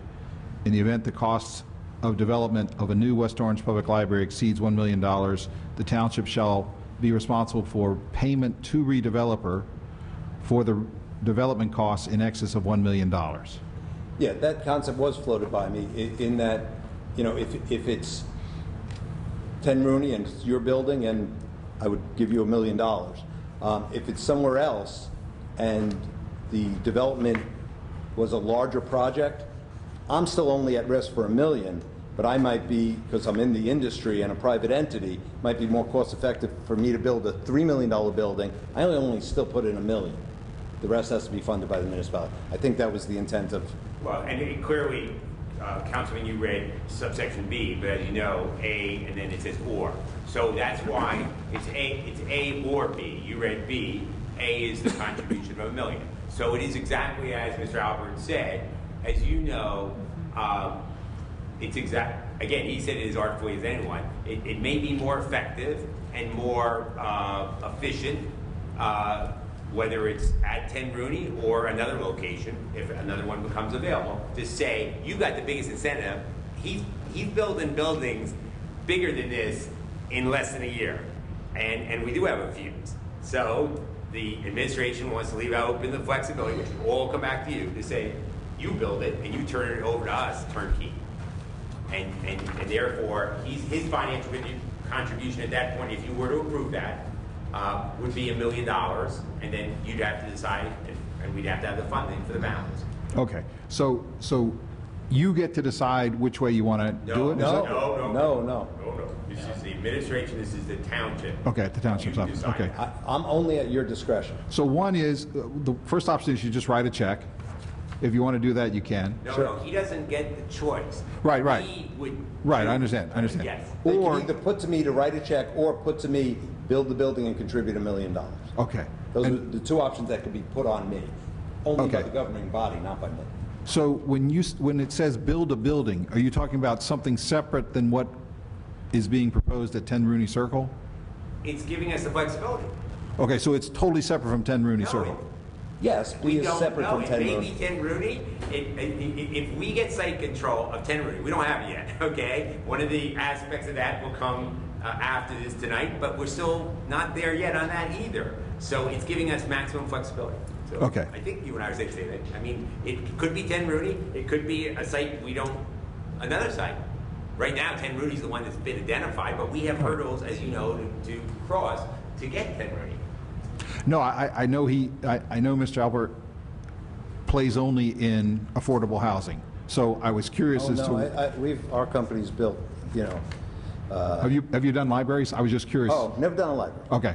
That's okay. Now that I'm clarified, I didn't No, expect you to absolutely. be doing a library, so... No, I'm not a library specialist. But you could be in this. I could build anything. Okay. And all I'll point out. It's just who's in the building doesn't make a difference how I build it. And this is noteworthy, and this goes back to what the mayor said is I don't know what other word to use, but his proven track record here in town. It's the only site I've ever heard our construction official, who is hired by the Department of Community Affairs, we just pay him, say Central Avenue has been the best maintained site that he's seen built in his tenure here in West Orange, meaning secured. I mean, again, you've driven by it, I'm sure you've seen it. We haven't had one complaint in that area about that way, and I don't know even know the name of the GC you have on that site, but it was a national GC that was brought in, so. But Okay, that's we're fine. not there tonight. So totally separate from what I just talked about. Sure. What role are you committed to or that you contemplate with the existing township building, the 1979 addition, the portion that's going to stay? Do you have any commitment to do any work there, or? Yeah, well, I'm going to have to put up I think the RDA actually references, I'll put up the demising wall, separate the space. It'll be very, earmarked on the plan. But again, at 100% at your discretion. If you say, for our use as a satellite, we like the portion underneath, or vice versa, that is fully at the discretion of the township. I just need some remaining space to have 3 offices, a management office, the medical, so I can give free medical to my tenants, and an exercise room, all at no charge to my tenants. That's part of the program that we're doing. In addition, like I said, the bus service. Okay, so we just got to figure out, or not Tell me we, where to but, put up some walls. okay, so that you carve out roughly 2,500 square feet or whatever. Can't or be more than 3,000. 2,500 for Right. myself. But that would be the extent of your work. You're not contemplating doing any renovation to the township portion, the community space as it's mentioned. I mean, it's got to make sense and flow to the use that... Right. Yeah, but no, I'm not... He's not fitting out. I'm not fitting it out. Okay, Yeah, I guess that's a He'll good word. give it as a vanilla box is what. Right. what Exactly. Exactly. Okay. The walls will be made. It won't be rough. It'll be space. Okay. But then if we decide to break up the 7,500 with 5,000 square foot, but that's all going to be your determination later. Right. Oh, excuse me, Councilman, can I interject? Sure. Because just because with some of the improvements that were slated for that existing site, so for example, to his point, Mr. Trank just mentioned vanilla box, so does that include like the electric, the plumbing? Oh, absolutely. Okay. Yeah, it's got to be functioning space. And, we could call it township space, and that's where I talk about this Sure. partnership. But I assume my tenants are going to love the satellite library too, and the community room, or anything else that the municipality puts there. So we're going to work together, but it's a fully functioning building, and it's very separate for all the utilities. So we're going to make sure, like, just the other day, you probably saw that huge crane. You have a new carrier unit there. Yeah. You're going to have air conditioning, electric, lights, plumbing. We're not going to detract from anything. All I'm saying is, though, if you say, well, within our 7,500 in the satellite library, we want a film room. Well, that you might have to fit up yourself. Yeah, I'm probably not going to do the satellite library's computer lab, but I give you the space fully functioning. For example, there's an outdated restrooms on the lower level. You would bring those up to code and to Definitely up to code, Okay. yes. Anything else? Just a couple of other quick questions. I'm trying to get a feel for what things you're doing or what you're committing to financially that aren't typically what you would do to manage a building. So, for example, this whole question about transportation. Yep. What exactly are you committing to do financially and operationally? So at the bare minimum, which is what I have to anticipate, because it's the only thing I can guarantee you, I don't want to say anything, is a shuttle once a week for the seniors. I'm committing to provide space for medical use. So a visiting nurse would come in, but it's things like blood pressure, those type, not emergency room. It's just a sort of like a satellite medical office for a hospital. And we will run some exercise programs. We'll have a room for yoga or some other exercise, and we'll have our management office, but that's more of a management function. Those are the things we're committing to 100%. Okay. When you say shuttle, what A bus how does that will work? show up. You're gonna I got to pay a private service. Oh, okay. Pay a private company to show up once a week. I do it at a lot of my locations now. They show up. People sign up the day before. They go into the shuttle. Like I said, we think the unique things here is I might have chosen Essex Green even without the library aspect there, just because it's a place seniors probably wouldn't get up and go on their own through public transportation. So we'd bring them there. It would spend 2 hours waiting and take them back, so they could go shopping and do other things. And it might vary. One week we might do Essex Green, the other week we might do Turtleback and see the new feature you have going there. And bring to the amphitheater. Just one more question. Have you done any sort of analysis to determine how many trees you might be having to cut down here? I think it's 0. I shouldn't say that. Yeah, no, because Mount Prospect. I'll have that answer in time for the planning. Okay, it's just informational. It's not a very You know great you mean- wooded Please do. area. I can't answer that. I'm sorry, but I can have that answer. It just looks like to me that there are several trees in the areas that you want to disrupt or disturb. So that's Probably why. just where the new surface lot on Mount Pleasant would be the only area that I could see disturbing any trees. I don't think there's many trees. Well, isn't there trees on the eastern edge of the property adjacent to the rent-a-house property that run along the edge of the... We are opening up that driveway. We do think actually it's a benefit. You sometimes dead end there. Now you can go through the back of the new proposed building out to Gaston. So we think it's a better circulation, but you're right, that driveway might harm some trees. But when we go in front of the planning board, we will clearly offer to do a one-for-one replacement, or else whatever is suggested to us, we will. And I know there'll be a lot of suggestions that we'll give into all of them. But I don't think it's a massive, to be very honest, in this setting here, I don't think trees are as big a concern as some other areas in town. But we will address it. Councilwoman McCartney, are you done, Councilman? I'm sorry. No, I'm done. Councilwoman Thank you. McCartney, you had a question for Mr. Albert? You had your hand up, so. Joe, I guess I was thinking you were saying that you were going to build out the exercise room, and you're going to staff that as well? Well, not really. I mean, staff, I don't want anyone to be fooled that it's a 24/7, Okay. there'll probably be functions out of it. Okay. People have their, just like in my other buildings, key fobs, they could go into the exercise room. With the medical, it'd probably be only occupied on the days that we have our practitioners show up. Okay. So I don't want anyone to think there's someone fully staffed there. Okay. Thank you. Anyone else have any questions? Yes, Councilwoman. Just a couple of comments. Thank you. And just for transparency's sake, just to reiterate what the mayor said earlier, the mayor did set up meetings for us to have our questions answered, and it was a long meeting, but you were very informative. I really appreciate that. As many will know, I started at a no with the redevelopment. Well, I voted no to designate this area.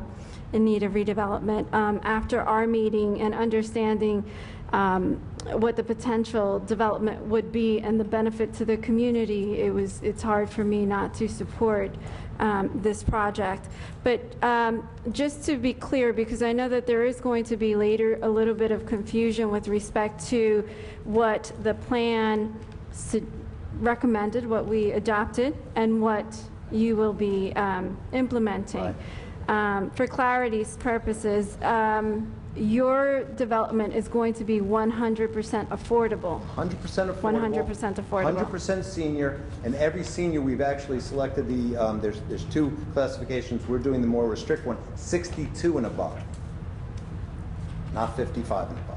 Okay, and I wanted to point that out because in the plan that Ms. Greigel presented, there was a breakup of like 20 or 15%, and we discussed that as well. I just want the we well exceed in a lot of aspects what that plan says. Yes.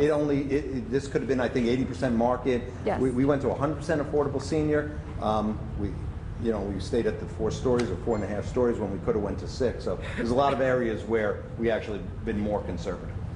And do you see or foresee, as you have your preliminary plan, having to apply for any variances outside of what's in here? No, that was the good part. We think we're going to go in. We know we're going to go in, and we have to go in with a fully compliant. We don't have the time. There's statutory rules on how you change or make amendments to a redevelopment plan. We will be fully compliant with the redevelopment plan. And if you mentioned that since this has to be awarded by the state, you're making your application by September. If you are not successful in that venture, everything. Very, very sad. No, it would be better. With respect to how does I was reading in the redevelopment agreement, like, how does that revert back to the township? I might defer to your counsel. I would hope maybe I have a second shot at the apple the following year, but I forget how long I have to. I was looking for that in the redevelopment agreement. I may have missed it. That's okay. Can you ask more about it? Must have been a really good question. Well, that was. And can you talk about, just for those of us who are new to tax credits, when you mention this project is paid through the sale of tax credits, and for the benefit of the public that's here and the ones who will be watching at home, what does that mean? Okay, it's going to be a little complicated. The project, if it wins these tax credits, wins credits that a corporation, usually to corporations, can put into their tax return and write off taxes. So they like investing in this. So the state basically gives me a document that says you can write $1 million off your taxes for 10 years. Now, that wouldn't help me. So instead, I take that bundle of benefits. So it's $1 million a year for 10 years. That's worth $10 million to some corporation. But you present value it, so they'll pay me $7 million. It's not a loan. It is their equity into the project. So for their ability to write those amounts off their taxes and to get CRA credits, they pay me $7 million. Well, that $7 million is great because then I can take that money and build this $13 million building. Like I said, because the rents are so low, I can only support a very small first mortgage, which would never pay for the building. So I got to go around and sort of win the tax credits and then get a mortgage. Can't do it, like I said, if they're going to give me 7 out of, and it's a higher number, like 8.5 out of 13 million, and then I could put another, I don't know, $2 million mortgage on it, I leave equity in the job as my real equity in the job. So that's why those credits are so important. What they do is they become actually a partner, what they call a limited partner. So I stay in as the general partner. I have full liability. I still have to repay debt. I'm the only person who controls operations there. You look to me as a municipal body. They're just a limited partner who's in it just for tax benefits. After, in year 15, they've gotten all their tax benefits. They get out of the project, and it's just Joe Alpert again. But for those 15 years, they're in as my limited partner. And that's called a syndication of the tax benefit. Thank you. You're welcome. Let's see.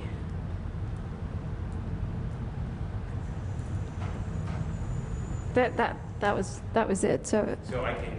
Thank you. On no page problem. 16, RDA. Here's page 16, 4.06B. appears to indicate that if he's not able to get the approvals within the time frame, and there is a timeline there in subparagraph A, that he'll advise us. And then it says, redeveloper should make a proposed revision to the project timeline, and that's subject to the township's approval, which we will not unreasonably withhold, condition, or delay.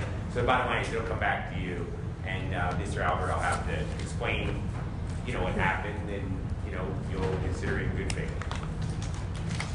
Yes, Councilman Machibara, are you done? But I do want to go to that point. If that were to occur, I think you've indicated to the administration you could apply again next year. Yeah, most jobs don't get funded their first year. And this happened on Central Avenue, right? Now, well, Central Avenue got very lucky. And again, I had to approach the same council here with just an urgent a timeline, and you'd never like to do that. But the council viewed that you granted approval of the job. We went in that year and won that year, started, I think, about 6 months later, and now only 10 months later, we're almost done with the building. So we're extremely proud of the timeline and the quality of construction. But I could lose, and then it would be up to you guys to allow me to try it again and resubmit, or say then it's fully at your site again. It fully reverts with I have no rights after that. So it's all at Michelle's risk. got a question. Yes, Councilwoman Castellano. I don't have a question for Mr. Alba so much as a few comments. So I appreciate your time last night and the administration for for having you come in, and we were able to sit and ask lots of questions last evening. Myself and Councilman Krokoviac were able to have that opportunity for that hour last evening. So thank you very much, plus all the information you're giving us this evening.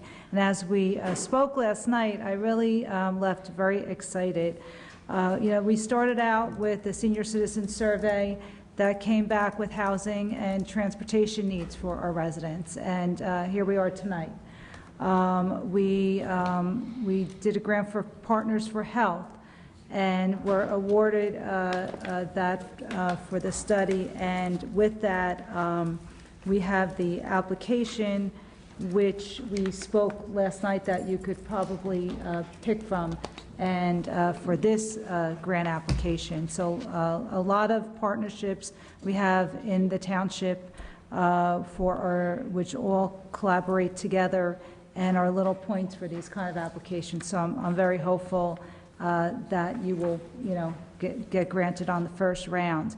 And I appreciate, we spoke a little bit about walkability and connecting the Rena House with the new site, and also, and you were very, I'm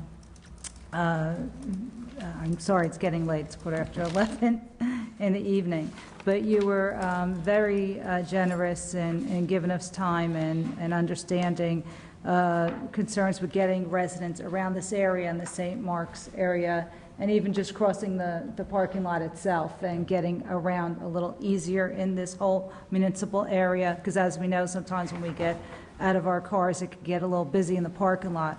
So I know you'll be a great partner, you already have, and I just want to say thank you, and very excited for this opportunity. Matt, going back to probably over an hour ago, when you came up to the podium with your comments, like why, have we looked at other sites, and why here, it's because of the opportunity that was granted. There weren't many, as the mayor stated earlier.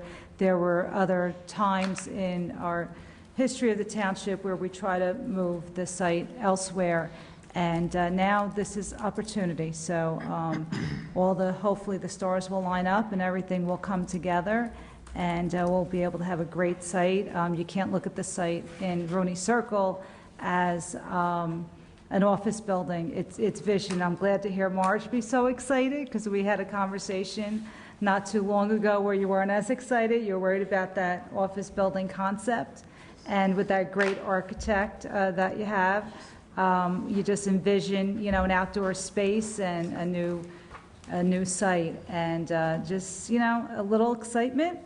And thank you to the administration for great due diligence and being very, very creative. So again, my comments are all, very positive at this point in time. Council President. Councilwoman McCartney. Thank you. So, Joe, you know I concur with my colleague also. As a Valley girl, I was happy to see Central Avenue remediated. I am older than the mayor, so it had been abandoned and blighted for many, many years. So we certainly appreciated that. But that's my question. My question is that how does the HMFA view prior experiences? Does that help you or hinder you on a tax credit application? Do they look at that? Well, and there is a point category for successful developers. Okay, that's... They set the bar lower than I'd like. You have to have just done 2 jobs. Our company has done 3,500 units, so I wish they would set the bar higher, but I do get the points, but it doesn't really put me in much competitive advantage. The bigger thing is what Councilman Kukoviac, and we talked about fitting the financial boxes. And I'm going to compete against, like I said, all the towns who want senior housing. But like I said, not every municipality can have this vision on senior housing like I'm hoping you do tonight. So I'm hoping that this it separates us from others. And I do hope maybe there is one project they allow for subjectivity. And I do think one of the unique things here is I like to go above board. So if we do show this unbelievable synergy with the community space and the library and the municipal support, and it being in that complex, your municipal complex here, it might strike a chord that if I didn't win on the scoring system, I could be that one job that gets the subjective vote. So that's why you want to really put your best foot forward. You don't want to just hit the bare minimum of the points. You want to be literally the best job in the state. It's like I said, every municipality in the state wants to fill their co-obligation with seniors, not with family, because of what it does to the taxes and everything else. But right, and we have always met our co-obligations, so that's why we reached our quota already. You would think that would give you extra, it doesn't. No, it doesn't, right. You're on the same plane as a municipality that stubs their nose at the COA. It's a hard point system. So it can't really reward the really valuable project. You could put a senior building where there's not even a need out in a cornfield in New Jersey.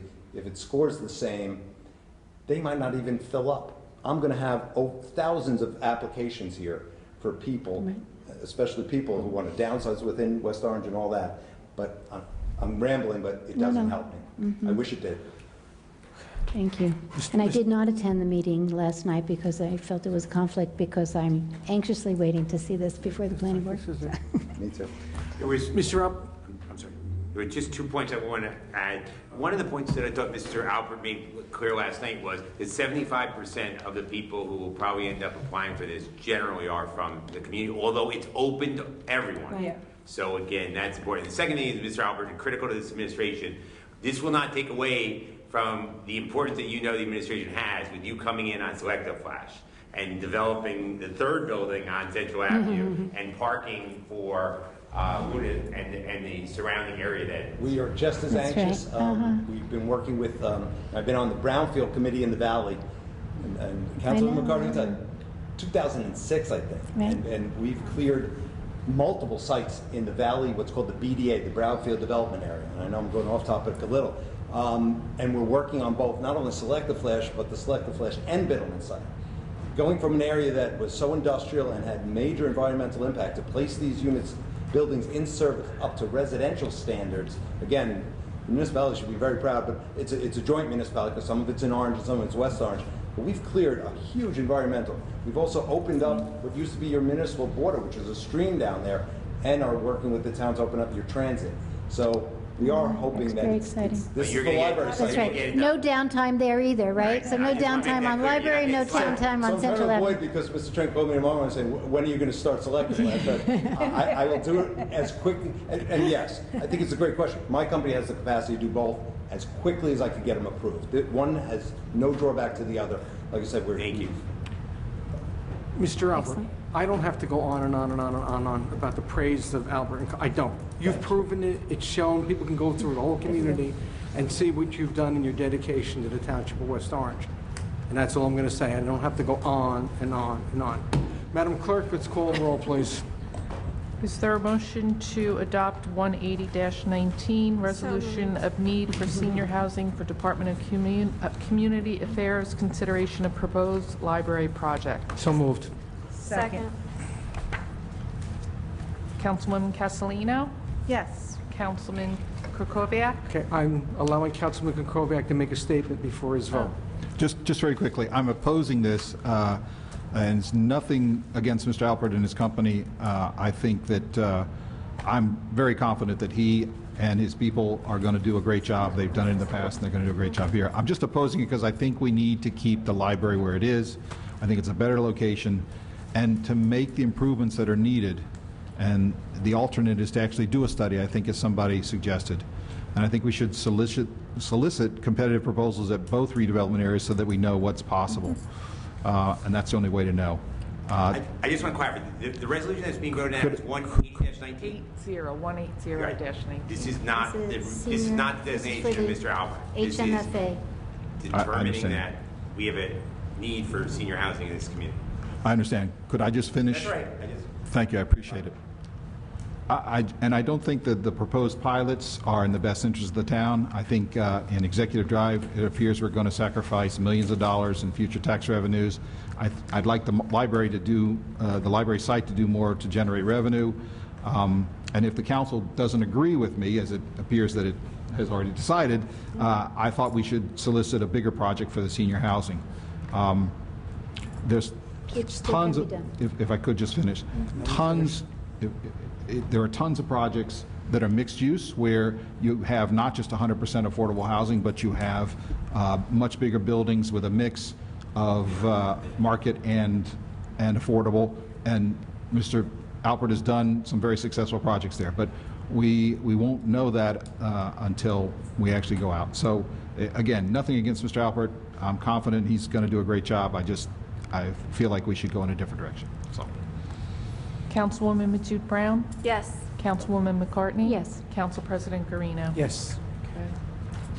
And then Thank you, Madam Clerk. Next item on the agenda? Resolution 188-19, resolution of the Township of West Orange designating a redeveloper and authorizing the execution of a redevelopment agreement for the portion that contains the West Orange Public Library of the property known as Block 68, Lot 1 on the tax map of the Township of West Orange. Is there a motion to approve 188-19? So moved. Second. Councilwoman Castellino? Yes. Councilman Krokoviac? No. Councilwoman Matute Brown? Yes. Councilwoman McCartney? Yes. Council President Garino. Yes. Thank you very much for Thank you, Thank Joe. you. Thank you. Good luck to you. Thanks, Matt. Good luck, Mr. Albert. Good luck. Good night. 186-19. Yeah, resolution designating Green Essex Partners LLC as conditional redeveloper for property known as Tax Block 155, lots 40-02 and 42-02, also known as 100 and 200 Executive Drive located in Essex Green. Executive Drive redevelopment area for redevelopment of a residential project. Is there, Mayor Parisi? Well, I stood up to speak, but if the council just wants to entertain a vote, I guess that's okay too. I missed that one, Mayor. Okay. So, Council President, I don't want to be presumptuous. If the council just wants to vote, you don't need to hear me speak any longer. I'm assuming we're here to speak, but that's always at your discretion. The gentleman's here? Okay. You're okay? Okay. So, a lot of discussion tonight. We appreciate the council's consideration, as always, and in this case, the support for these two important initiatives that got us to this point. So now we acknowledge as a community that we want to explore converting the library to senior housing. Now we're left with what do we do with the library? So that brings us to another redevelopment zone, another redevelopment project has been talked about, approved by the council, approved by the planning board. A lot of moving pieces, a lot of things kind of happening in parallel, but unmistakably linked. Can't have one without the other. So the Executive Drive project, again, not unlike the golf course, we as a community, despite very often residents' concerns about who buys property, who sells property, government doesn't have the authority to tell people they should sell their property. doesn't have the authority to tell them who they should sell it to, doesn't have the ability to prevent someone from buying a property. So we all knew for years Executive Drive and the office space in the whole region has been deteriorating. Don't have to look far, just across the border into Roseland to see the financial impact the down office market has had on Roseland because of Becker Farm Road. So we knew Executive Drive was trending in that direction. We knew eventually they were going to sell. They sold to a group that had no experience here in the community, but in discussing with them, we knew, despite a lot of people's wish that the office market was booming and that they were going to renovate the buildings and fill 4 office buildings with tenants, unfortunately it's not realistic. So as all these conversations happened over the course of several months and realizing that maybe this was the opportunity for a new library, we started looking a little bit further into what it would all mean. And through the course of that process, it was determined that we would explore the possibility of a pilot, and I want to be clear because I've been clear from the beginning. The pilot on the library site is simple. We own the property. We don't get any tax revenue. A little different on Executive Drive, but I've been clear from the beginning. If there was a public benefit, which is one of the very important considerations of a pilot. First of all, a pilot can be used to incentivize investment, or it can be used for a public purpose. I've been very clear from the beginning. If we felt the public purpose was significant, the administration would ask the council to consider a pilot. So then what in all these conversations was going to be the public benefit. So it was determined that we would, as part of this agreement, would get 10 Rooney Circle. I don't know the assessed value, but I think it's a little over $4 million. I think we had determined 10 Rooney Circle. In addition, and this isn't talked a lot about, but it's important, a lot of us here know, a lot of the community knows that the 3rd floor of 10 Rooney Circle is rented by TSA, Transportation Security Administration. They have a lease that goes through 2/24 that pays about $600,000 a year. Not only do we get the building, we get the revenue. Only till 2/24, but it's a long time from now. So it's a benefit. In addition, and Jonathan will talk about that a little bit more later as he's got some beautiful pictures, and I'm sure you're no different than the mayor's office, elected officials. Everyone wants a dog park. We hear it all the time. We saw this as an opportunity not only to get 10 Rooney Circle to potentially move the library. We also saw land here. One of the things the township has always struggled with, and I don't want to digress too much, but people wanted a senior center. People wanted senior housing. We struggle with land. We would have had a new library 15 years ago if we still had acres of cornfields around town. So this gave us an opportunity to look at the ability to do things we always wanted to do but didn't have land. So what we're asking as part of all this discussion, and we'll get to the developer we're asking the council to consider in a minute, is, yeah, we see an office complex that had been buried and most people in town didn't even know existed until you passed it on 280 and always wondered where those buildings were, to now an opportunity where the township can get a real benefit to the community. A site for a library, revenue from a 3rd floor tenant for the next 6 years, the ability to move the animal shelter, which, as we all know, is part of Phase 2 of Main Street redevelopment. Again, all these projects kind of circulating and mixed together. Phase 2 of the Main Street redevelopment project is going to break ground in 2020, first quarter of 2020, which triggers the 1-year clock to relocate Public Works and the animal shelter. We'll talk about Public Works on another night and much earlier in the evening. But we do see 10 Rooney Circle as the possibility to put the animal shelter. The first floor of 10 Rooney Circle is not the full 25,000 square foot footprint, it's a little smaller, but the animal shelter is we're only looking for 1,500, maybe 2,000 square feet. There's been some concerns about, are you going to have dogs running through the library? No, of course not. So the way the building is and the topography is, when you're looking at the front of the building, the library will appear to be on the ground level, but it's actually the 2nd level, because as you go back and the topography changes as it bends down towards 280, then there's a lower level, which is technically the 1st floor. We think that's where the animal hospital, the animal shelter can be. We can provide them a much bigger footprint than they have now. There's been also a lot of discussions with the people who work the animal shelter, a lot of improvements we can make. This provides us a space to do that. But no, people are not going to be walking in the same front door to go to the library or to pick up and adopt dogs and cats. So they will be separated, but yes, in the same building.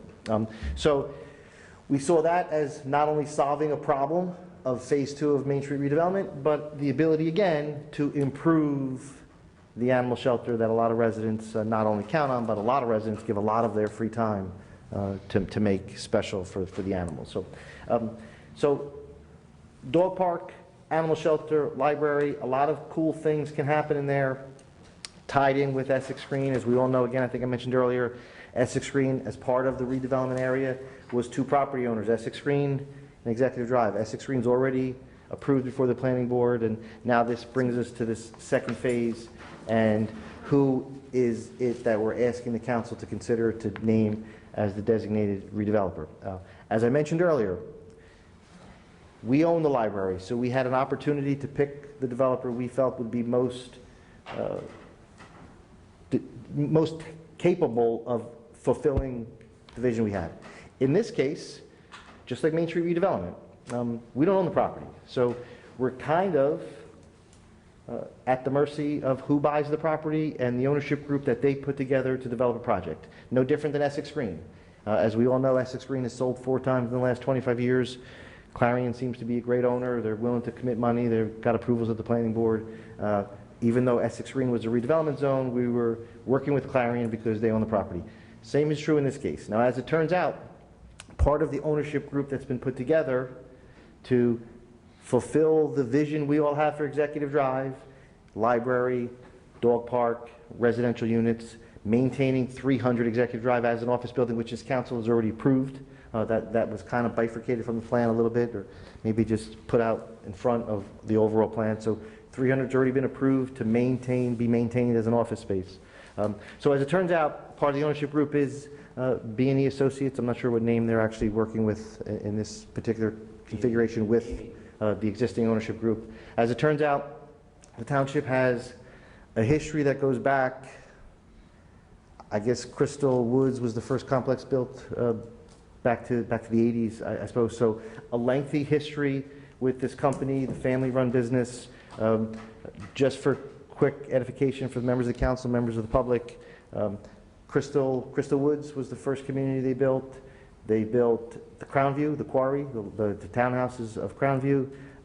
They built Vizcaya, which is a beautiful community that has commanded crazy numbers, which is good for the community.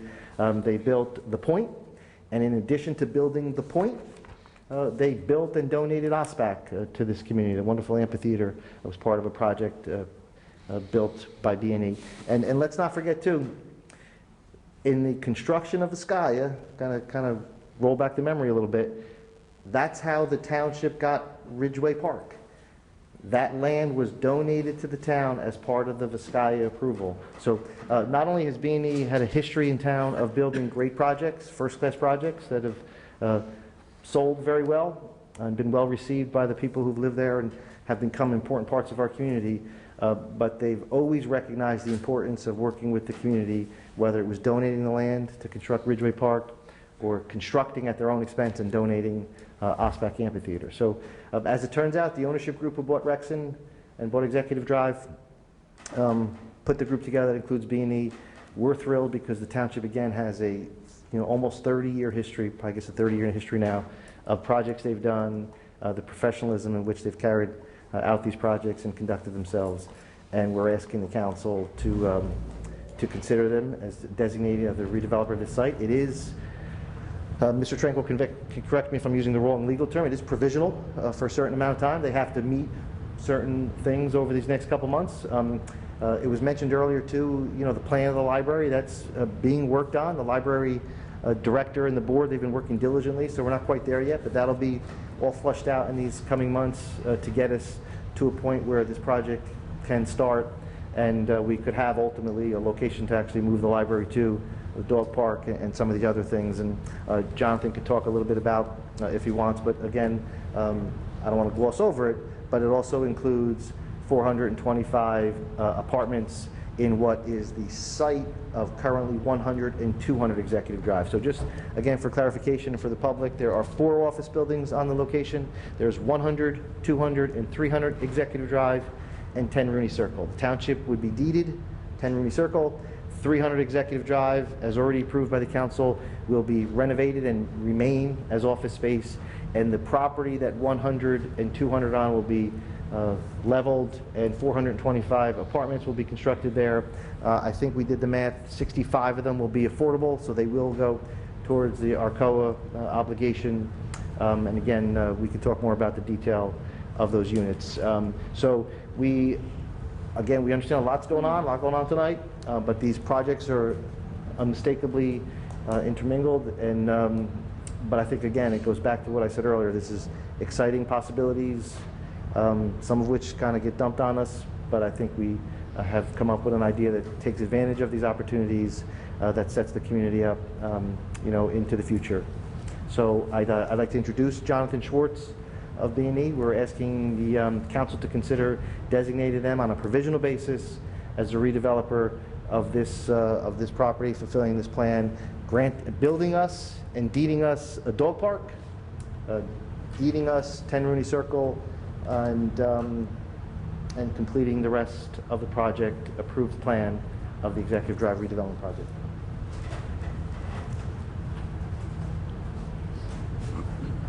Thank you, Mayor. Okay. So I think the mayor did a great job summarizing. Your name Oh, first, sorry. and your Jonathan Schwartz. your company and the office. Yep, from B&E Associates and B&E Real Estate Group, and an affiliate of the Green Essex Partners, who is the entity that would be constructing this project. So the mayor had asked me pretty much to give a little overview of the dog park. We're not quite ready to talk about the specifics of the overall project. The redevelopment plan was adopted, I guess, about a month or so ago. So now we'll start the process of really putting together concept plans for, as the mayor stated, around 425 units with 15% set aside for affordable housing, and then as well as the putting the economics together for the 10 Rooney and the dog park and the redevelopment agreement.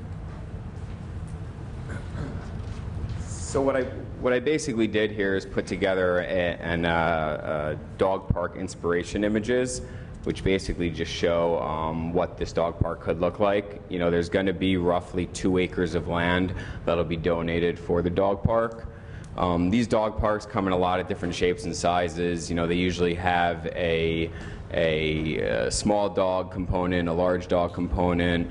It's fully fenced in. We provide, seating and tables and benches for people that bring their dogs. Often we'll build rock structures and slide structures for the dogs to play on. We generally build these as an amenity for our projects, and it's usually just for the use of the tenants in our properties. But in this case, this would be fully, obviously, open to the public. I'm sure residents of our project will use it as well, but this will be open to the public. We'll provide adequate parking for it. And, this was just meant to sort of be a mood board for what this can look like, and we're absolutely open to having discussions with whoever is interested, the planning board, the public, as to what they'd like to see this dog park look like. They are often done with AstroTurf type material, but you can also use pea gravel, they call it. Some people say one's better for the dog, some people say the other's better. So we're open to have a lot of discussions about what this park should look like. So just to make clear what you're being asked for tonight, it's very limited, and you may ask why tonight. So the reason that this is the appropriate time to designate them as the conditional or provisional redeveloper is twofold. One, they have an option to buy 100 and 200 Executive Drive, so they are the contract purchaser, and they are expending resources to move forward. And number two, because the main document that tonight's resolution will authorize is basically the escrow agreement. And I can tell you, and obviously we can document it, there are expenses that are being expended. Like right now, Mr. Hanley, you've all met Mike Hanley at different times. He will come before you in probably not August, but definitely by September to talk to you about the pilot. That's a different night. You'll have to evaluate it. There definitely, as the mayor indicated, is a pilot component in that. But we haven't finished the economic analysis because Mr. Schwartz and his team are still getting us the models. So they're being reviewed, and Mr. Gross has to review them. But all of that time and resources that the town is putting into this. We want the potential developers to keep their accelerator on the floor to get this before you, but it shouldn't all be on the taxpayers. At the end of the day, we all realize people develop because it's in the best interest of the developer and the town, and that's a give and take. But we are not, until you designate a developer, we can't put it on. We can't charge those expenses as someone else and have them pay it. And that's why the action with regard to Mr. Albert and the action, if you approve this resolution tonight, does not lock you into anything.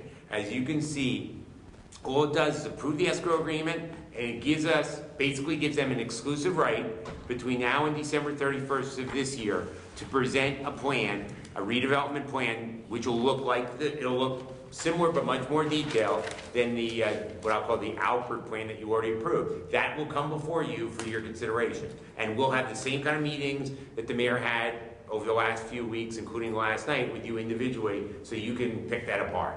But we're not ready to, the administration hasn't evaluated the pilot yet. We're in that process now, and Mr. Hanley's the guy to do that, along with Mr. Gross. So again, that's all you're being asked for tonight. When it talks in the preamble and some of the sentences about concept plans, it's exactly what the mayor and Mr. Schwartz have said. Dog park, 2 acres, 10 Rooney, 425. That's all in the plan that you've already approved. So that's all we're asking for tonight. So with that, certainly Mr. Schwartz and the mayor and I can answer any questions about what's on for tonight. Thank you, Mr. Trank. Councilwoman. I'm sorry, one other thing. I'm sorry. The mayor had me get from Mr. Franzino just to make this point about the dog park, and I was pulling it up. We currently have 17, in the current year, and there's an explosion, and I say it positively because I'm a dog lover, of dog licenses and dog interest in this town. And the point, for those of you who went on the tour of Edison Lofts, you know they have a dog bath in the lobby, which is something most of us never heard of in our life. Right. So my dog complained and called the, but we don't have that in my house. But net, there are currently 1,700 dog licenses. That means 1,700 dogs are licensed, hopefully no unlicensed, but in West Orange. Yeah. And the point that Ms. Franzino and Ms. DeNova made to me is more important than the dog licenses. There are more and more of these communities, condo associations, apartment complexes, where there are dogs, and so they don't have the backyards where the dogs can run and have that. That's why the dog park, the one in Livingston, Mr. Schwartz, I think, lives near there, says it's always crowded. There's a big one in South Orange that's been around for a number of years. So these dog parks are more the norm in communities, and obviously we don't have one at present. Thank you, sir. Thank you, Mr. Trank. Okay.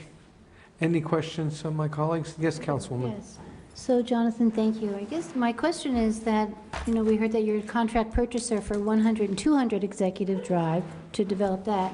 Can you talk about 300 Executive Drive or library, the animal shelter, the other community components? Well, those are. That's 10 Rooney. So 300 is done deal, as I think. Okay, right. Yeah, so that they have a right to come in now and improve that building and whatnot.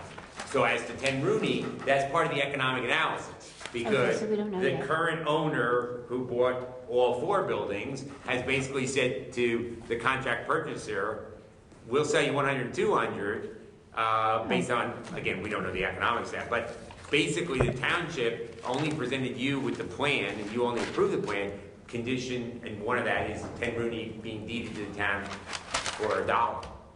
And the dog park, the 2 acres, and this would be, the dog park would be on the other side from at least the concept plans, which are not finalized yet, as you go down Executive Drive on the left, where there's an upper parking lot. So Mr. Schwartz, unless we decide that when we get further down into the weeds of that redevelopment agreement, that they might be the best people to fit out the library, Mr. Schwartz's role really is just to make sure we get these 2 acres and to do the work on it. Obviously, he'd do the work on whatever kind of service and fencing, and there's going to be parking as part of that site. And again, we have to evaluate what's the best way to get the library done. Okay. That's good. Yes, Councilwoman Matu Brown. Could you just enumerate for me what are the requirements for the conditional approval? You said there was a list of requirements. What is that? What has I'm to be sorry. met? So this is a conditional designation, right? So The conditions for the final, to make him make B&E or... there are certain requirements that have to be met.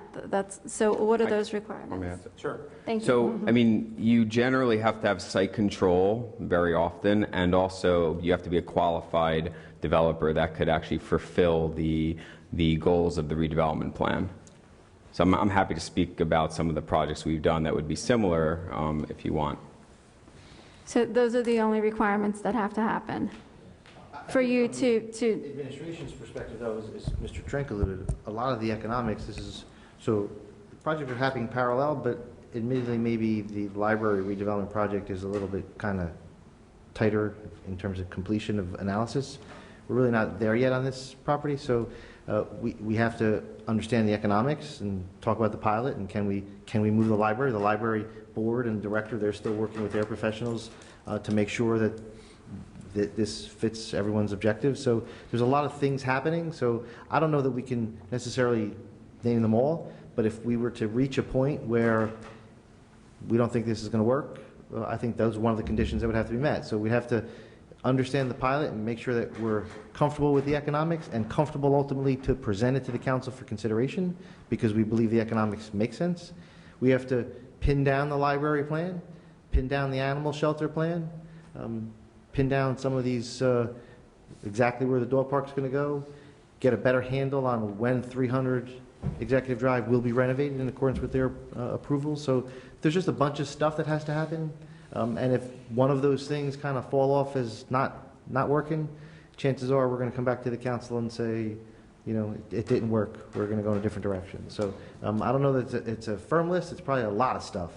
And a lot of those stuff probably have tangential things that are also connected to them. So there's just a lot of things that we have to figure out and make sense and ultimately come back to the council for your review. But as Mr. Trank pointed out, this is the proper step to take, mainly so they're paying all our professionals to get us there, but it's also that they have site control to fine-tune their plans and make sure it works with what they want to do too. I mean, they could come back to us and say, we're not giving up 10 Rooney Circle and building a dog park and building 400 units. The economics don't work, so we're out too. So this is the first step to get all the parties working in their own corners and collectively to determine that the project can work and ultimately to come back to the council for your consideration. So it's just escrow? Pretty much. Okay. Thank you. Anybody else? Other questions? Okay, Madam Clerk? Is there a motion to approve 186-19? So moved. Second. Councilwoman Castellino? Yes. Councilman Krokoviac? No. Councilwoman Matute Brown? Yes. Councilwoman McCartney? Yes. Council President Garino. Yes. Okay. Thank you. Thank you. Thank you, sir. Thank you. Thank you. Now we have the budget hearing. Yep. Oh, my. Good thing we did meet last week.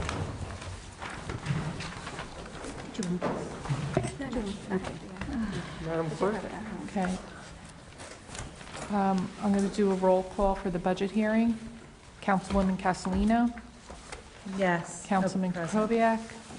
Is this present or is this introduced? To roll call. No, this is a roll call before the hearing, just to... So I'm here. You are here. Oh, so present, yeah. Councilwoman Matute Brown? Present. Councilwoman McCartney? Present. Council President Garino. Present. This is the fixed time for the public hearing on the municipal budget and tax resolution for 2019. The budget was introduced on first reading by the Township Council on June 12, 2019, was advertised as required on June 20, 2019, together with the notice of hearing for this time. Copies were made available to the public. A supply is here for anyone desiring a copy tonight. Thank you, Madam Clerk. Before opening this hearing, I wish to outline the procedure. Each person desiring to be heard will rise and give his or her name and address before speaking. I will recognize one speaker at a time in order of rising as nearly as I can determine. Address all questions to the chair, to the council president. Where necessary, they will be referred to individual members of the governing body or municipal officials. Questions must be confined solely to the municipal budget before us. School or county matters are not proper subjects of this hearing and cannot be discussed or answered here tonight. I will entertain a motion to open a public hearing on the municipal budget and tax resolution of 2019.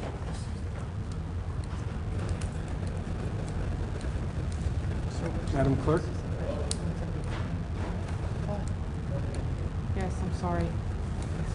I'm sorry, I was talking to John for a second. Okay, is there a motion to open the hearing? So moved. Second. Councilwoman Castellino? Yes. Councilman Kukoviac? Yes. Councilwoman Matute Brown? Yes. Councilwoman McCartney? Yes. Council President Garino. Yes.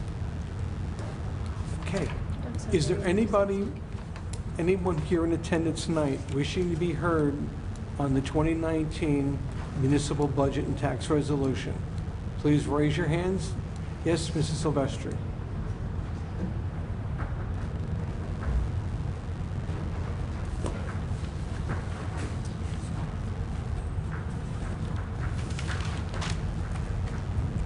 It's not quite good morning, so Claire Silvestri, 20 Grandview Avenue.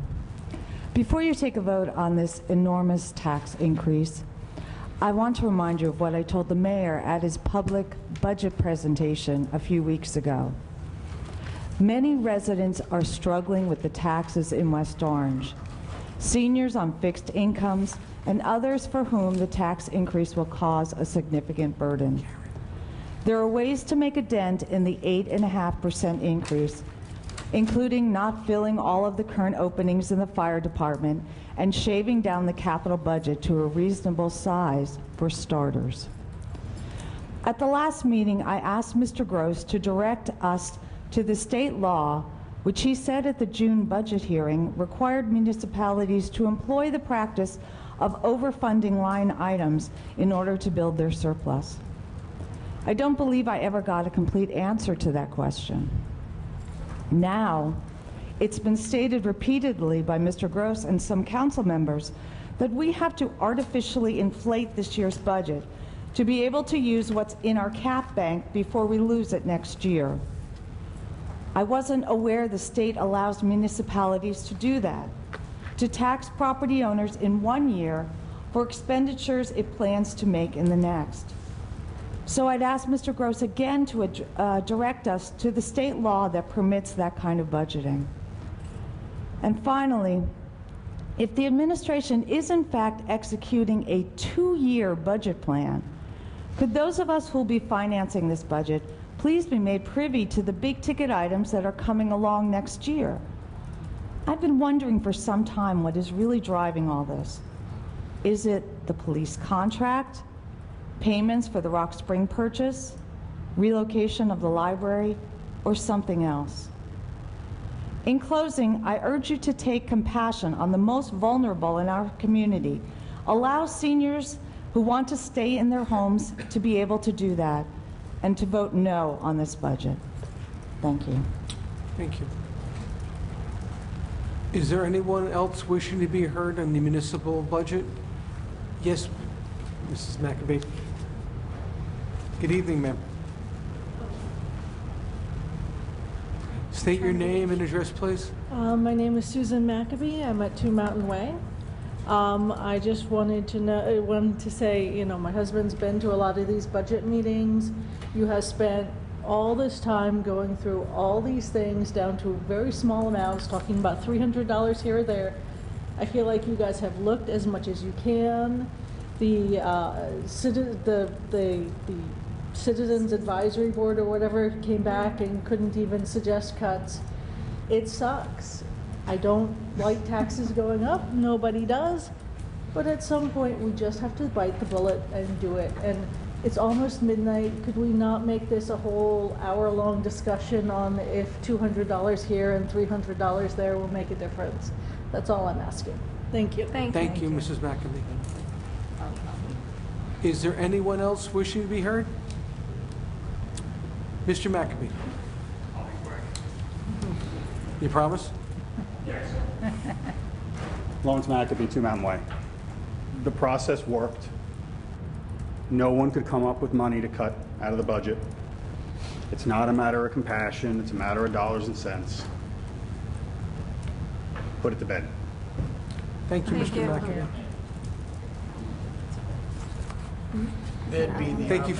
Thank you for your kind words and emails, Mr. Mack. Is there anyone else wishing to be heard on the 2019 municipal budget or tax resolution? Seeing none, I close public comment. Observing no further applicant from the floor, I will entertain a motion to close the public hearing. So moved. Second. Everybody's slow, right? Wake up. Madam Still Clerk? here. Councilwoman Castellino? Yes. Councilman Krokoviac? Yes. Councilwoman Matute Brown? Yes. Councilwoman McCartney? Yes. Council President Garino. Yes. Okay. Resolution 185-19, resolution to amend the introduced budget. Mr. Gross. Mr. Gross, good evening. Good evening. I think this Actually, perhaps will be the latest. Almost good morning. Not in date, but in time of a budget. Tonight we have a very small, historically very small budget amendment. The budget amendments are required to be read in full into the record. It's an antiquated law, but it's required. So we'll try to get through this pretty quickly if you don't mind. Whereas the local municipal budget for the year 2019 was approved on the 11th day of June 2019, and whereas the public hearing on said budget will be held as advertised this evening, it was, and whereas it is desired to further amend said budget, now therefore be it resolved by the governing body of the Township of West Orange and the County of Essex that the following amendments to the approved budget of 2019 be made. Current fund, anticipated revenues, 2019 general revenues, surplus anticipated from $1,288,261.51 to $1,404,009.99, a difference of $115,748.48. Total surplus anticipated from $1,288,261.51 to $1,404,009.99, difference of $115,748.48. Surplus anticipated sheet 4, number 1, from $1,288,261.51 to $1,404,009.99, a difference of $115,748.48. Subtotal general revenues, items 1, 2, 3, and 4, $24,928,279.23. That was a from. 2, $25,044,027.77, a difference of $115,748.48. Total general revenues, $85,677,676.69 to $85,793,425.17, a difference of $115,748.48. Current fund appropriations, general appropriations, operations within caps continued from reserve for uncollected taxes from $2,757,819.43 to $2,873,567.91, a difference of $115,748.48. Total general appropriations from $85,677,676.69 to $85,793,425.17, a difference of $115,748.48. Total, reserve for uncollected taxes from $2,757,819.43 to $2,873,567.91, a difference of $115,748.48. Total general appropriations from $85,677,678.69 to $85,793,425.17, a difference of $115,748.48.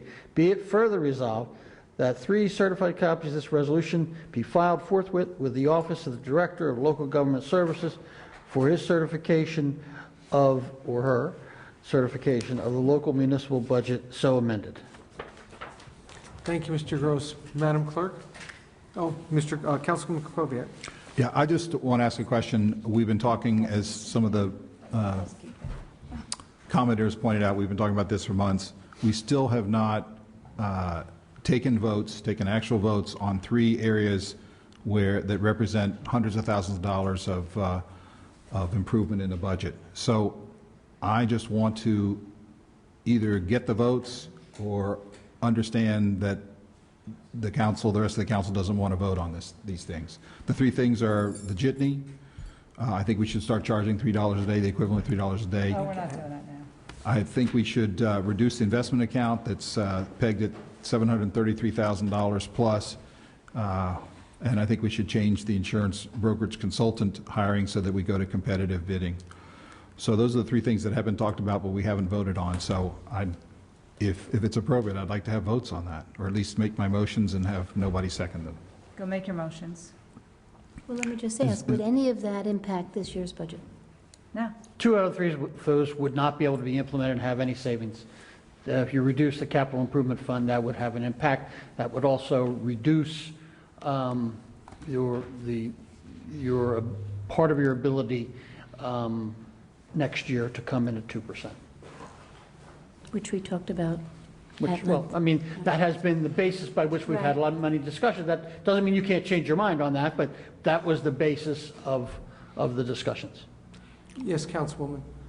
So to Councilman's point, so we had the budget hearing, budget workshop a week ago, last Tuesday night, and we came up with recommendations that we're going to be giving to the administration moving forward. Now, the one item we did discuss that we would ask you to do this evening, I had asked you earlier, is in regards to the capital improvements.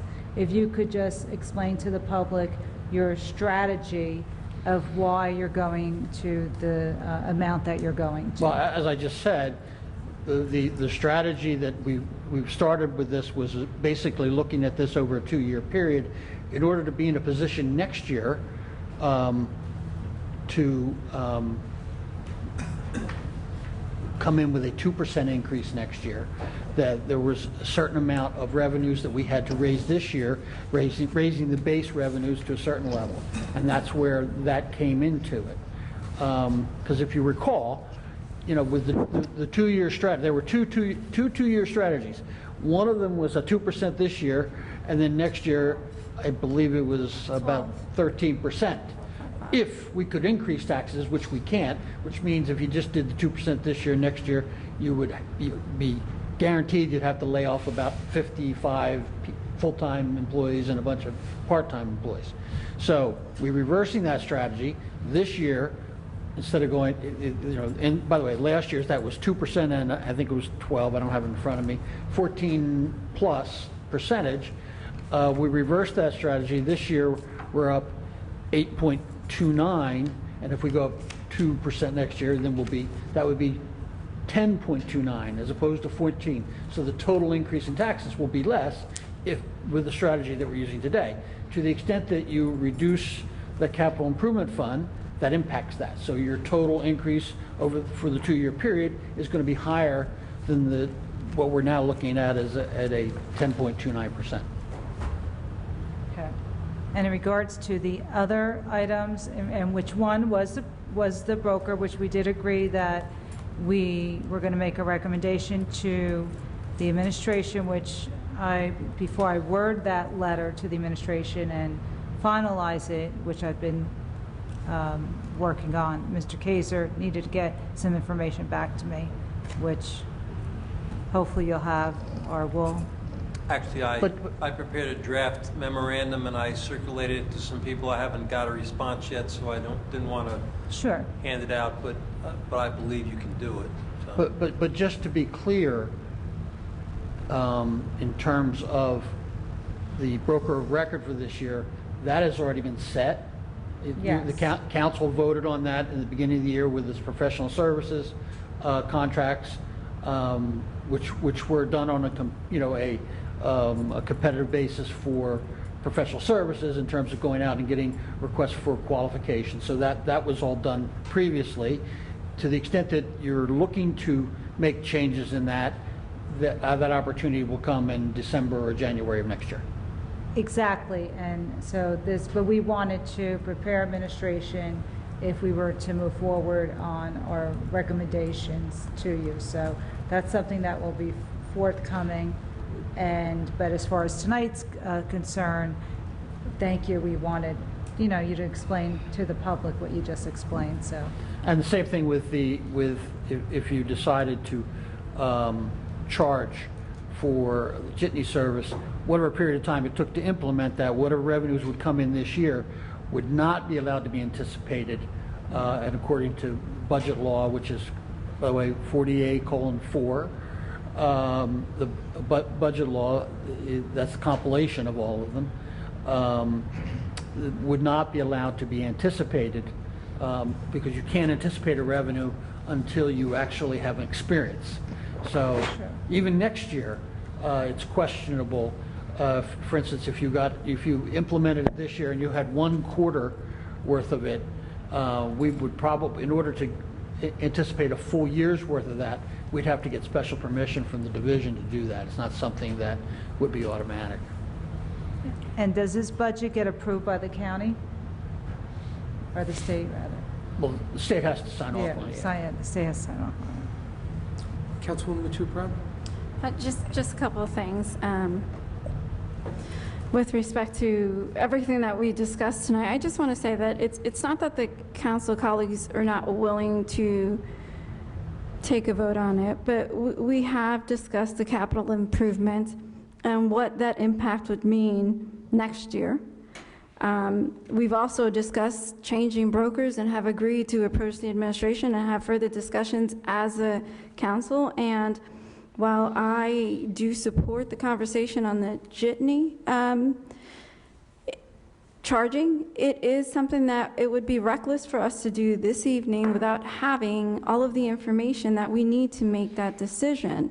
And it's not something that I'm willing to do at this point. It's not going to save anything on our budget. And the reality is that this is not, a simple mismanagement of expenditures. This is a long time coming, and correct me if I'm wrong, the township and the council and the administration has enjoyed several years at zeros, and 1 year at a negative 2.25. We've kicked this can down the road, and I'm a little spiteful because, yes, I ran for town council, and this is my first vote on a budget, and everyone will remember she increased taxes and I voted for her. You know what? And that's fine. It's a tough call to make, but it's not one that I can shy away from, because I am going to say with complete confidence that this entire council, all of my colleagues, have worked very hard to try and squeeze every penny of it, and not passing and voting no for a budget that we need, unfortunately don't want, it is, to me, just negligible. And so I do appreciate all of everyone's efforts on this council. Thank you, Councilwoman Matute-Brown. Councilwoman McCartney. Well, Councilwoman Matute-Brown is correct. We did have several years of presenting a zero budget, and we have that debate each year, because we know if we don't, we're going to be in a position that we are tonight. And it is difficult. I wanted to just make a comment to the Maccabees. Thank you for weighing in every step of the way. We appreciate that. And to Claire, I believe the compassion that we did show is the fact that we did not lay off any employees at this budget. That's where I feel that. Right. Thank you. And John, just a question about this amendment, the amount that we were able to shave off during our budget hearing, that's what you just No, that's not what this is. Okay. This is, when we introduced, that was the original shave. This is not a reduction. Okay, that was this is what happened is, as part of our audit process, we came down to tweak the tax collection rate and other numbers, and it takes a very, very small change in that outstanding to cost us, and this is costing us $115,000. but yet, but that same tweak also impacts our surplus, so it's pretty close to a wash. But this is just something that's required by law. Okay. Because this was really close to the amount that we had shaved off at 120,000. Yes, I know, coincidental. Okay. Thank you for that. Thank you, Councilwoman. Mr. Gross, I was just saying, what I was saying is that, and to complement what my colleagues have said, especially Councilwoman Matute Brown, this was 4 years in the coming. When I speak to residents and you explain it to them, what we did, let's just say, we, zero increase. So they benefited from zero increases over these numbers of years, and now it came back. And they understand when you explain it to the residents, and most that I've spoken to, they accept it. Say, okay, now we have to make up for it. And the capital plan, it's functional to what it'll be, so we don't get, the following year. But capital is going to be very important because there's projects that we have to do, and we need to have the money to do them.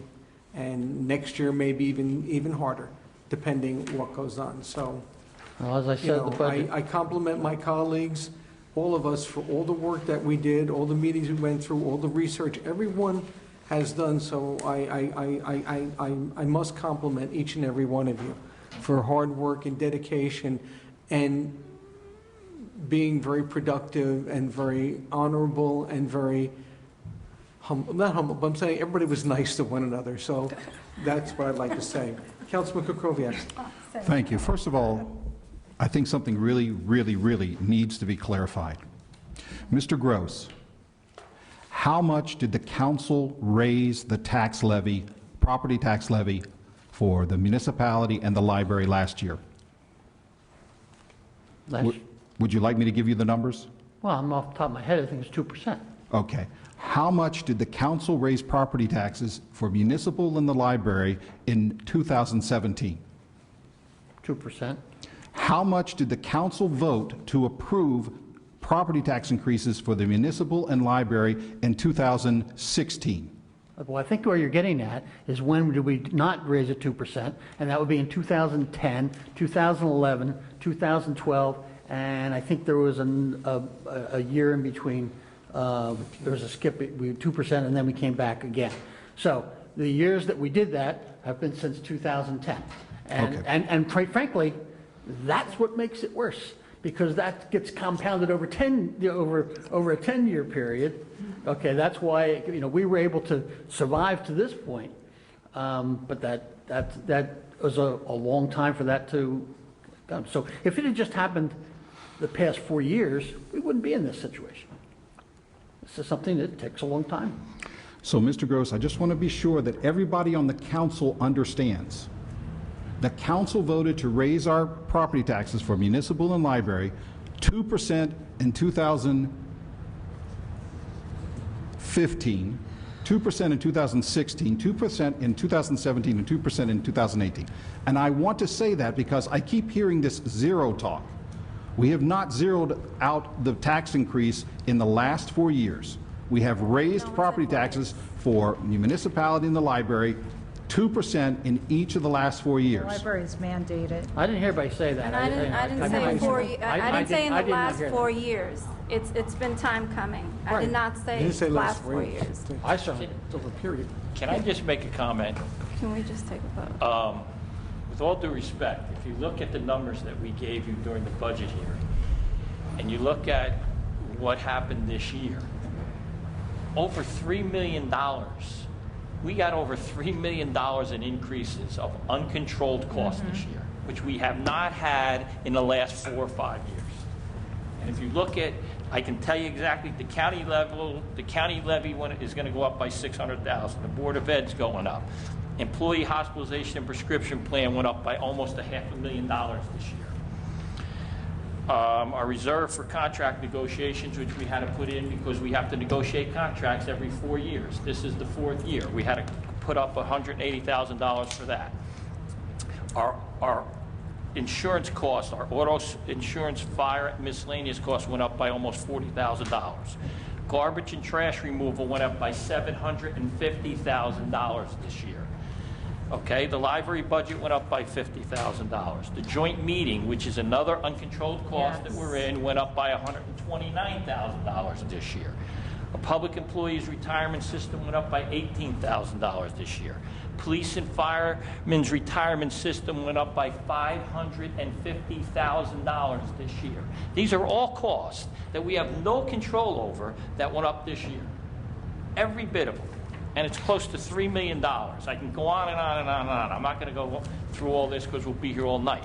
But you need to understand something, that every once in a while, as the councilman says, we raised taxes 2% over the last 4 years because our expenses didn't go up more than that. Our expenses went up by much more than 2% this year.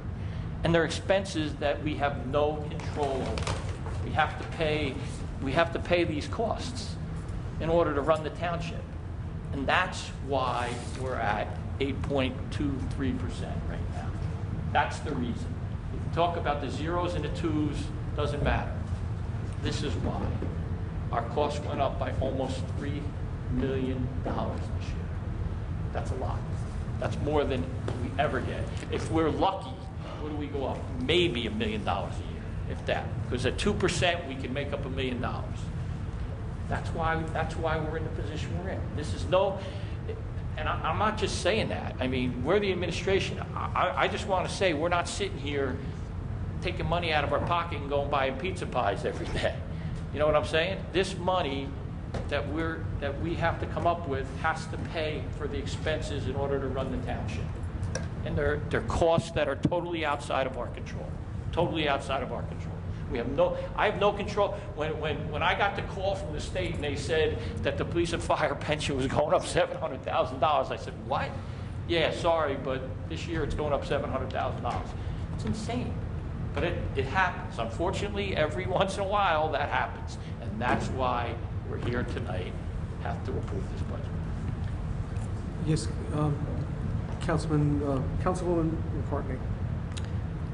Jack, added to your list also is, and this is my principle, that I still do not believe that that new position that we're adding, the $150,000 salary for an economic developer, is also on that list as an added expense. And I just don't believe that it's necessary at this time. Well, again, and that's just so you know, that's not going to be an employee. That's going to be a contract employee. Right. So you're not paying. You're not going to be paying benefits. You're not going to be paying everything else for that person. You're going to pay to, as we've talked about all the redevelopment that's going on in our township. All the more reason that why do we need an economic developer at this time with the whole hours of meeting I hear that you. we just had? I hear you. Okay. But my point is that $3 million.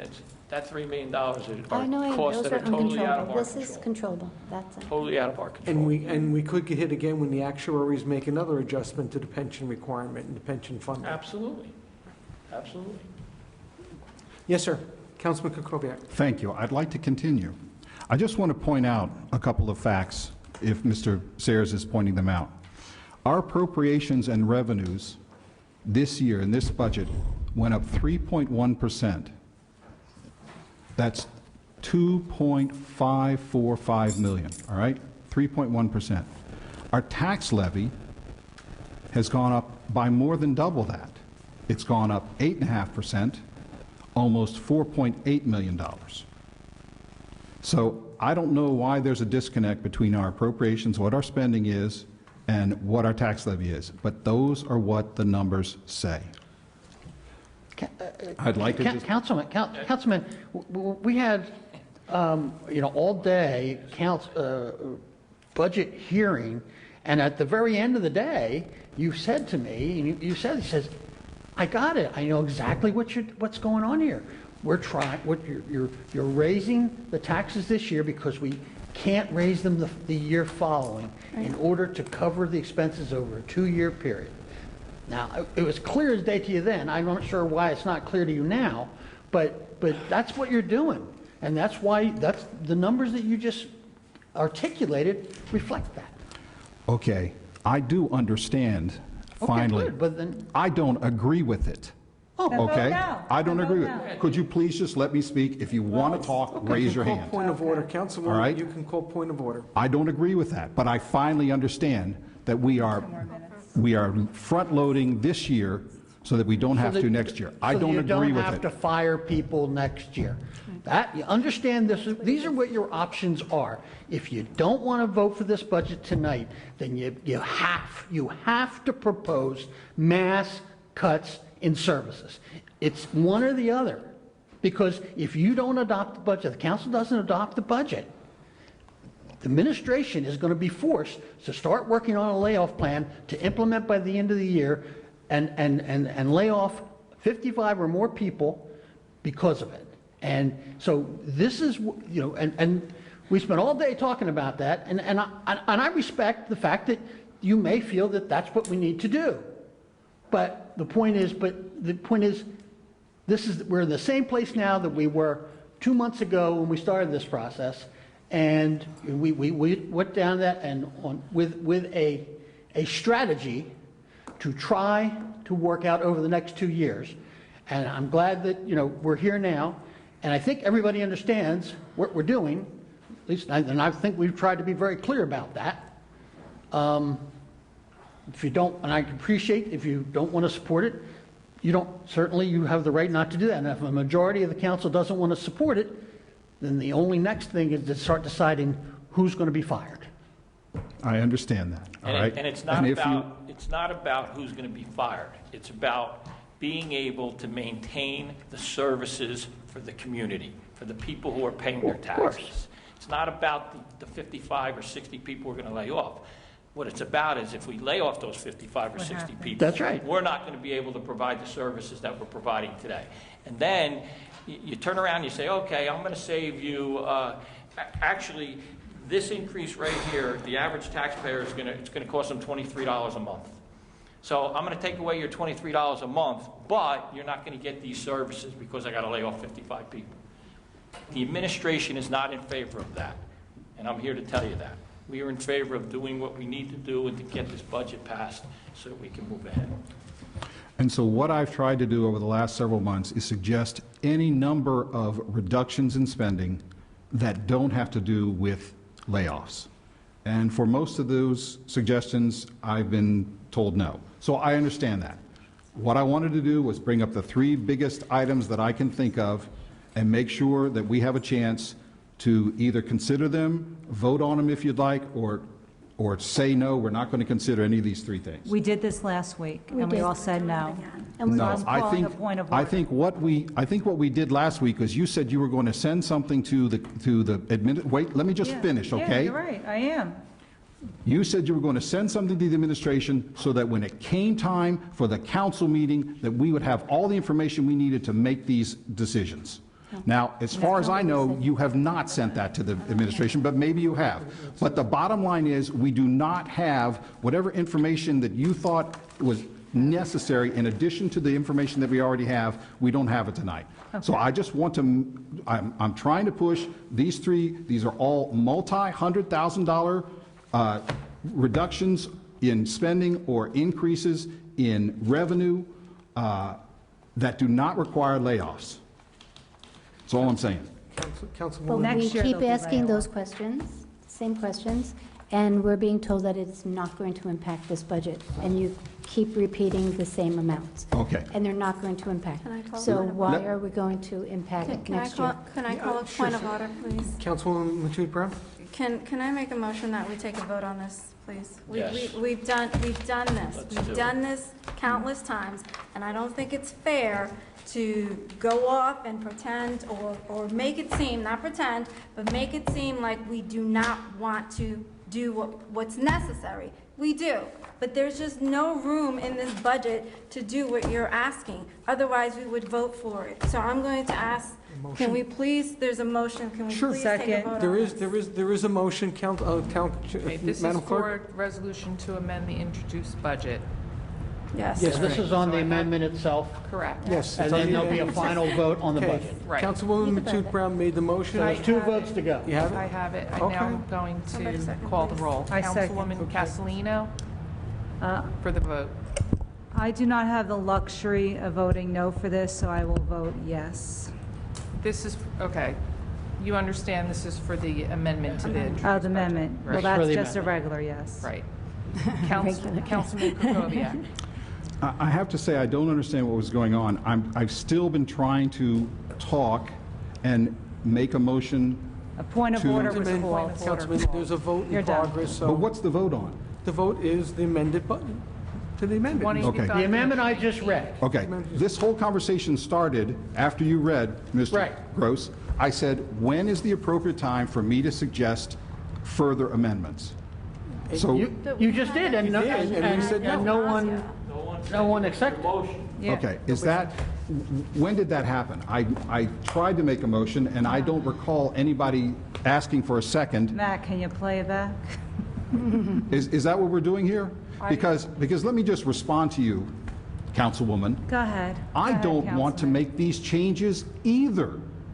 This requires difficult decisions. I clearly And there are understand difficult that. decisions that don't have to do at the moment with laying off people. And It it's has to also do with reducing expenditures, or increasing revenues. Councilman, Not laying off people. Without having And- the proper information, I am not going to make that decision. Now, you guys keep saying that. Mr. Gross has provided the spreadsheet that tells us exactly what we would say. There is a How can you motion say on you the don't have table the we are taking information? because we How can you say that you don't have Because we information?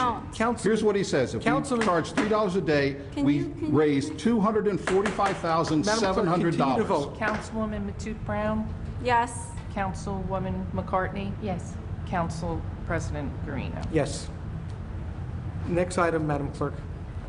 Okay, next item is 178-19, resolution to adopt the 2019 municipal budget.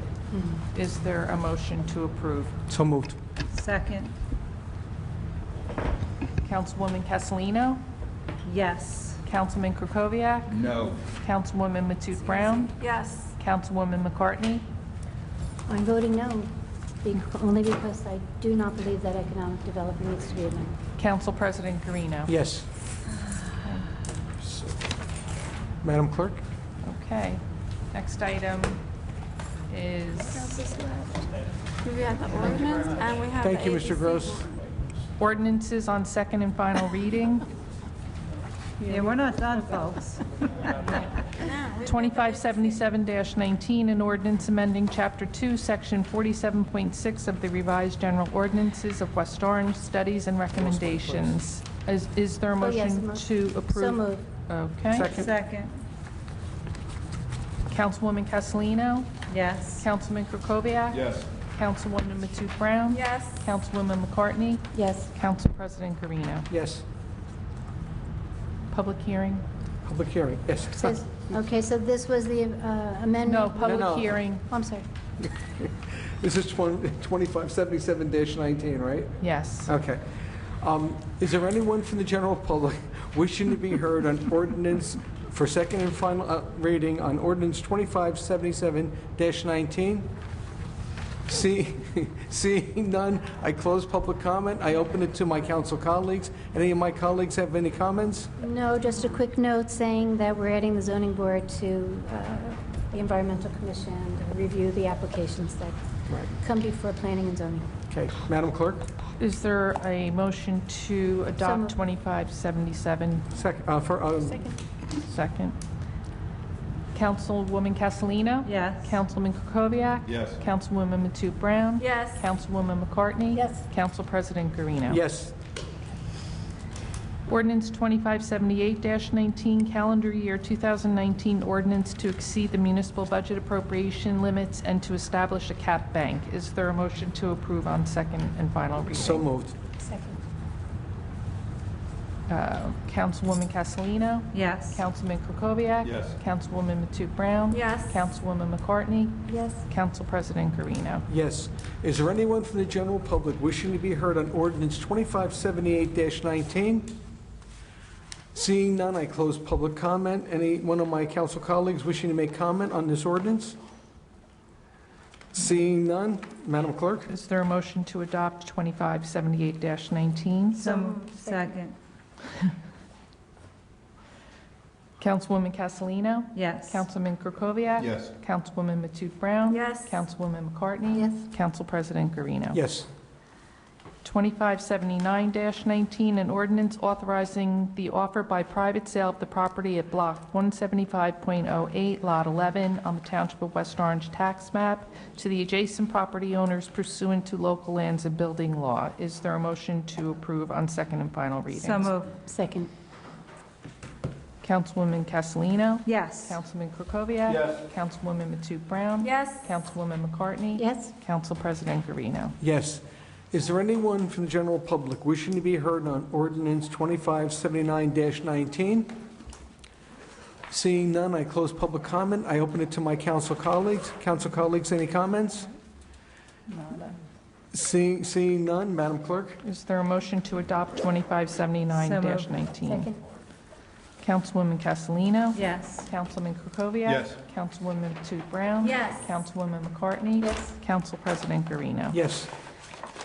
Ordinances on first reading, 2581-19, an ordinance amending and supplementing Chapter 7, Traffic, subsection 7-32.1, handicap parking on streets and subsections 7-32.2, restricted parking zones of the revised general ordinances of the Township of West Orange. Is there a motion to introduce on first reading? So moved. Second. Councilwoman Castellino? Yes. Councilman Krokoviac? Yes. Councilwoman Matute Brown? Yes. Councilwoman McCartney? Yes. Council President Garino. Yes. Pending matters, new matters, council discussion. Just real quick, because I said it, I sent an email today to you, and again, there's a list that we spoke about last week. If I missed anything, let me know.